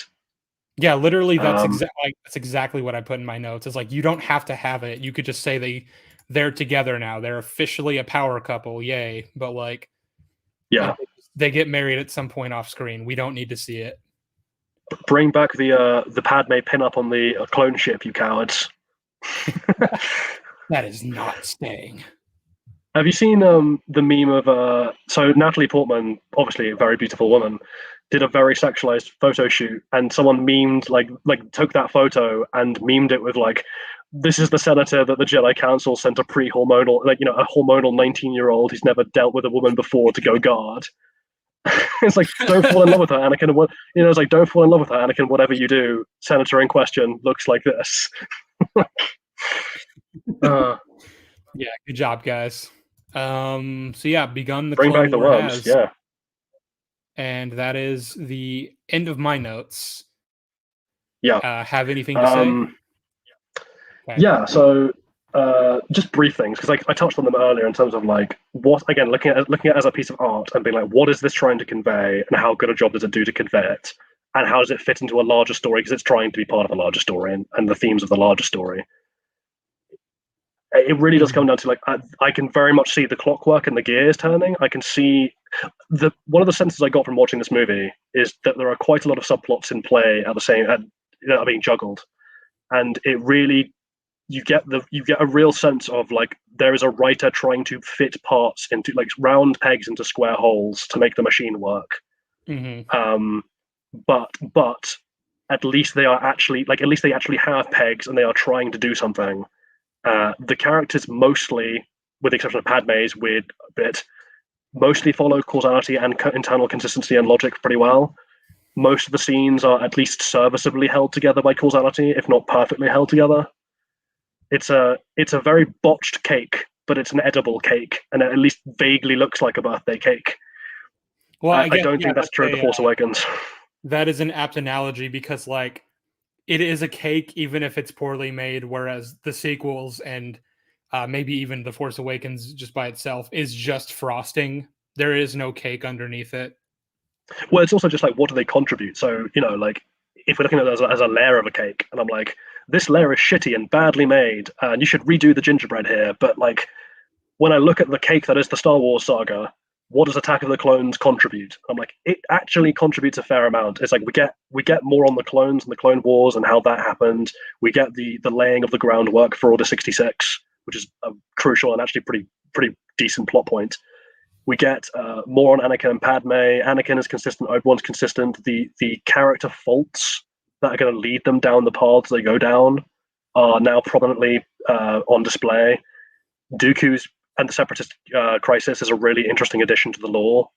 The whole Clone Wars is actually quite well thought out in terms of like the politics of it and Palpatine's grand plan, and the idea of like how exactly good people can be blind to their worst impulses and fall into dark patterns. There's a lot of it, and it's good. It's just a shame that it's held together with duct tape. Yeah. Well, if you, anything more? Sorry. Just the one last thing of like, again, I've already mentioned this, but like just because a large part of the criticism of this movie particularly and the prequels generally is I find it as people go, I find it unwatchable because the dialogue is so shitty and it's so and the events are so clunky and the CGI is bad. And I'm like, well, the CGI is 2002. There's not much they can do. I'm afraid, and I think they balanced practicals and CGI as best they could for the time they were in. I think that's an unfair criticism. I see it, I understand it, but we're looking back with the benefit of hindsight kind of style thing. I think the dialogue is mostly pretty good. It's mostly the fact that the romance is forced into such a small amount of one movie has meant that they've had to give Anakin some very clunky rants to exposit feelings and stuff that should have been done naturally over the course of events.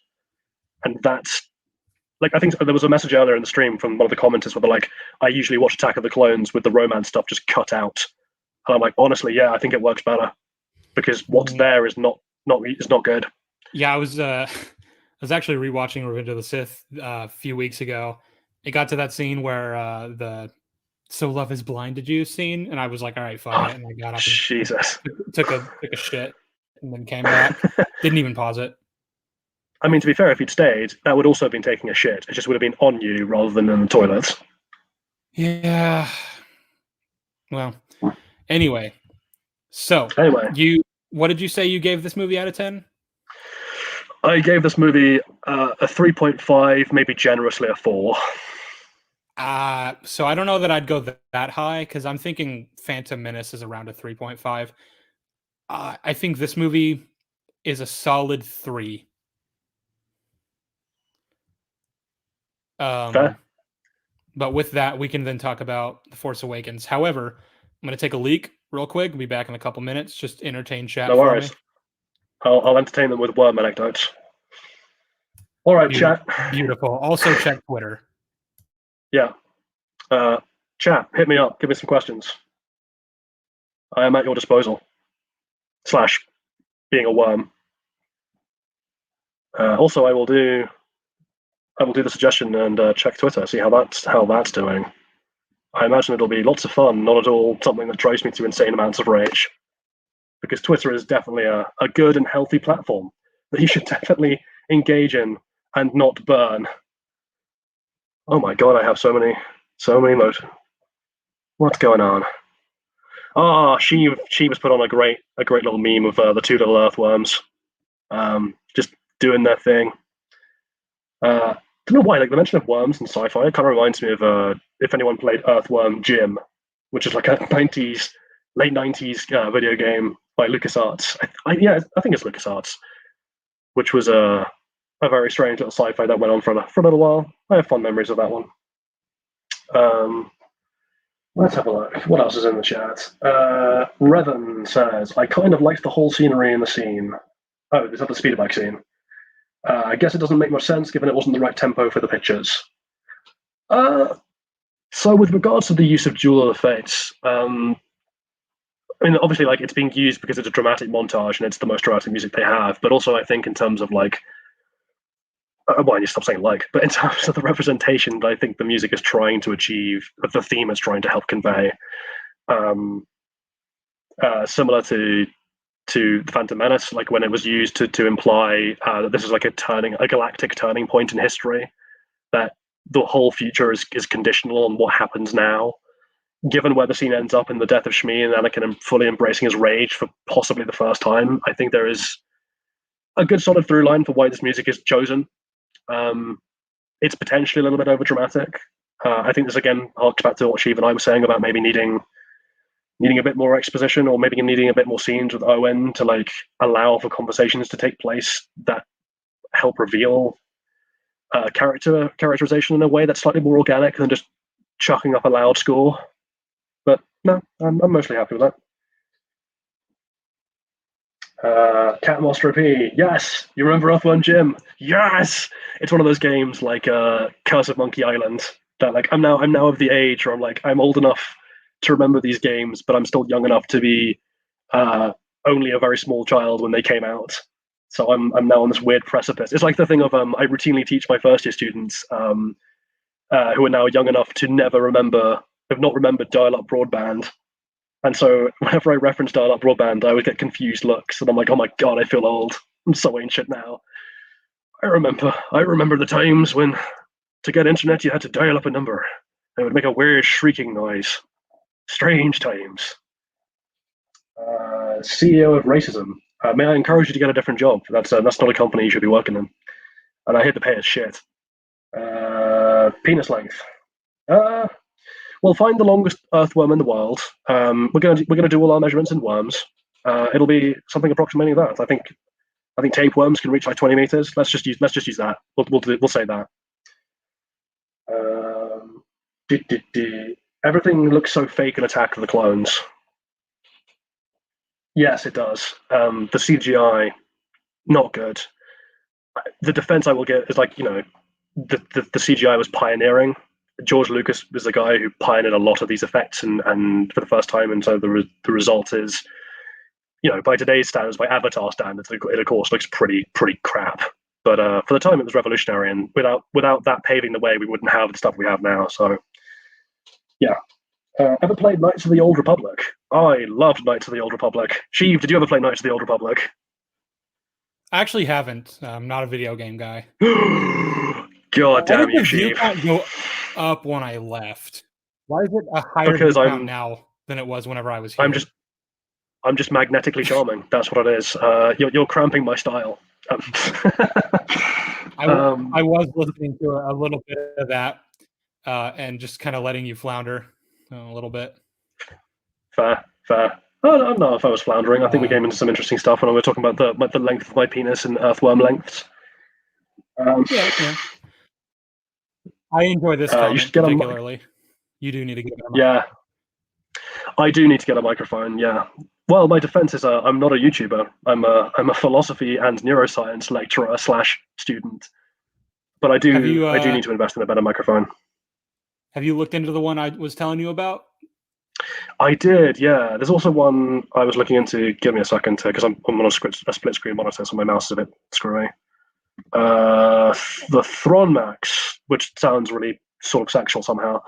The Thron Max M Drill 1 Pro Studio Kit, which is roughly the same price as the one you recommended, but I got a recommendation from someone who regularly streams as well. Okay. So I will compare the two and see which one works best for me. Yeah. I enjoy your earthworm on Twitter. I like them a lot. There were a few options that I could go with in regards to that tweet, because I just typed in 2 worms, and there's one. These two little cartoon worms, these cute little guys. I'm gonna send you a picture of it on Discord. I was half expecting you to send me like a picture from like Worms, the video game. I've never played that. I did hear you talking about it though. Well, I think I was talking about Earthworm Jim as opposed to Worms. Worms is like who made Worms? God, I'm too old now. My memory isn't working the way it used to. I'm getting on, Sheev. You see, my joints all hurt. My back aches. These wacky little dudes. Oh, that is very adorable. I love them. Which one are you? Are you the one on the left or the right?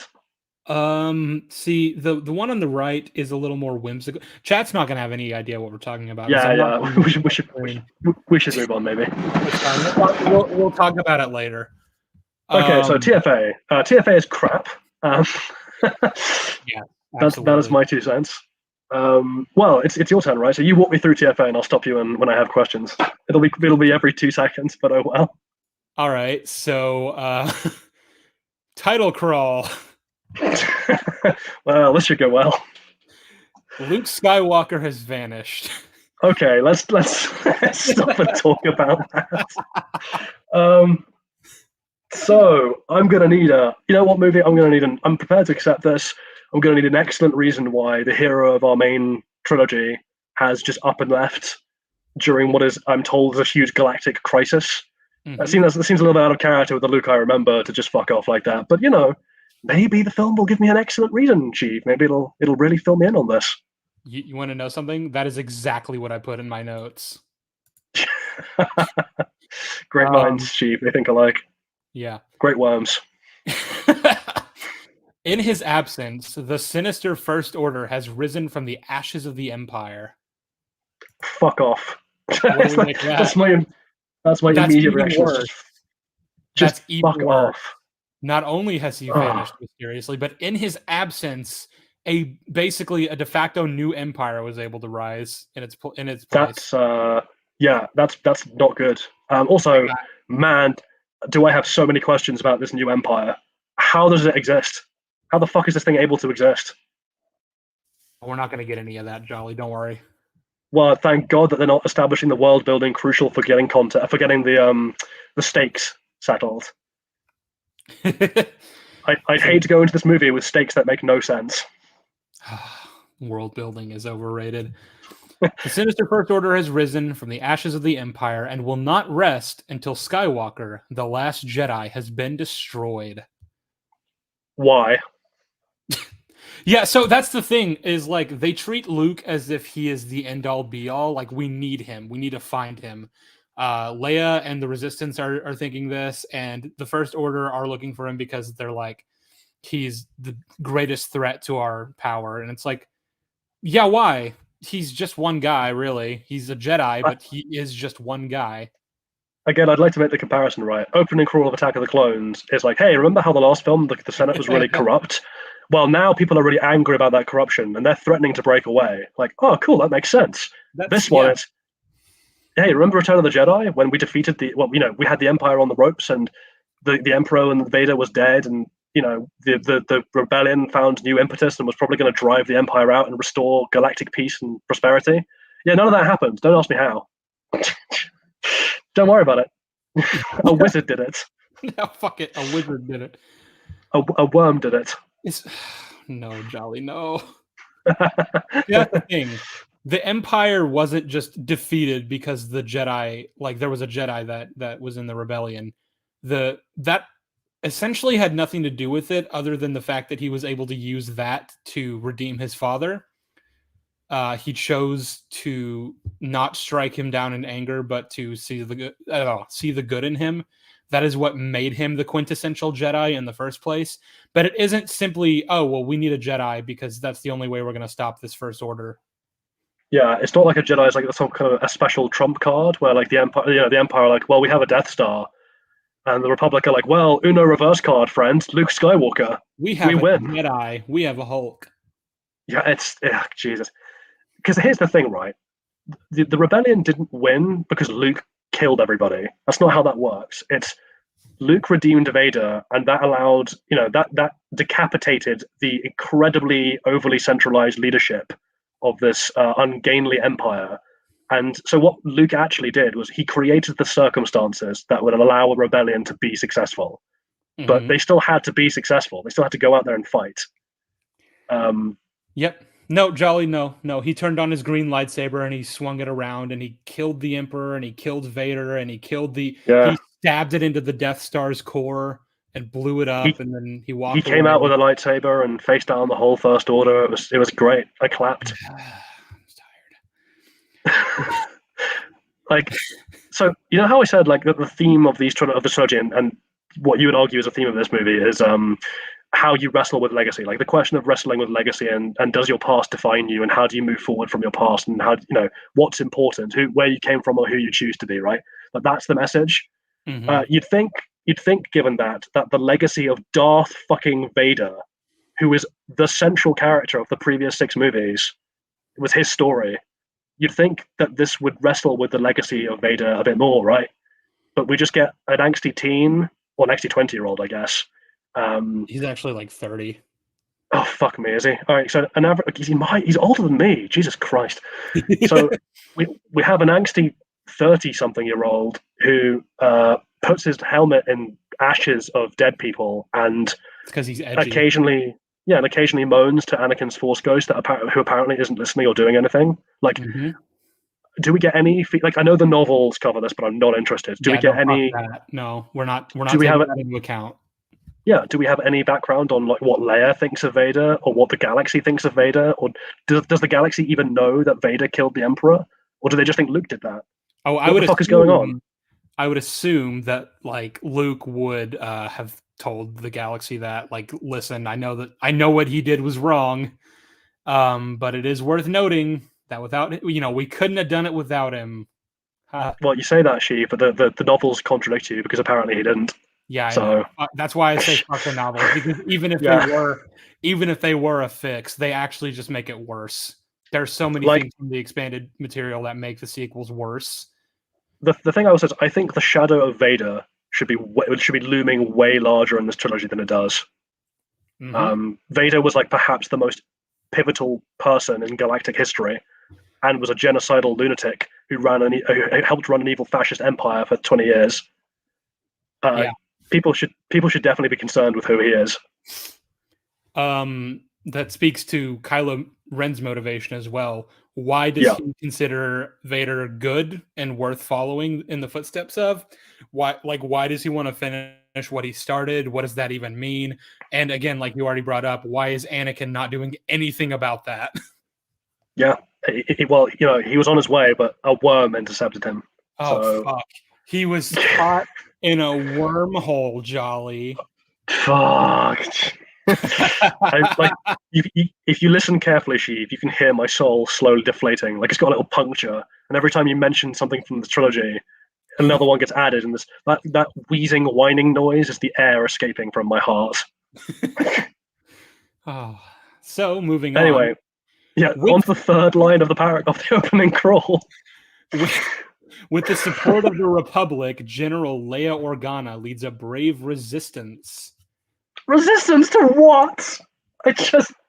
How are you a resistance? Why aren't you just the military? You are the ruling power. You have been in power longer than the Empire was around. So yeah, here's the thing. We don't know who the Republic is, what their might is, what they stand for. We don't know. See, here's the thing, because Hux even says during his speech that they support the resistance in secret, and that, if anything, the existence of a resistance is treacherous. What does any of that mean? Why did Leia have to be like have this guerrilla force essentially, when she should be backed by the galactic government as it stands? Well, if I can draw, I know Mauler did this in his video, right? And I'm not trying to imitate Mauler because God forbid, but like, let's just draw a real world analogy here, right? Because what the First Order essentially is a reformed rump state of the Empire that's gotten, if anything, more fanatical in their exile. So like, imagine that happened, right? After World War II, 1946, all the Nazis flee to Argentina, and they turn Argentina into this crazy fascistic, lunatic, super Nazi state, where they're recruiting child soldiers and like sending out incursions to them from their homes. Yeah, like you'd think Europe and America would do something about that.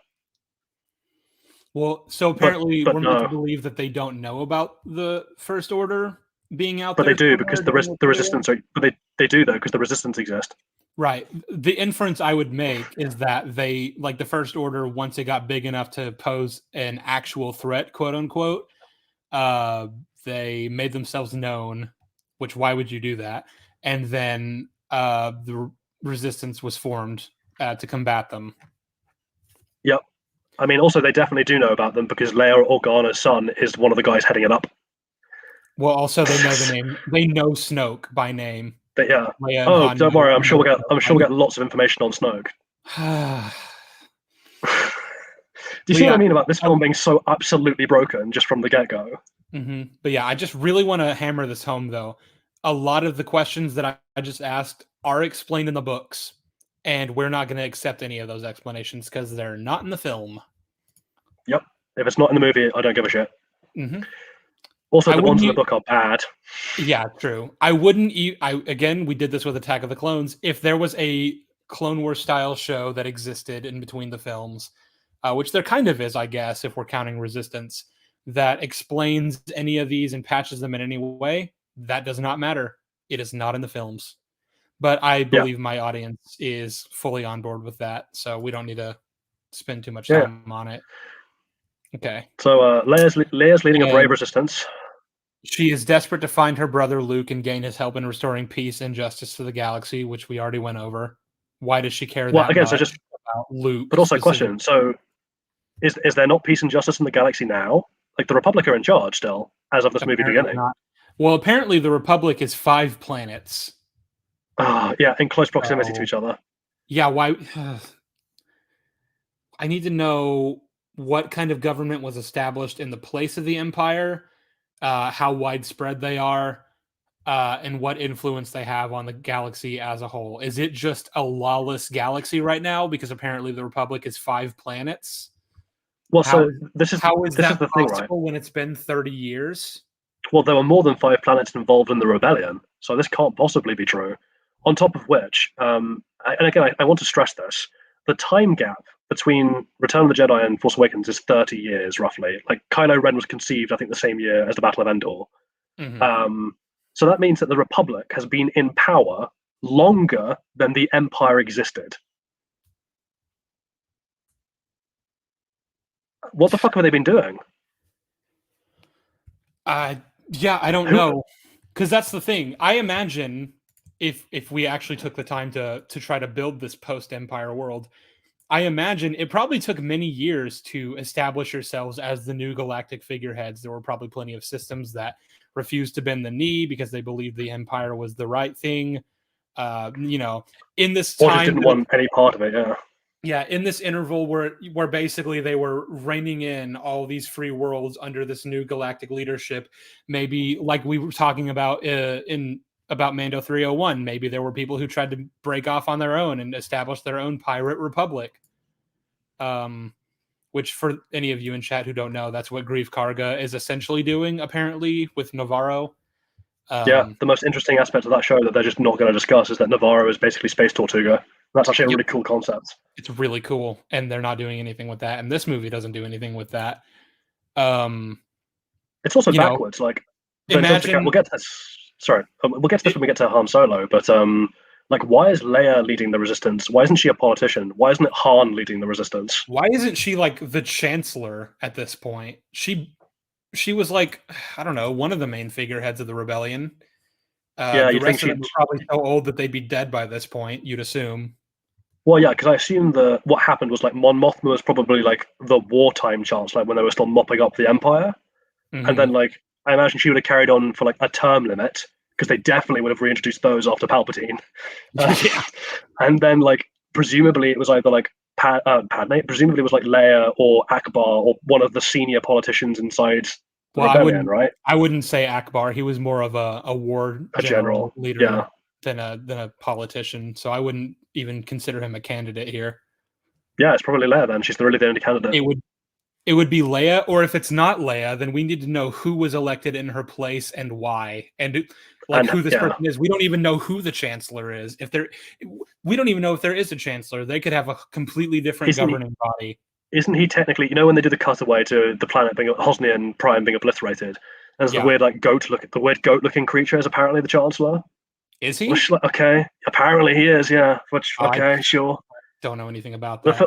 The film doesn't say that, but that's the thing apparently. There are deleted scenes that establish Leia's relationship with this republic, what the republic is, like the emissary for the resistance. That's like she's the person standing dead center in the scene where Hosnian is being decimated. But all of those scenes are cut out because they wanted to have Leia not show up until after the Battle of Takodana as basically a point of levity after the second act low point. And that's fucking bullshit. On top of which, those a lot of those scenes actually add to the movie. Well, a lot of those scenes also just add to the confusion, right? Because there's one where she's like, there's one of those scenes where she's like, oh, I think her subordinate's like, we should contact the Republic, and she's like, we have to be smarter than that. And I'm like, what the fuck are you talking about? Smarter than contacting your main allies who are funding you?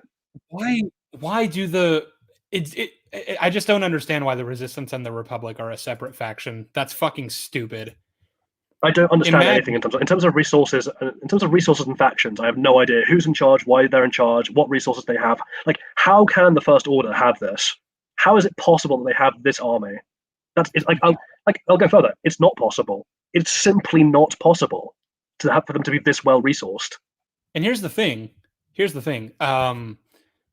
If you want to do Empire 2.0, there's plenty of reason to believe that there would be Imperial remnants out there, even after 30 years, that have some, they maintain some kind of territory at this point in the timeline.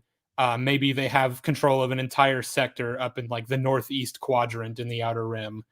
And like the New Republic has basically everything else except for some lawless territories that the syndicates and the Hutt family snatched up during all the chaos. But like, essentially, yeah, you just have to divide it up on a map. You have to be like, okay, this is what the Republic has control of.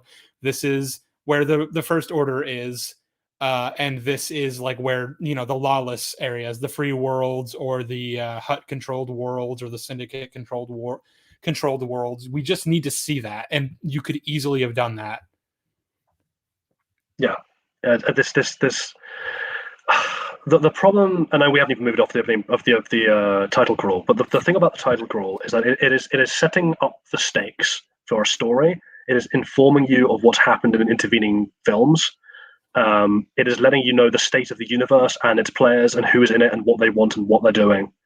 This fundamentally doesn't answer any question. If anything, it only raises questions that have nonsensical answers. I have no idea why the Republic is even something I should be rooting for at this point. Yeah, I mean, if they don't even like openly support this resistance force to this Empire wannabe faction that's rising out in the Outer Rim, if they can't even support them openly because I guess there are some laws that tell them they can't, then I don't know why I care about this government. I don't know why I want them to continue being the leaders of this galaxy. Yeah, they are. But apparently they're not. It's very strange. Blown up in one fell swoop. One solar system is destroyed, and suddenly we don't have a governing body. Yeah, it's not even Coruscant. Like, Coruscant's still around. Yeah. Oh, well. Yeah, I don't know. Coruscant isn't being used anymore. I guess they just kind of forgot about the Iron Fleet. Leia has sent her most daring pilot on a secret mission to Jakku, where an old ally has discovered a clue to Luke's whereabouts. Right, where do we start with this one? If this guy is that important, which apparently this is not me saying this. The crawl has just told us that Leia considers Luke to be like the one hope the galaxy has. He is the be all end all, according to what. Yeah, for reasons that don't make sense, but we have been told by the movie explicitly he is the be all end all. Given that, why would you not send more than just one pilot to pick up the only lead you have to find him? Hell, send a fleet, send a squadron, send like the Republic official military. Why? It seems like Poe's there just to meet him and retrieve it. Why doesn't Lore just immediately go like, listen, I have this, I'm coming to you now? Why doesn't he go there so that he can be protected on the Resistance base? Also, who is Lore Santeca? Who knows? He's a guy. He's apparently an old friend who has a history with Leia to the point where he considers her royalty. He knows Ben. He and Kylo very clearly have a history together when they banter. So that assumes then that he probably knows Luke, right? Because Ben spent a lot of his life as Luke's student, not even really just spent his life with like his parents. So that means that, and you'd have to assume that Lore has some connection to Luke, since he apparently somehow got a hold of this map that leads directly to him, which exists for some reason. Oh God, the map. Okay, so do we want to cover the map yet, or are we going to do that later? You know what? Go for it. I want to hear. Okay, because I have a lot of things to say about it, but I want to hear what you. This is your movie to take apart, so go ahead. Okay, so let's talk about this map for a second. So the map is not a map to Luke Skywalker in a kind of technical sense, right? It's a map to the last Jedi Temple, or the first Jedi Temple rather, which is where everyone thinks Luke is. God knows why he's apparently spent decades there, out of the way of everybody and helping, but apparently that's where he's at. Yeah, For some I'm reason, sure. Lor San Tekka only has half Jolly, of this don't map. worry. Jolly, don't worry. I'm sure the subsequent films will explain perfectly why he abandoned the fight. Yeah, the question I have, right, is so the map is the temple, and Luke has gone to the temple, and so like, okay, we need to get a map to the temple to find Luke because this temple is apparently lost to the ages.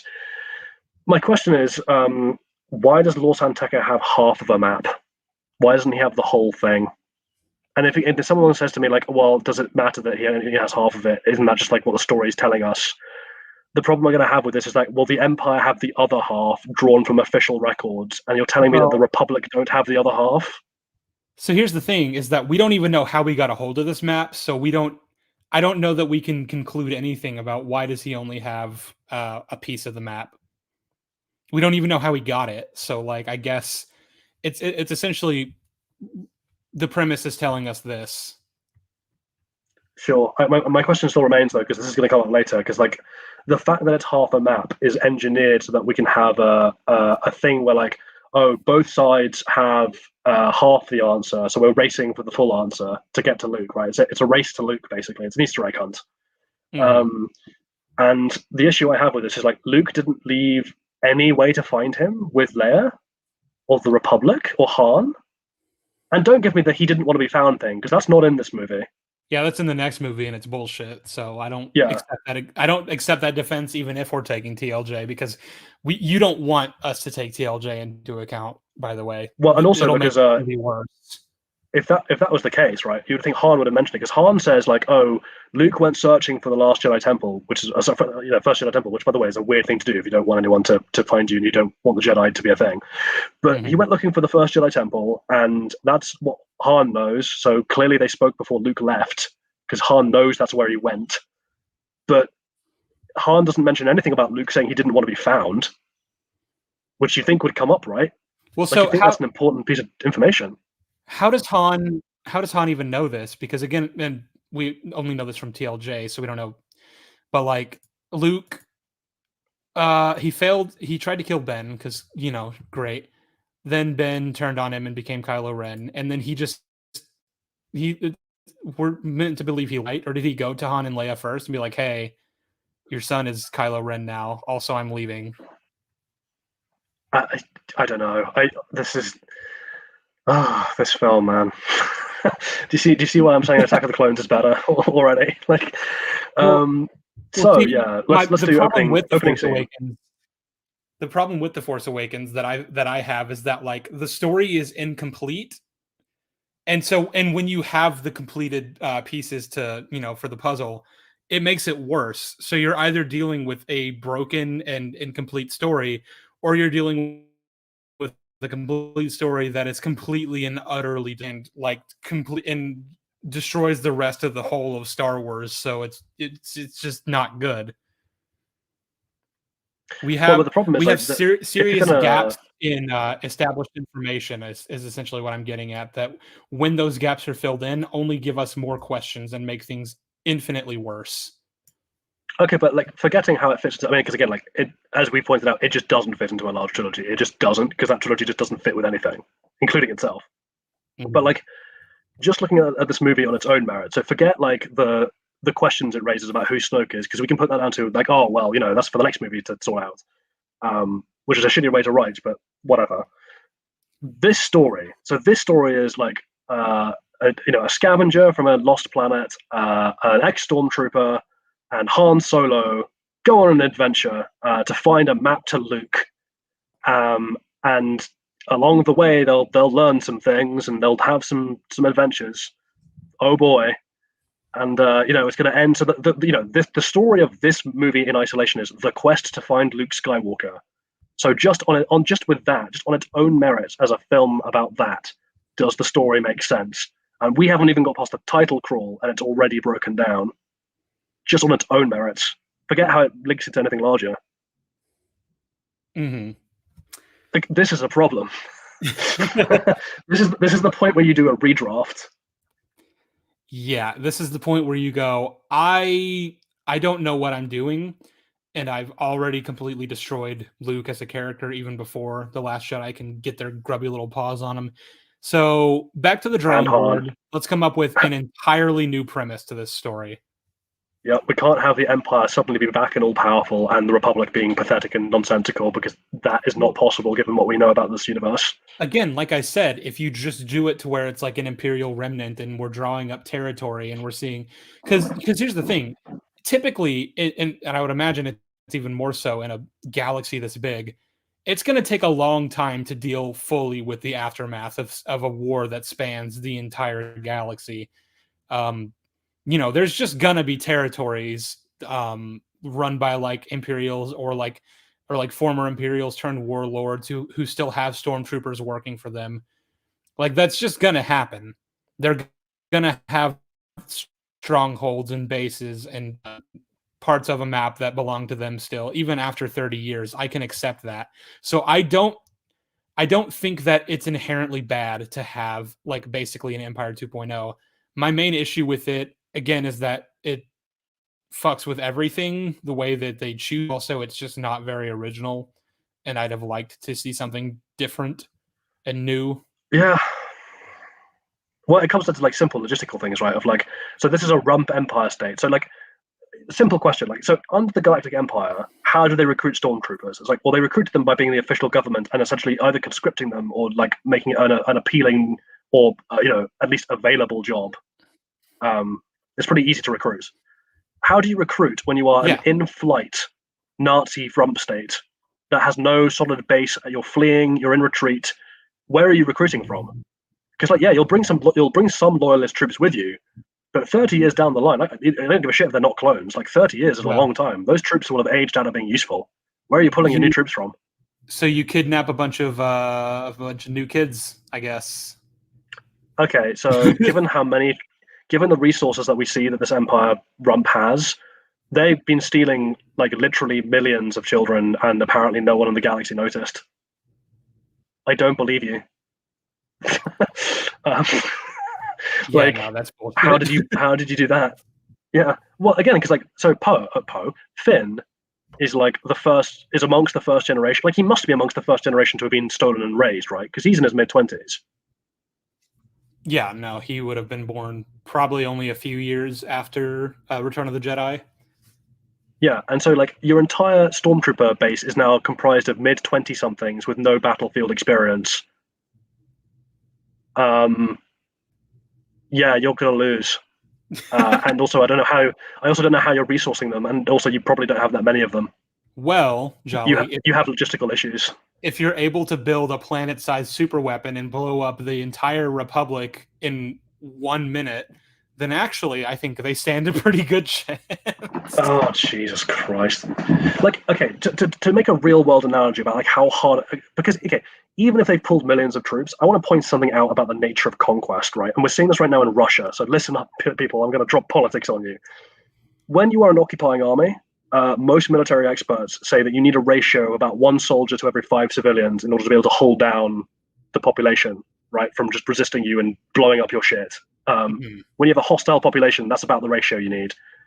This is a galaxy of trillions of fucking people who are all openly hostile to an empire state that no longer has the threat of a Death Star or a huge fleet to reinforce its will. How the fuck are you expecting, like, even if you blow up these 5 planets, and these 5 planets have the majority of the Republic's official forces on them for whatever reason, and you've decapitated the government, you are still faced with trying to occupy an entire galaxy with at most several million troops. This is the clone problem we were just talking about in Attack of the Clones. This isn't possible. The clone problem we were just talking about in Attack of the Clones? What do you mean? Well, it's like, when we were talking about a million units thing? Yeah. Not having enough units, assuming that a unit is 1 clone trooper. Yeah. It's essentially that. Yeah. I do not believe there are enough stormtroopers to hold any significant portion of this galaxy. Well, that's the thing about this galaxy in the sequel trilogy, Jolly. It's basically just like 10 planets, all pretty close to each other. And yeah, that's want to die. That's all we have. There is no world building, Jolly. We don't know. Here's the thing. What you could do if you're doing it my way and you're having it be like an Imperial remnant of some kind, if they still maintain a big enough territory, they can probably like, they still have control over maybe like 200 worlds. You can like draft able-bodied young men and women to be your stormtroopers. Well after the stormtroopers of old have grown out of being useful. To the point where that, coupled with maybe like some alliances with shady criminals like the Hutts, pose a decent enough threat against this still establishing itself New Republic. Yeah. You know how at the very beginning of the stream, I talked about like, you don't. I talked about you need two things upon which, like, you need two foundations without which you cannot hope to be good. One is internal consistency, and the other is a solid theme that you're trying to convey. Or not even a solid theme, just a theme you're trying to convey. I don't think this movie has the former. I don't think it has any internal consistency.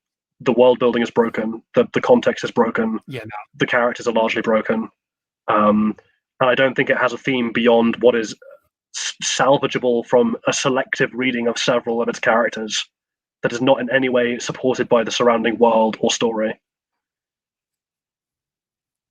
But gosh darn, is it a thrill ride until you actually bother to look under the hood. It's very fun. Yeah, this is... Anyway, so first scene, but yeah, Lord Santek has been doing his thing. Poe has just been sent on his own reasons. And the First Order send a squadron of troops. So, I again, we're still establishing everything, but I just don't understand. Like, okay, how did the First Order find out about this map that Lord Santeca has and where to find Lord Santeca? Well, so what happened was he told Maz Kanata, who told a worm, who told the First Order. Right, of course, my mistake. Because like you could easily have a line where maybe whatever transmission he sent Leia to tell her about it, like the First Order were able to intercept it and listen into it. That would explain how they know who has it and where to find him, because she's then going to go send Poe to Jakku. But like, also, is this where Lord Santeca lives? They're meeting in the place where he lives that like presumably the First Order might know about? Or have they just chosen this village on some random planet to meet on? May I also point out something about so in A New Hope, the fact that Leia sends the plans to the planet that happens to have Luke Skywalker is not a contrivance. There are causal reasons why he's there, and that reason is Obi-Wan, right? It all follows. Yeah. But in this movie, just by sheer of all the gin joints and all the bars and all the planets and all the galaxy, Rey, Palpatine's granddaughter, just happens to be on this one within a couple of kilometers of Lord Santeca and Poe and Kylo meeting up like this. Well, if we're just taking it as this movie and we don't accept the canon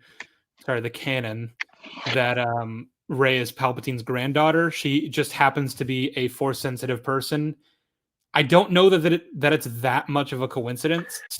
Let me stop you right there, Sheev, because there's a problem with that line of logic, and that is the vision she gets off the Skywalker saber, which is a very strong hint that she is directly tied in some way to the Skywalker legacy, because that is Anakin's lightsaber calling to her. Well, so the coincidence still stands. The exact nature of it is undetermined, but it's still there. Well, so psychometry is a power that exists. Then that Force users, that some Force users... No. So the movies have never established this. Psychometry did not exist in the films until this. True. So you can't have that. Sorry. Fair. The bigger coincidence anyway would be that this also just happens to be the planet that the Millennium Falcon's on, which is how Han and Chewie enter the Jakku has replaced Tatooine as a galactic center. Oh fuck! Actually, I would say it's the opposite, where Tatooine has replaced Jakku as the galactic center. Yeah, actually, that's fair. Well, maybe Boba Fett was on this planet too. You don't know. He was the daimyo of Numa Outpost. Oh. Yeah, exactly. Kill me. Jesus Christ. let's see. So then the First Order attack. They round up all the citizens and whatever. Poe's X-Wing gets decommissioned via blaster shots. And he's like, all right, I'm going to give the plans to you, BB-8. You're going to run out into the desert, and I'm going to basically I'm going to shoot these guys. I'm going to buy you some time. I've heard the argument that he should have just left the village with BB-8. What do you think? I think that's his best option. Because here's the thing, right? The fact that he sent BB-8 out with a map means that he knows now where the map is, right? So if he gets caught, the First Order are going to be able to pull that information from him, which is what happens. So, whereas if he leaves, there's at least a chance to get away without them finding him. To be fair, he expected to be able to resist the torture, which actually he did until Kylo came in with a torture method that he had no way of expecting or knowing would be able to happen. So by this metric, it's like, if I get caught, I'm not giving up the plans. I'm not giving up BB-8. I just said the plans because we all know the map. So that's kind of my counter to that. My second thing is he's flying an X-Wing, which is a trademark of the Resistance, which is probably why you shouldn't have taken that there. But he's flying an X-Wing, and it's not going anywhere. So the First Order is going to find it. They're then going to deduce, okay, yeah, and they also know that apparently this map that Laura has is being given to a Resistance member. Either way, we have an X-Wing on site. We have Lord Santeca, who was meeting with the Resistance. We know that there's a Resistance member here. And if he's not here now, that means he's run out into the desert and he has the map. Except that Lord Santeca could legitimately claim that they could just point to a random body and be like, "That was him. You killed him. He was killed in the firefight."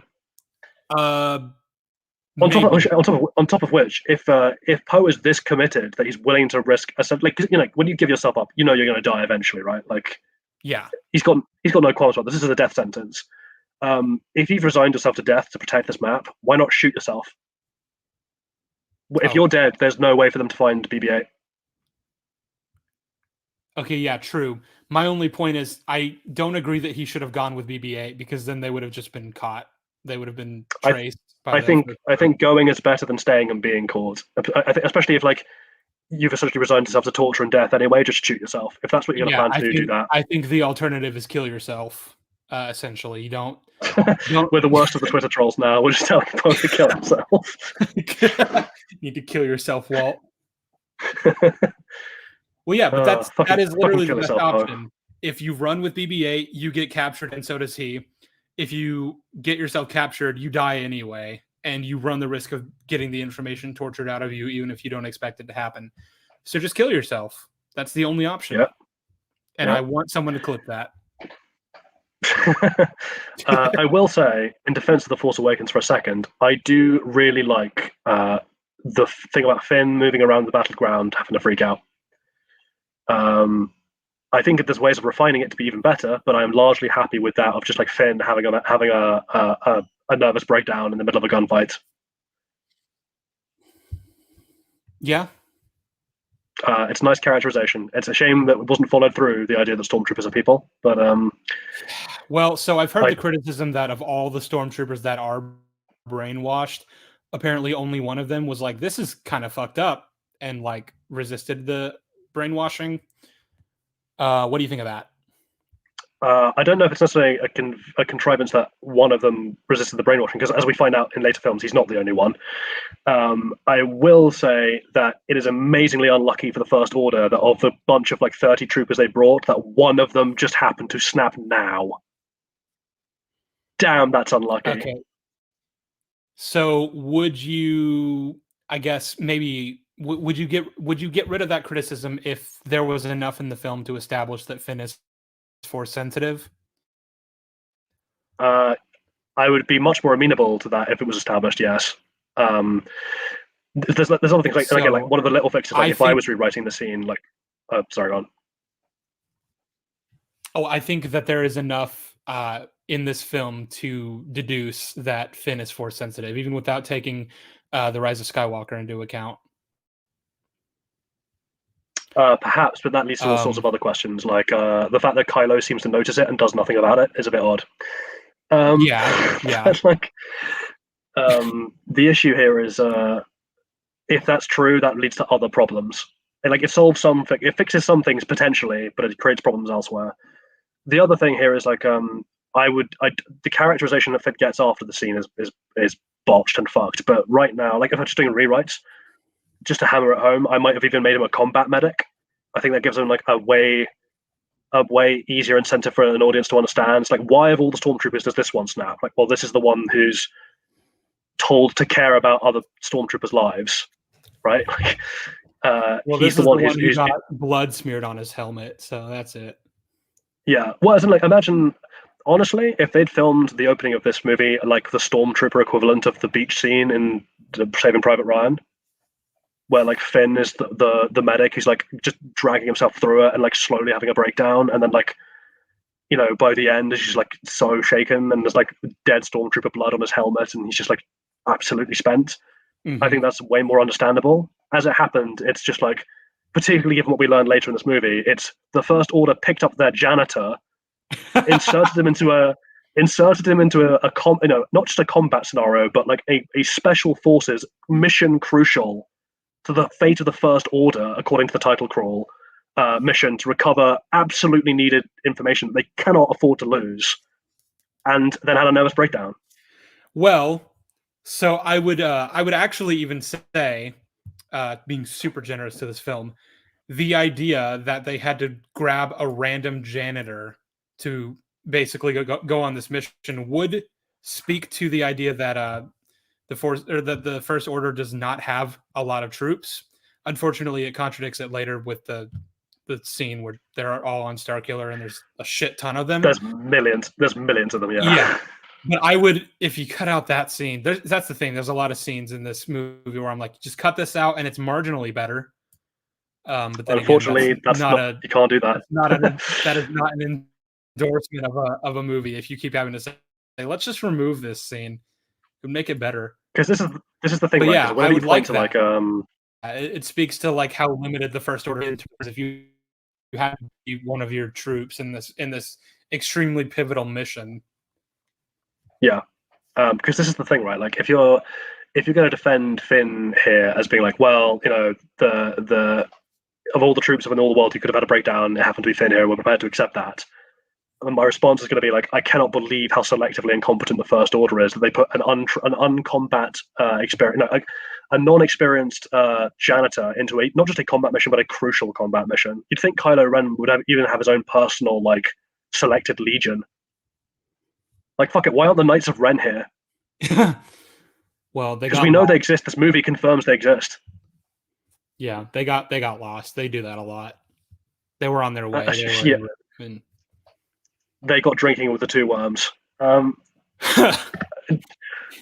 just hanging out at Maz Kanata's bar with the two worms and that weird red pirate. They're just like, the stories I could tell you, man. One time we had this job. We were going to kill a senator. Then we went to work for a man called Gorian Shard, and let me tell you, he's the finest man I've ever known. That's pirate Gorian Shard to you.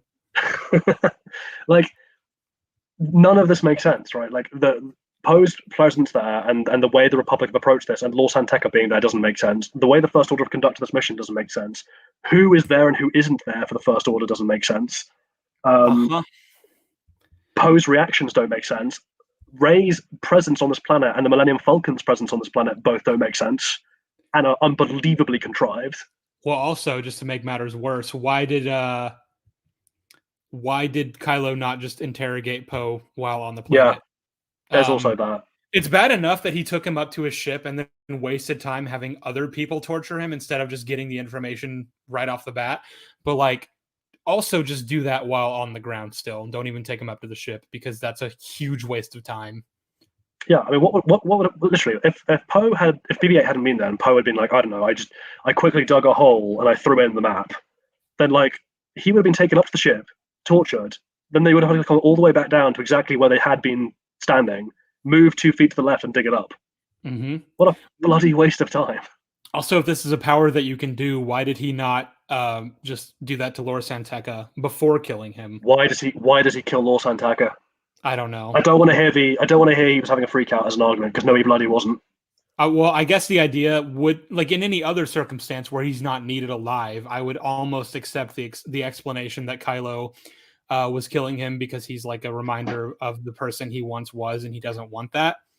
Problem is, you need him alive, so you can't even use that as a defense. He's mission crucial. Mm-hmm. You need at least to be able to identify. Because here's the thing: the solution you proposed earlier, where he could just point to a random dead person and say that was him, that was the Resistance member that, and you just killed. All Kylo has to do is extract the information from his mind and be like, "You lied to me. That's not him. The real Resistance member is out there in the desert."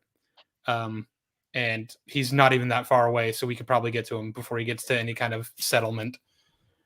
Yeah. On a side he doesn't note, do any of that. you know, so well. so so when Lord San Tekka is being interrogated by Kylo, Kylo kills him, and that apparently enrages Poe to the extent that he breaks cover to shoot at Kylo. First of all, what a dumb move. But secondly, you had time to at least get away, and like at this point, the fight's over. So the best way you can stall them is run in the other direction to BB-8, right? Give them a chase at least. Well, but if I don't think he would have gone out into the desert with BB-8 for the reasons I've already laid out. No. I mean, run in the other direction, right? So like the fight is over. You are not going to stall them by fighting anymore. You are too badly outnumbered, as we see literally seconds later. Run in the other direction to BB-8. Give them someone else to chase that's going the other way. Right, that's the best you can do for BB-8 right now, and then shoot yourself when they catch up to you. Like that's the best you can do. Or alternatively, if you want to showcase a darker side, this is a darker movie, obviously, but like honestly, if you think Lord San Tekka is being interrogated and might give away crucial information, and you have a sniper gun on him, you pull a Cassian Andor, you kill him. Yeah, maybe shoot Lord San Tekka. But we're trying to establish that Kylo's the villain and he means business, so of course he's got to be the one to kill him, despite the fact that that's counterintuitive to his goals. I really like the idea that and Adam Driver just got confused on set and picked up Lord San Tekka and was like, "Commander, tear this ship apart until we find those plans. Bring me the passengers. I want them." Oh wait, no, wrong movie. See, here's the thing. Shit. If you don't know, because here's the thing, you're Poe, right? You know of Kylo Ren. You probably don't know anything about him, though. Well, talking out of my ass anyway, because I don't really know how much Poe knows about Kylo Ren. But assuming, he's the figurehead of, or at least one of the figureheads of this First Order. You know he's Force sensitive, but you probably don't even really know what that means or what that entails. If you have a shot on him and he doesn't know you're there yet, maybe take it. At the very least, you'll die having struck a major blow to this organization that you're at war with. It's all bad. It's all bad. Well, that's what I'm saying is I'm defending his actions when he decided to shoot Kylo, because he expected that to work naturally. Why wouldn't you expect that to work? Okay, so here's the issue. Like I said, here's the issue though. Is there are more level-headed things to do that make more sense. And so if the argument is that Poe is if Poe's not taking those level-headed options because he is a character who is prone to fits of impulsiveness, then how come he's calmed down 2 seconds later to exchange funny banter? No. That's not the defense I'm making. I'm saying that if you have a chance to kill one of the leaders of the First Order and you expect to be able to shoot him and that shot to actually hit him and kill him, then why not do that if you're dead anyway? Well, no, I understand the defense, but my point is that's not the movie presents that he takes the shot because Tekka gets killed, right? Tekka gets killed, and Poe then decides to take the shot because he's basically pissed off when they kill Tekka, because he's outraged, and then he gets captured. And so the issue I have is because I presented the other much more beneficial actions he could take if he was thinking coldly and rationally.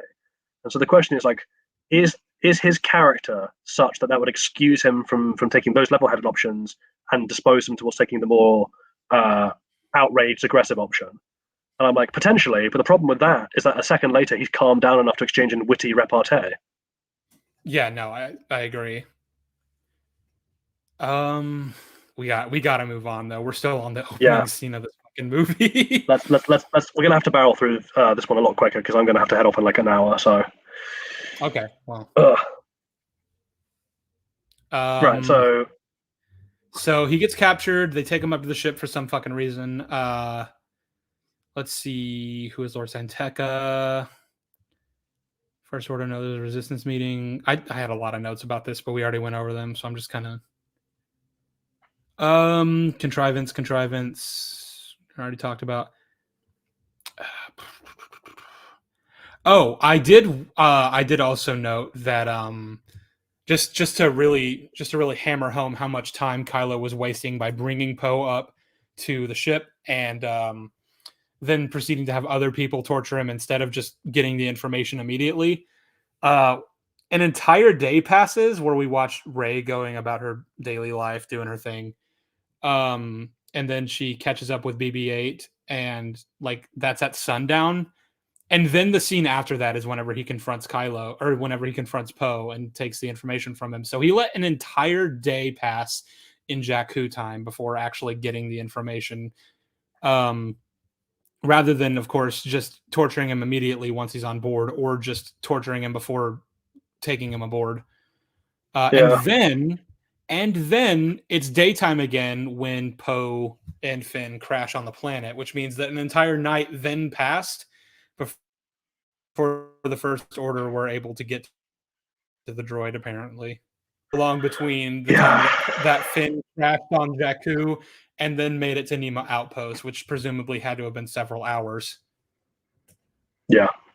So a lot of time wasted. I just don't understand. Yeah. What happens? So Finn comes back, because I want to deal with Rey separately. So Finn comes back to the hangar.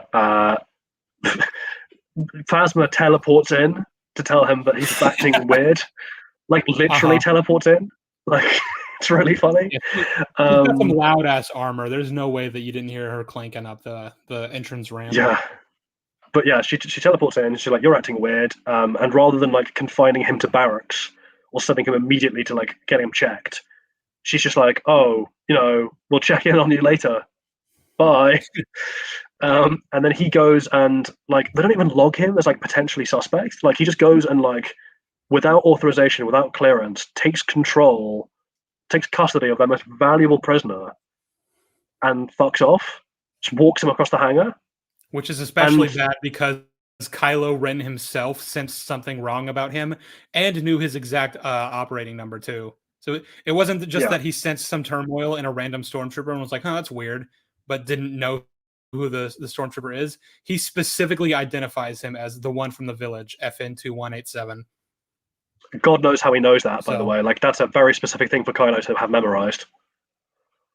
Did he and Finn hook up one time or something? Like, well, it's like if he's a person of interest because you sense something in him, then you would want to know his exact identification number. The problem is he doesn't do anything about that. He doesn't like have him detained or, further brainwashed. Phasma doesn't immediately have him detained or brainwashed. Again, they definitely have safety protocols because the TIE fighters are tethered for some reason. Which so they definitely have like protocols. Didn't account for. Yeah, well, I guess he's never flown a TIE, so maybe he doesn't know. But like, you'd think he'd be vaguely aware. These things are everywhere. He's a janitor. Yeah, I guess he doesn't clean the TIE fighters. Yeah, that's Ricky's job. So, yeah, he does the toilets on Starkiller Base and also the Supremacy because he's everywhere he needs to have been. But yeah, so they get in the TIE ship. Which, by the way, like even if you can walk him across the hangar, how the fuck did you climb up to a TIE fighter without anyone being like, "Why are you taking this prisoner to a TIE fighter?" Also, I actually had a point about TIE fighters in the original trilogy, at least, cannot travel through hyperspace. It is established in a later film in the sequels that the sequel era TIE fighters can, but just so why don't they this leave? movie alone never establishes that. So so my question is, do we take it as canon that this era of TIE fighter can? If we're not accepting that, then why did Finn choose a TIE fighter as their means of escape? If he's planning to go down to Jakku, he was planning to get power and book it out of there. I think the best we have to give this right because it's part of a trilogy. Like I know this is not what they intended because they were not writing it with this kind of forethought, but like it is confirmed in this trilogy that they can travel in hyperspace. So I guess that retroactively makes the scene make sense at least a little bit more. Okay. I guess we just have to give them. Well, We'll give them that. That's the thing, is that we're not criticizing this movie based on what's established in later films. So why are we like defending it based on what's established in later films? Yeah, Quinlan Voss in the chat, just to answer your question, why is this a discussion? Because we find it interesting. Basically, we're not trying to have an argument here. We're just two nerds who are trying to work out which one of these things is worse. Also, it's nice to see you, Quinlan. I'm glad you survived Order 66. Oh, well, we already knew that thanks to Kenobi. Oh, yeah. Jesus Christ. Well, I established this at the beginning of the stream, but for anyone who hasn't been watching us for 5 hours, first of all, you're dead to me. Second of all, we essentially were like, hey, this is the strongest of the sequels, and this is the weakest of the prequels. So let's see if they're similar in quality, which one is better, which one is worse, and if so, like, to what degree. That's essentially the point of this whole stream. Yeah, it's just an academic exercise. We just find it an interesting thing to work out. Particularly because there has been a bit of a resurgence recently of like people defending the sequels by saying that the original stuff and the prequels were worse. So it's maybe worth revisiting this nightmare. Well, that's an argument I've been hearing from sequel defenders since day one. So I wouldn't say there's a resurgence. It's just an argument that's always been present. Oh yeah, but it's been like much more. It died down for a while and has come back. Hence my use of the word resurgence. It's not a new one. It's just it's been doing the rounds again. Anyway, yeah. So like they get into the TIE fighter. Finn's like, let's get out of here. And Poe's like, no, I gotta go back to get the map to Luke Skywalker. And actually, honestly, I like Finn's little thing of like, you've got to be kidding me with this. Actually, I really like. I like all three of the main characters. I'm just gonna say, I like Finn and Rey's relationship with each other, and I like Finn and Poe's relationship with each other, and I actually like all three of them individually. I don't know enough about them to like them or dislike them. Is my answer. I like Oscar Isaac and I like John Boyega, and I have mixed feelings about Daisy Ridley, but that's based on personal experience. Yeah, it's because she's a woman. No, it's because I've met her and she's not very nice. Yeah. At least she wasn't very nice when I met her. But she was just having a bad day. Yeah, maybe. Honestly, yeah, fair. Maybe she was just having a rough time. She was just in the pub and just had a bad day. This is before she became famous. For anyone who's listening, that's why I wasn't just a fan bothering her.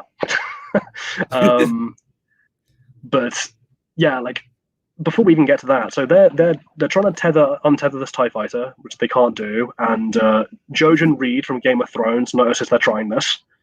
I like how you know him primarily from Game of Thrones, and I was like, oh look, it's Ferb. It's the kid from Love Actually. But he's like 36 now. Like he still looks like 2. I don't understand this. He's immortal. Yeah. He's a vampire. Anyway, so this is where characterization is a discussion. So Finn is happy to just blast to smithereens fellow stormtroopers in his escape here. Yep. And congratulations, movie. We're less than 10 minutes in, and you've already broken your character. Yep. Yeah. I don't disagree. This is a Padme genocide moment, but in the first 10 minutes. Yep. Good stuff. You're making a solid base to work from. I guess maybe he's just a massive hypocrite, and it's like, oh, I don't care about killing stormtroopers; their lives are worthless. And someone's like, aren't you a stormtrooper? And he's like, yeah, but I'm black, so it's racist if you say that. Like, I don't get Finn's selective like lives matter thing where he's like, oh yeah, like everyone else everyone else's lives are important to me, and it traumatizes me to watch people die unless they're stormtroopers or unless they're in danger of a giant planet destroying superweapon that I definitely know exists. This is definitely worth highlighting as well, that the inciting incident that caused him to go down this path was that a stormtrooper died in his arms. Oh, Anyway, they try and get away. Hux, mark this, ladies and gentlemen, because it will not be the case in future movies.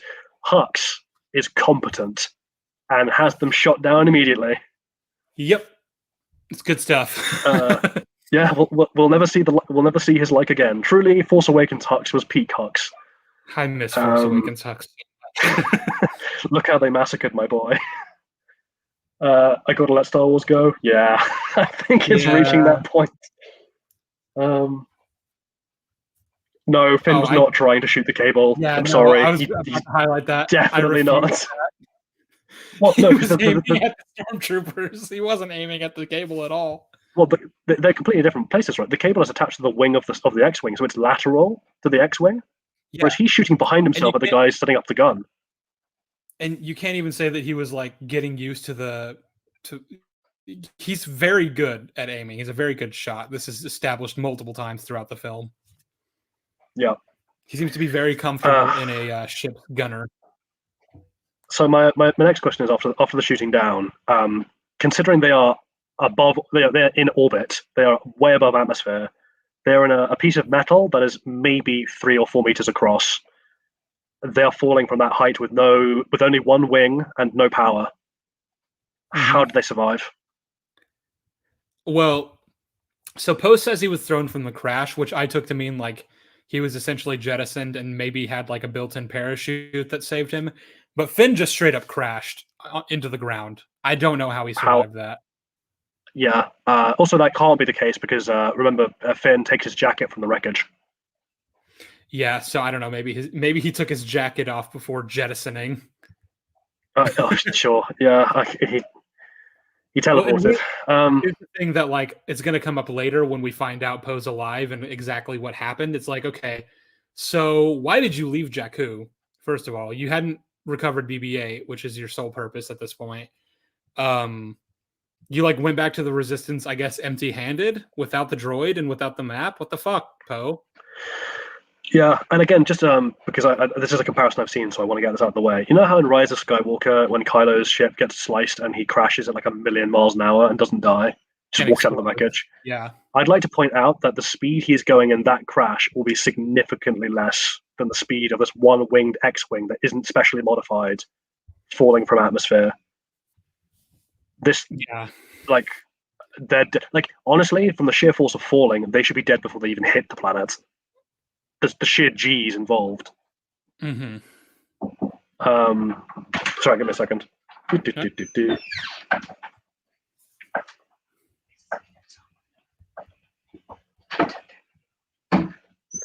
Sorry, I was just having to wave at a janitor to make sure they didn't lock me in. Finn?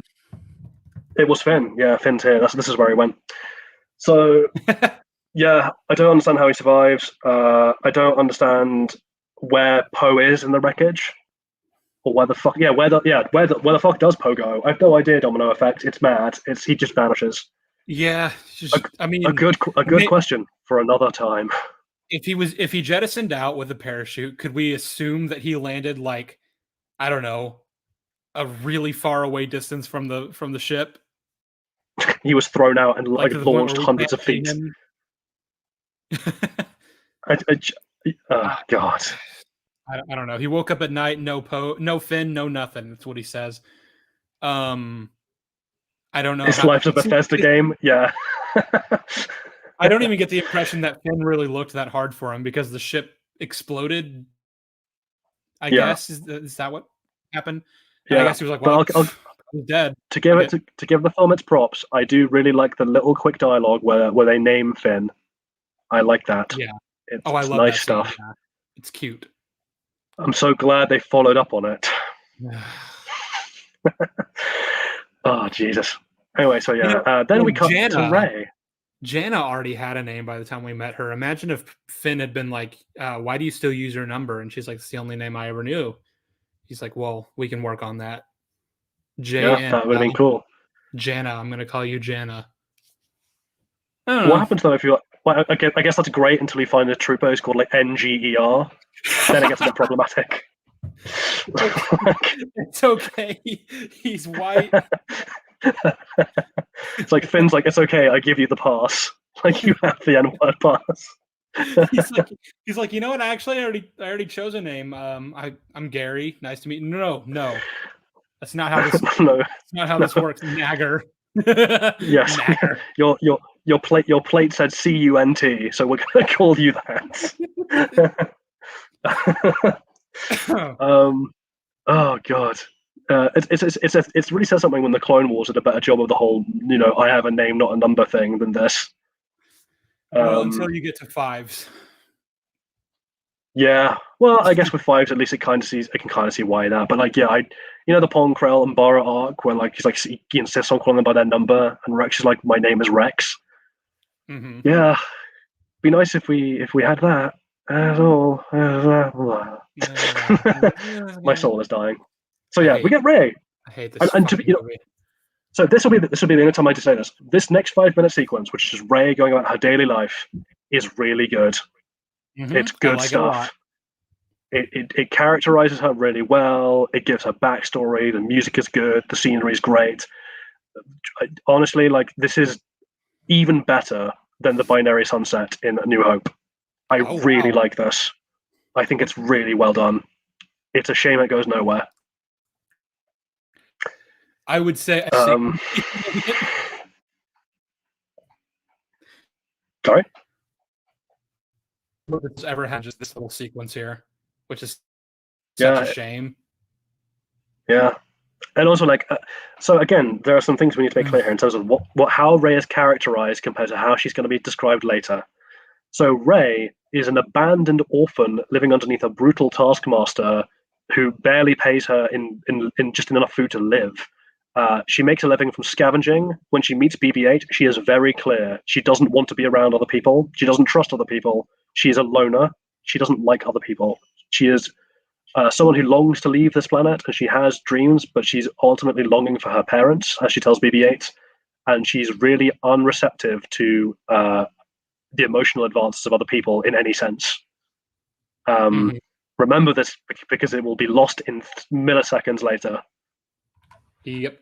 This is someone who is routinely at risk of being attacked by fellow traders and thugs, and indeed is attacked in this very movie for a piece of junk that is valuable. She should be very, very hostile towards people trying to get on her good side, at least initially. She'd be very slow to trust.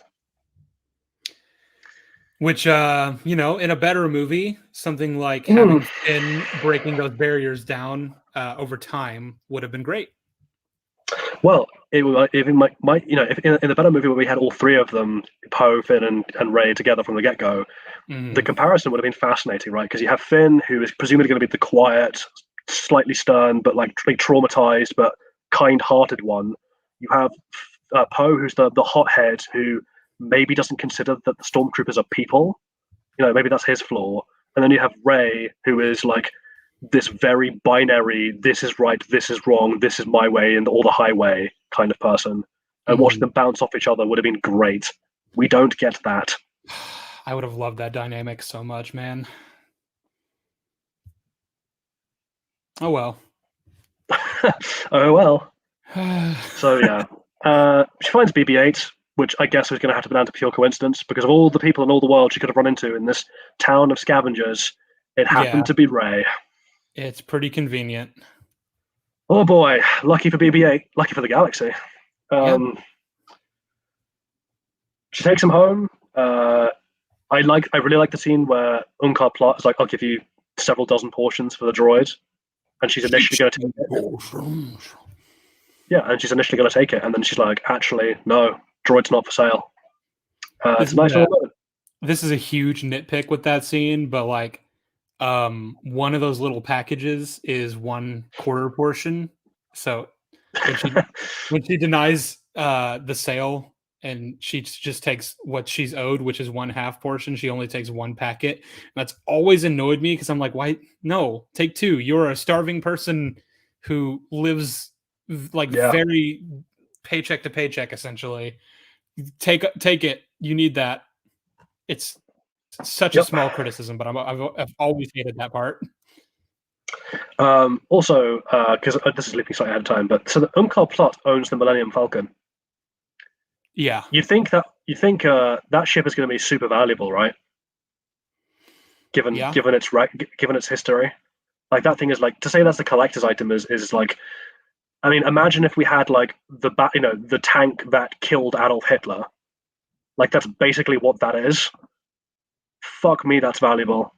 But it's Hmm. just chilling on this planet. I guess Unkar Plot doesn't know what it is, right? I mean, like Well, that's the so only there's a explanation. whole line of people that it was stolen from. It was stolen from Han, and then that person had it stolen from him, and then that person had it stolen, and then Unkar Plutt stole it from that person. It's a whole line of things. So maybe he just thinks it's a random freighter, and he's like, "This is Right, but neat." here's the issue, right? With they stole it from who stole it from who stole it from who line of thing. Uh, the Falcon is a piece of junk by, whether not actually, but designed to look like that. But it's this is an old ship now.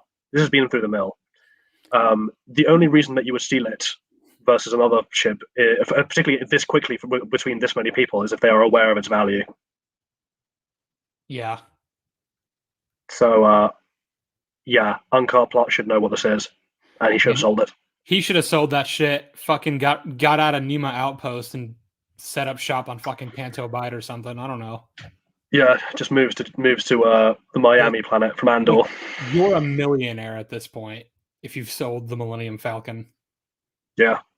Well, as well, it's got the best darn navigational system in the galaxy, courtesy of good old what's her face. Shut the fuck up.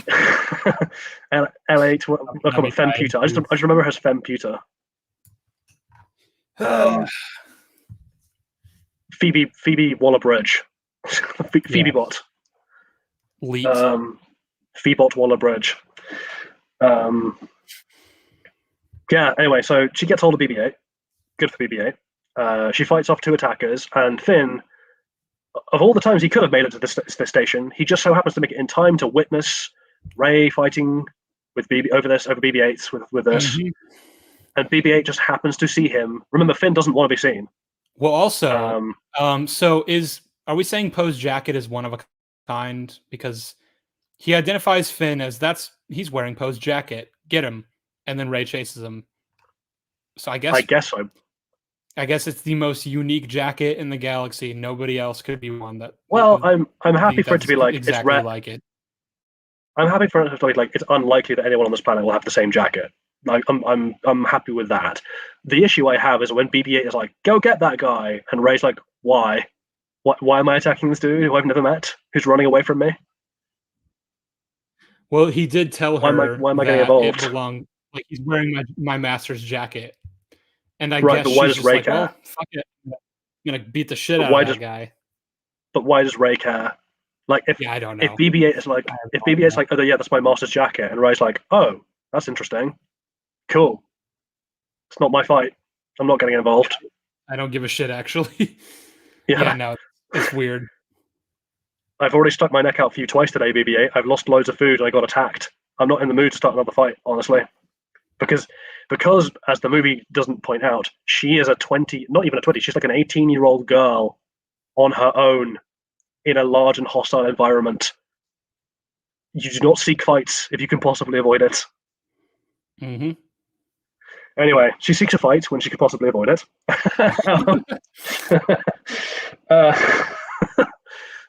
She captures Finn. She beats Finn in combat, which, by the way,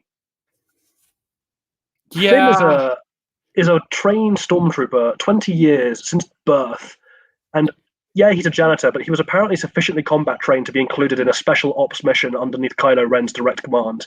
Well, so essentially, he's running away from the crazy lady with the stick, who he doesn't know, and he doesn't know why she's running after him. And then she catches him by surprise and hits him with it. I'm fine with that. If it was like they were both attacking each other and he was fully aware of where she was, I'd be a little weirded out that she beats him. Yeah, I mean... Yeah, I guess, being a junk trader is a much better preparation for ambush tactics and combat than being a child soldier. But who knows, Yeah. The First Order just happened to run into them in that exact moment, which is weird. You'd think they'd have gotten to that place way earlier. Oh, Kingfish, if you think yeah. this is bad, just wait till you see who she beats later in this film. Oh, Jesus Christ. Right, yeah. So the First Order turn up, and they have one TIE fighter and two ground troops.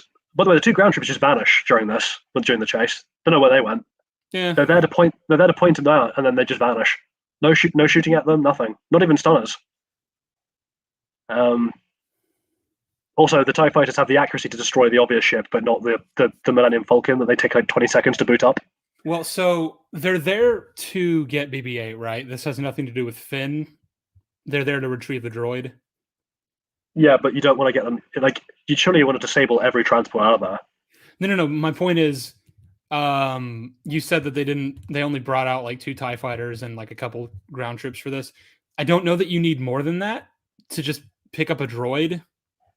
Except that you know for a fact that Finn and Poe have escaped together, and seeing as they're not at the wreckage, they're going to be going for BB-8. Sure. Like, Poe definitely is. Mm-hmm.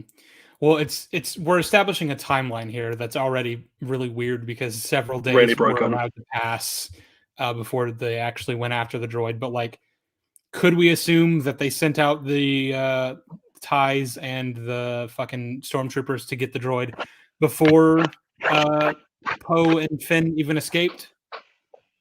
Okay, in which case, how come they're not just hanging around the village when Rey brings BB-8 in? Really lucky that she didn't. Really lucky that she didn't run into them then. Yeah, a little weird. But yeah, they take off on the Millennium Falcon, and I have questions. so Finn doesn't know how to fly. Sure, he's a ground trooper. I'm totally okay with that. He goes to the gunning position, which he's sort of just learned how to use from Poe. That's all fine and dandy. Finn is a-okay in the scene. Although, again, he's okay with shooting his fellow stormtroopers, which, fuck it. Rey is a scavenger. And, like, I am happy for her to know how to mechanically repair stuff, given that she spends her life with that junk. How does she know how to fly a ship? She did say that she's flown before, just never been to space. But like, we're talking, I don't imagine she's flown this specific ship before. And in fact, well, this is a ship that's designed in years. Yeah, and this is a ship that's designed to have 2 pilots. Right. So two she has co-pilots. That's what I'm agreeing with you. I'm just trying to lay it all out. Oh, sorry. She has flown ships before, but not specifically this ship.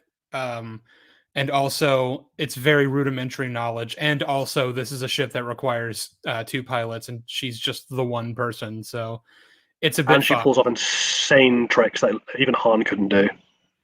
Yeah. No. Just no.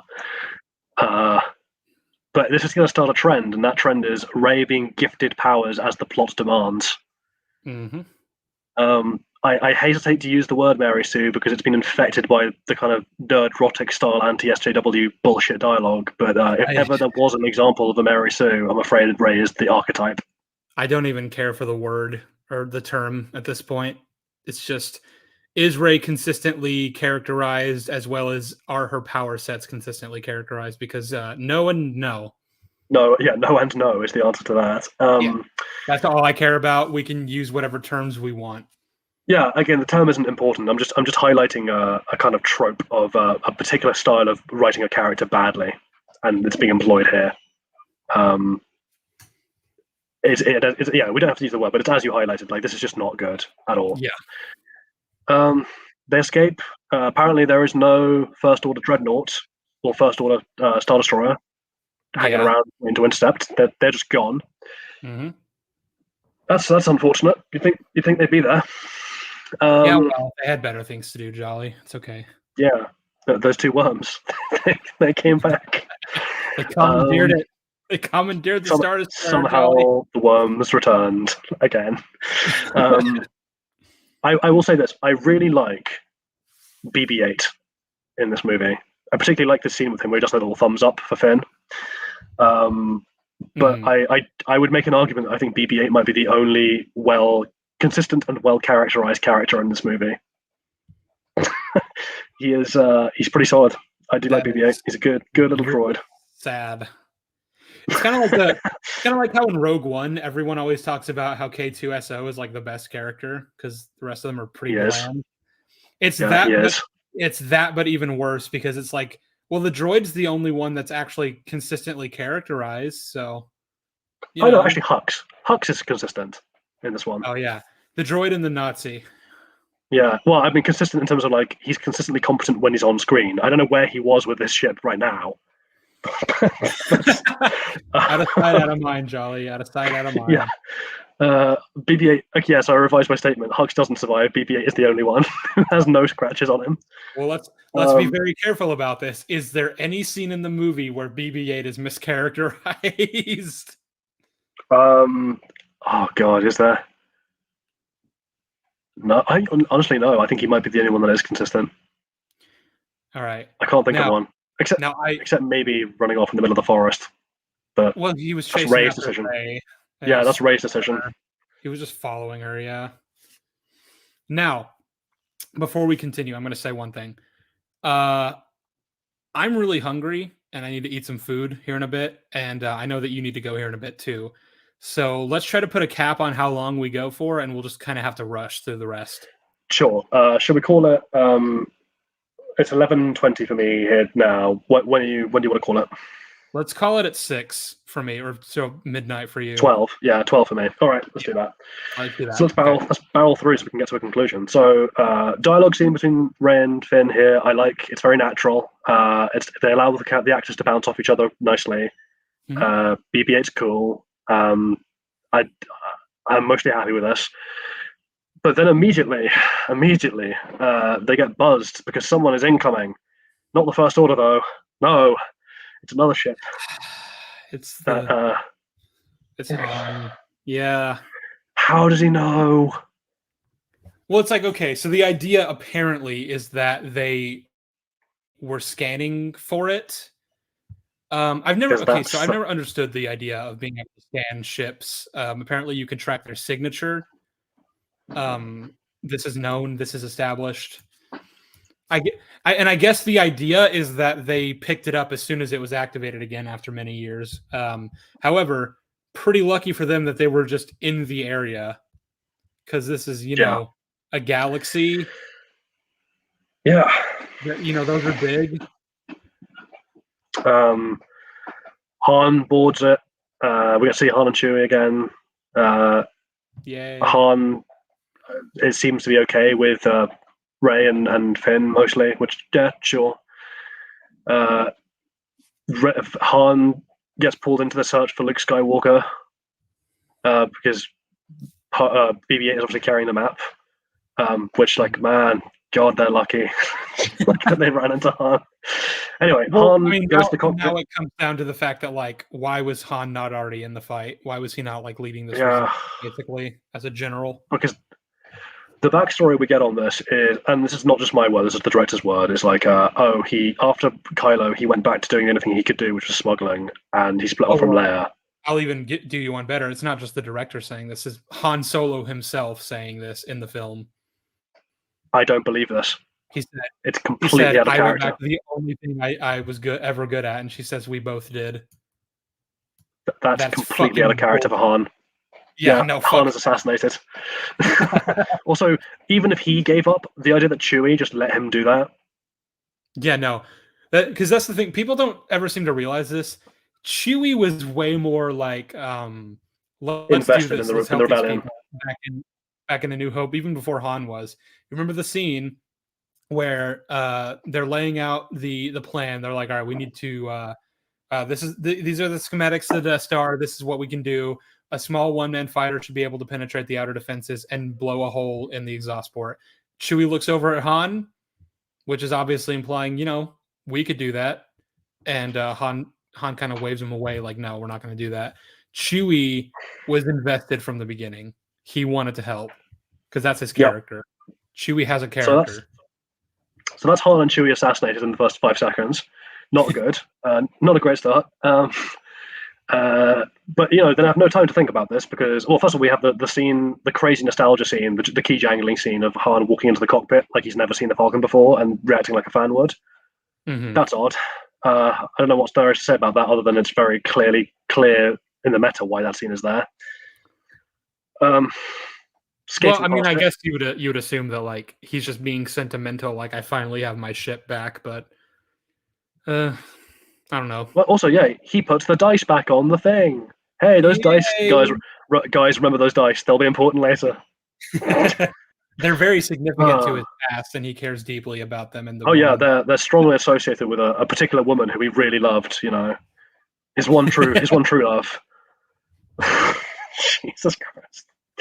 These two dice represent Darth Maul. You know, connect his robot and his human half connected by mechanically. The dice of the worms, Jolly. Yeah, the two dice represent the two worms chained together by fate, the fate of the galaxy. The worms are the wills. It's confirmed. In the beginning, there were two worms. Yeah, it was actually like the son and the daughter. It was one worm, the good worm and the bad worm. Yeah, one represented light, one represented darkness. The Ashlan and the Boga. Oh fuck! Han's the one in the middle, the Bendu. Oh Jesus! What a waste of Tom Baker. Anyway, a roving band of Scots turn up. Like the guys from the raid and a roving band of Scottish people from Brave turn up. Mm-hmm. And they have you ever listened to the dialogue when Ray's crawling in the vent? Like just listen to the background dialogue. Oh my god. So I've always tried to, and I've never been able to hear it over them. So one of the things they say is like Han's like, oh, how many times have I gotten out of scrapes like this? And he goes like, the question is how many more times will he get out of scrapes like this? And it's like, oh, is that banter? That's okay. That's definitely dialogue. Oh, don't worry though, because he rounds it off with there's a pause, and then you hear the Scottish guy go, "Not long." It's joyous, joyous dialogue. Oh, I hate it. Also, Han saying BB-8 stays with me. Why? So he doesn't know or trust these people, and they might take off with his ship again. So he's using. Why not keep one of them there? Fuck, I don't know. Why the droid? Anyway, screw it. Like the Rathtar sequence happens. Well, actually, isn't this after he finds out that the droid is carrying a map to Luke Skywalker? Okay, in which case, if you believe them and you believe that this is hang on, because if you believe that this is true, like you've seen the map and you believe that, he doesn't believe he's seen the map. At which point, then he's bought, at least on Rey's side, the story that like they're trying to get him back to the Resistance, even though he knows at this point, presumably that Finn's role is not Resistance. Like he knows them enough to be like, okay, and they're on, because he doesn't keep the droid with him because he doesn't trust them. He's like, oh, stays with me until we sort out this mess. You guys go do this. The logic is broken. But yeah, they release the Rathtars because, well, not even on purpose, by accident, because Han is about to die. Han is about to die until Rey pulls the wrong fucking switch. Oh, the Rathtar scene. The giant space testicles come out, and they ravenously eat everyone who isn't a main character. It's nice of them. To the point where like they eat everyone else instantly, but they pick up Finn and carry him around for several corridors before Rey manages to rescue him. Mm-hmm. Because God forbid that Finn rescue himself, or that Han rescue him, or that anyone other than Rey does it. Yeah, no, I don't know. I hate the Rathtar sequence. I don't want to talk about the Rathtar. Yeah. So okay, we'll skip off the Rathars. They get on the Falcon and they escape, and the Scottish guys like informs the First Order that they're on the Millennium Falcon, which is going to lead to one of the funniest scenes in all of canon. But before we get there, I do like how they can track the Falcon despite there being no tracker on board. Remember how you used to have to track? Remember how you used to have to track ships by throwing trackers on them? Like in what was that movie? Oh yeah, Attack of the Clones. Oh, we talked about that just earlier, just a minute ago. Yeah. We were talking about causality, and we're like, how does Obi-Wan know where Django went? Like, because he put a tracker on a ship. Mm-hmm. Well, are you referring to because then the First Order is able to find them on Takodana? Because actually, that was because there was a First Order informant there that noted. Right, but that's a it had nothing to do with itself. They weren't tracking them. Yes, but and that's we'll like get a to private that. in But of itself. the idea is, yeah, I know. We'll get to that. But Han brings them to Takodana because he's like, the First Order is going to track us. So he believes that like that's apparently a method that's apparently possible. So we can't really discount it. He believed that would happen. I guess so, but this is the first time we've ever heard of this technology in Star Wars. So it's I'd like it to be a bit more than an ADR line that was chucked in to explain it post hoc. Mm-hmm. Not good. Well, also before we get past the Rathtar scene just yet, he did jump out of the hangar bay at light speed, which. Oh yeah, there's that. Hey, remember when light speed was a thing that you only did when you had precise calculations? Yeah. So the Rise of Skywalker is going to make this worse, but there are two moments in this film that break light speed and make it so that just this is the first. The significance of it is just broken. This is the first, and then there's a much worse scene that comes later. Yeah. I'm tired. I'm tired of this movie. We gotta wrap this up. We have like 30 minutes. Right, so yeah, they barrel out of there, and then we get Kylo angsting to Vader's mask. Which again begs the question as to where the fuck Anakin's Force Ghost is at. I guess he just doesn't care. I thought we established Jolly, who was caught in a wormhole. He was caught between two worms. Yep. It was between a worm and a wormier place. Chosen worm. He is the chosen worm. It was said he would destroy the endless sequelization of this trilogy, not join it. Oh fuck. Oh god. Anyway, so like that happens, and then there's a scene where like Kylo's talking to Snoke, right? And Snoke's basically like, "Well, you fucked up. Where's my map?" And Kylo's like, I don't know, bro. It kind of shit happens, man. And Hux is like, "Yeah, he was a moron." Which, like, yeah, I agree with Hux. Kylo is a moron. Yep. But yeah, well, hang on. So actually, we've missed out. He had a little temper tantrum over the girl on Jakku because apparently that means something to him. This will never be paid off, but apparently that did mean something to him. Also, the temper tantrum. The temper tantruming on when he slashes up the console. Yeah. Sure. It's just like he's angry and he's an angsty teen. I don't know. It's stupid. I mean, sure. He's that kind of character. It's amazing he wasn't like that on Jakku, but sure, okay. It does lead to what I will admit is a scene that did make me chuckle, which is when he freaks out on Starkiller Base and the two stormtroopers are like, nope. On this most recent rewatch, I was already dead inside when we got to that scene. So I was like, yeah, I did like that. I chuckled in the cinema the first time I saw that, I will admit. But anyway, yeah. So then we have what is you want to man? People want to rag on Anakin's Attack of the Clone dialogue. Let's do this. Snoke says to Kylo, says to Ben Solo, "The droid we seek is aboard the Millennium Falcon. Is with your father, Han Solo, aboard the Millennium Falcon. Han Solo's ship with Han Solo from the original trilogy. Han Solo. You know him? His name is Han. Last name Solo. Solo, Han." Yeah, it's like if Snoke just recited the lyrics to the Han Solo version of the "I'm Han Solo" song. Solo. Han Solo, Wookiee by his side, blaster at his side. Han Solo. No Jabba to answer to. Which is such a weird thing to say to Ben Solo. Yeah, I've already pitched this to Jolly in the past, but like I would have loved if we cut out all the scenes where Han and Leia are talking about Ben and about having lost him to the dark side.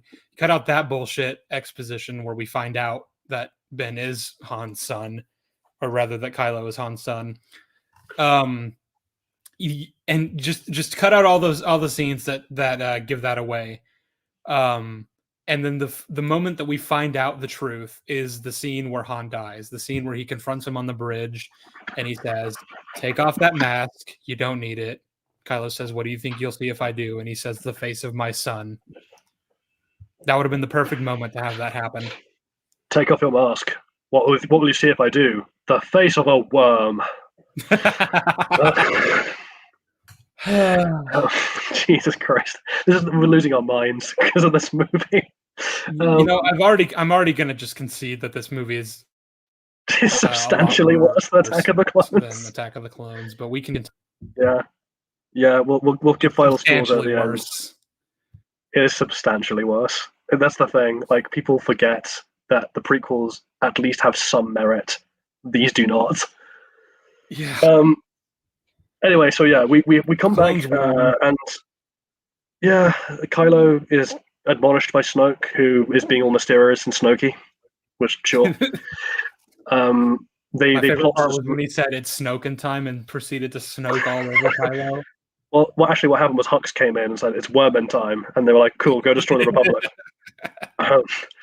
Hux. Also, apparently, they've had the capacity to destroy the Republic for like a while. They're just doing it now for some reason. Well, he does say the machine is ready. Like we're meant to believe that now the Starkiller base has finally been completed and it's ready to blow up the planets. So two questions in rapid succession. The first is first of all we have the Hux readying the destruction of the Republic. But the first question is, so Poe is now. So I keep saying Poe. Finn has now been with Han and Rey, i.e., people who are taking him to the Resistance for a while. He's been there for like at least a few hours. He has not mentioned once that there is a death cannon, a planet-destroying death cannon that is imminently about to fire. Yep. This is a character whose turn was facilitated by how much he cares about lives. Yep. And so I'm not going to accept the argument I've heard from people, which is like, oh, but he's a coward who doesn't want to get involved. It's like, he doesn't have to get involved. He just has to tell them and run away. Well, the best defense I would even give is that he doesn't want them to know that he's not Resistance. But it's like, no, this trumps that. And also he tells Rey in like a later scene.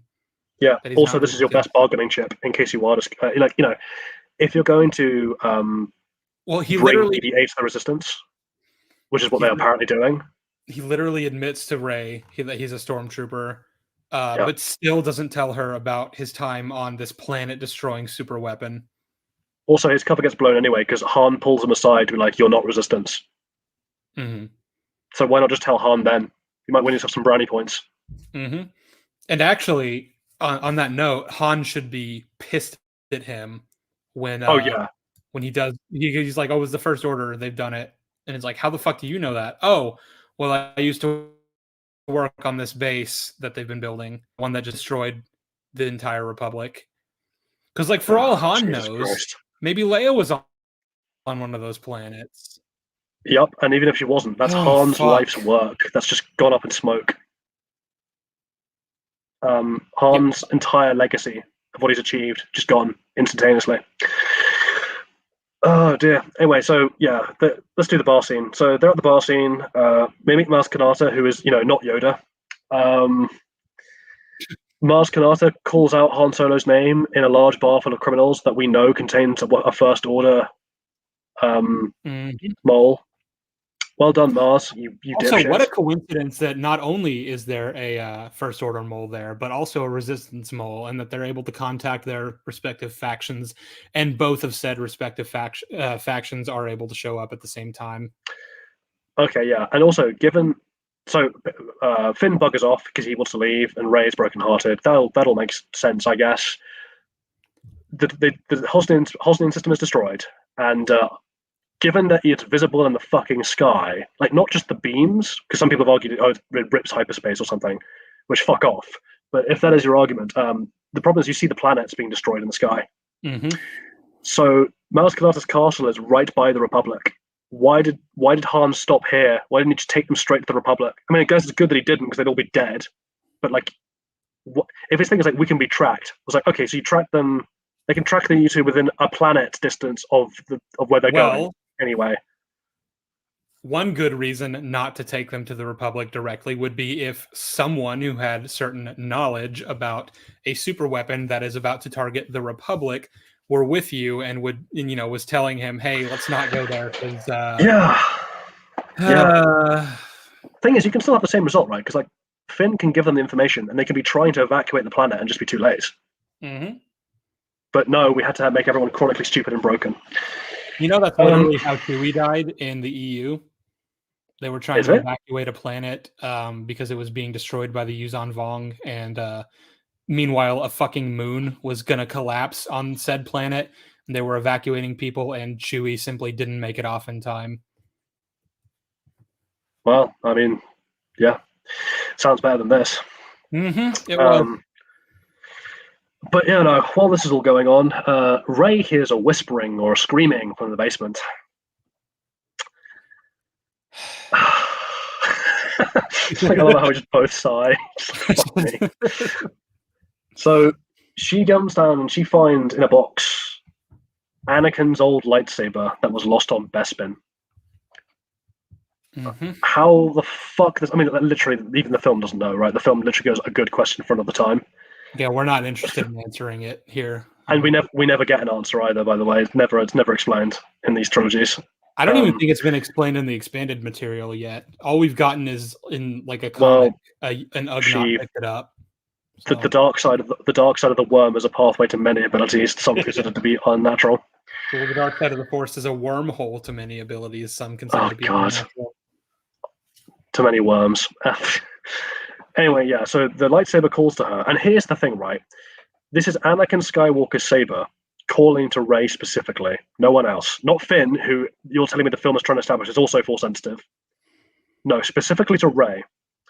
Not just any Force sensitive person. Rey then, and this is about, we can't use psychometry as an excuse that Rey just has psychometry, because that's not been established in these movies, and this film doesn't do anything to establish it as its own separate Force power, right?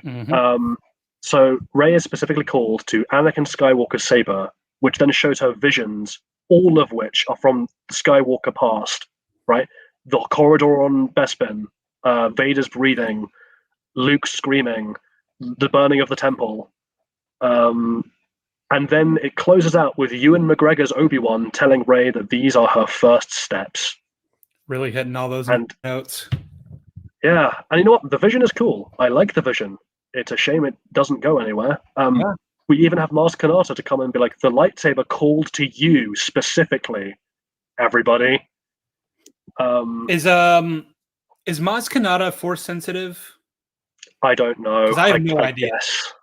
I have no idea. The film. Who the fuck knows? I don't think the film knows, so I don't know what hell we're supposed to know.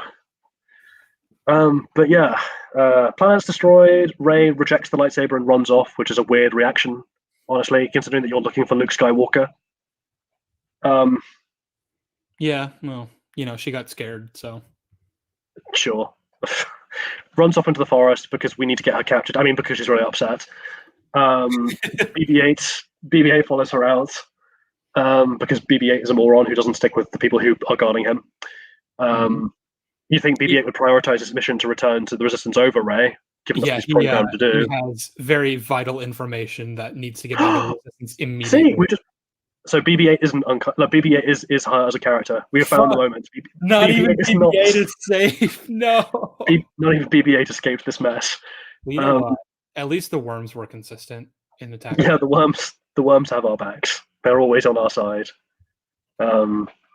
Jesus Christ. The First Order attack, that's a shame. Sorry about your bomb hours, but maybe you shouldn't have announced Han's name in your lobby. That was dumb.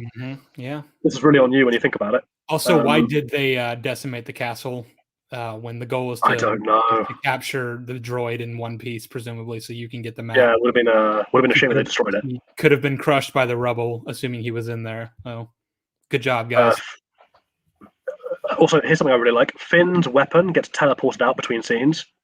Because if you remember, when he's leaving Han's ship, they give him a gun. He also tries to give the gun back to Han, and Han specifically says, keep it. And then in this scene, he hasn't got one for some reason. And I know why, because there's a deleted scene where they get taken off it. But that's not in the movie.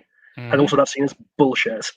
So and just trashly written. But anyway, so his gun is teleported out, because honestly, the most consistent part of this trilogy is how weapons just randomly disappear. So his gun vanishes, and he's like, I need a weapon. And Mars is like, you have one. The lightsaber, a weapon that is notoriously dangerous to use if you're untrained. But, he uses it against random riot control trooper. Hey, at least he loses the fight. True. which is weird because he's about to like hold his own much better against somebody else. I guess Riot Trooper was the best hand-to-hand combatant that the First Order had. He's better than Kylo, yeah, he's better than Kylo. Also, like a lightsaber, his shield and his stun baton can block a lightsaber. Jesus Christ. But, he gets to yell traitor really loudly. And that's kind of funny. Maybe these were like, this is like a stormtrooper who knew Finn personally, and they had like a whole relationship that we're never going to get to see. I guess, yeah. Meanwhile, Han apparently sees what bowcasters do for the first time in 30 years. Oh, more than that. He's been with Chewie for 40. Yeah, so he's been with Chewie since Leia was 9 years old. Jesus. Because remember, everyone, Solo takes place a year before Kenobi. Just remember that, guys. Yeah. Just remember that age gap, everyone. It'll come up later. But yeah, so the traitor boy beats Finn, sure, and then bowcaster blows him into the stratosphere because Han doesn't know how bowcasters work. But don't worry, everyone, because Rey isn't exactly the right place to get kidnapped. I mean, for the plot to happen. Yep.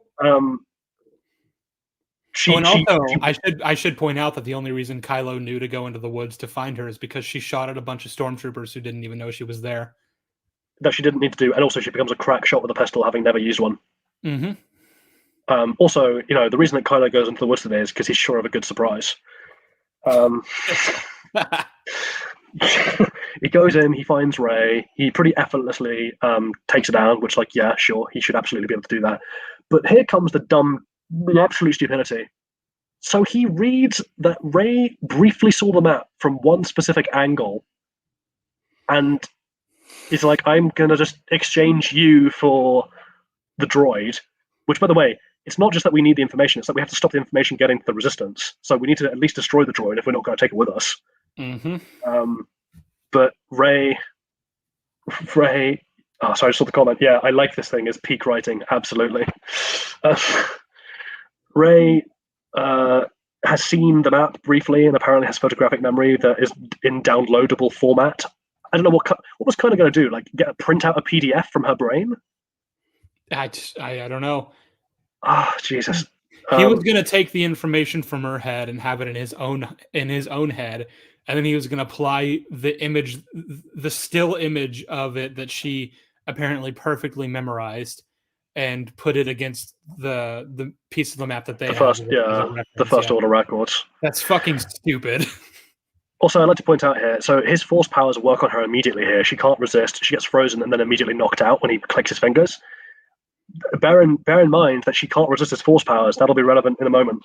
Bear in mind that she's also not even remotely on the same level as him in terms of power and fighting, according to this scene. Well, yeah, we'll remember that. And then they escape with Rey, which Finn sees, and he's very upset. But they get rescued by a resurrected and teleported Poe Dameron.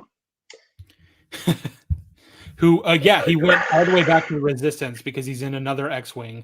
His X-Wing was decommissioned and blown up in the beginning. So it's a different X-Wing, which means he went all the way back to the Resistance base without BB-8. I think we're going to have to, because we've only got 15 minutes left, I think we're going to have to wrap up in terms of like general stuff and a conclusion, and not break down the rest of the film. Take our word on it. The rest of the movie is like this. It's not good. So, given what we discussed about how we rate art, you and I, how do you think, now that we had a chance to talk about it in a bit more detail, how do you think The Force Awakens holds up? Terribly, even worse than I expected it to. It is. It's worse than Attack of the Clones, no doubt. Yeah, I think that's definitive that it is worse. And again, I'm going to caveat this.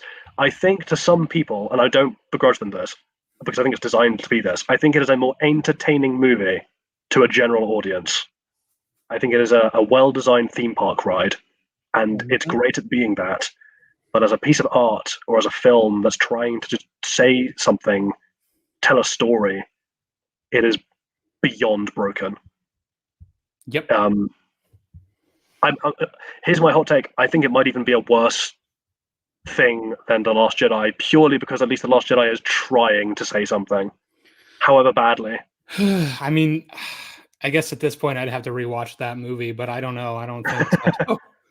I mean, it's going to be close, but because here's the thing, like, to revisit this before we give our final ratings, right? When you were telling me, like, the theme, the central message of this movie is about, like, how do you grapple with legacy, and does your past define you, or do you get to choose who you are? And there's a bunch of sub themes linked into that, like, who, is family chosen for you, or is it the people you choose? And does your faction define you, or do you define your faction?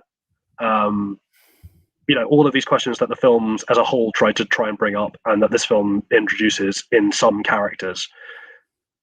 My first question is: do you think this theme is carried outside of the characters of Finn, Rey, and Kylo at all in anything? No. Okay. How well do you think it's carried in the characters of Finn, Rey, and Kylo? Extremely inconsistently with Finn, and just overall rather poorly with Rey and Kylo. Yeah, I would agree with that. I have no words for the bad taste this movie lives as a critic, right? As someone who's trying to give a perspective on art, there's no end to the bad taste this movie leaves in my mouth. It's grim. So I think we've concluded that Attack of the Clones is a better movie somehow. I mean, that's the thing is, like, because you guys don't know this obviously, but like after watching Awakens, DM Jolly, and I was like, I don't know how The Force Awakens can possibly top this in sheer awfulness, and it somehow. Yeah. There's a message I wrote to you earlier, which we briefly alluded to before, which I'm just going to read out because it sums up my views on this, right? So I wrote to you. You asked me if I watched both movies, and I responded, I have. I think that the problem Attack of the Clones has is that its flaws are more obvious to a casual viewer for reasons of poor pacing and actor directing. Whereas The Force Awakens is intrinsically the more thematically hollow and fundamentally broken film, but those flaws are hidden behind a much better constructed facade of pacing and more natural dialogue. The issue is flow. The issue is how natural does a film feel, how organic, and certainly TFA feels more organic, at least on a first watch. Attack of the Clones, like, if these are two cars, right? Attack of the Clones is a beat-up car that's obviously got like a wheel missing, and so, like, before you even lift up the bonnet, you can hear the grinding noises from the gearbox. You can smell the smoke from the exhaust. You know there's something wrong. And when you open up the bonnet, the engine is barely clinging to life, but it's just about chugging. TFA is someone has taken a beautiful chassis, like a beautiful car, and put that chassis over a stinking pile of garbage, not even an engine, just a stinking pile of rot. And so until you lift up the bonnet, it's hard to notice that it's a bad car, or not even a car. And that is fundamentally why I think Attack of the Clones gets a worse smell test to a casual viewer, is that it's exposed storytelling, it's exposed clockwork, makes it fundamentally harder to get invested on a first watch through. But if you start looking beneath the surface of The Force Awakens, it's infinitely worse. Yeah, that is a great summary. The Force Awakens is very deceptive in terms of quality, because, just basically paraphrasing what you've already said, but like, it looks really fun. It's nice and energetic and well paced. It's got a lot of bombastic action scenes and cute characters and, interactions and chemistry, as well as just really solid and way more organic sounding action. And I would say overall better dialogue, with some iffy ones here and there that we already went over. So it just feels like a movie, where Attack of the Clones feels a little less like a movie. But like, when you break it down to its bare bones with both of these films, it is very clear which one holds up better under scrutiny. Yeah, I completely agree. So the only thing left then to do is final scores out of 10. Attack of the Clones, go. The Attack of the Clones, I'm still going to give it a 3. I'm happy with 3. Force Awakens is going to get a 2. I Yeah. get, because I have Attack of the Clone, or I have The Last Jedi at a 2, and I don't know that I'd give either of them lower than that. I think I'm similar. I think I'm going to give the Attack of the Clones, depending on I need to think through specific things more concretely, but somewhere between a 3 and a 3.5. And a 3.5 I think would be very generous. I'm inclined towards a 3. But The Force Awakens, I don't think I've ever scored a movie a 0 for reasons I've explained when explaining my ranking system to others. I don't think any movie is a 0 or a 10. Like the way I've explained it is like, to be a 0 is like you are not a film. You're not even a story, yeah. Yeah, and the thing is, like, this comes very close to that criteria. It's very close to not being a story. So you're thinking maybe like a 0.5? Not quite that harsh. If The Last Jedi is like a 1, I would put The Last Jedi as a 1, then this is a 1.2, 1.3. The difference in quality between them is going to be marginal. Yeah, that's fair. This is the TFA is atrocious. Like, I don't want to just sound like an angsty, nerdy, gamer boy who just is ragging on the sequels because I've got nothing better to do with my life. Like, as an academic, as someone who likes the ins and outs of philosophical thought and critical thinking, and Sheev, you can back me up here. Like, I can wax lyrical about my love of art and human thought and history and science. This film intellectually offends me on a level I can barely put into words. It upsets me, and I think part of the reason it upsets me is not just because it's bad, but because it's deceptive. It's a liar. I would be more happy with it if The Room is this level of bad, but The Room is charming because The Room is utterly unaware of its own badness, and so there's something to salvage there. This isn't even that. This is slimy. This is a corporation ramming a piece of trash down your throat by pretending it's something you should like. And so there's a much more malicious quality to it, I think, that really rubs me the wrong way. Well said.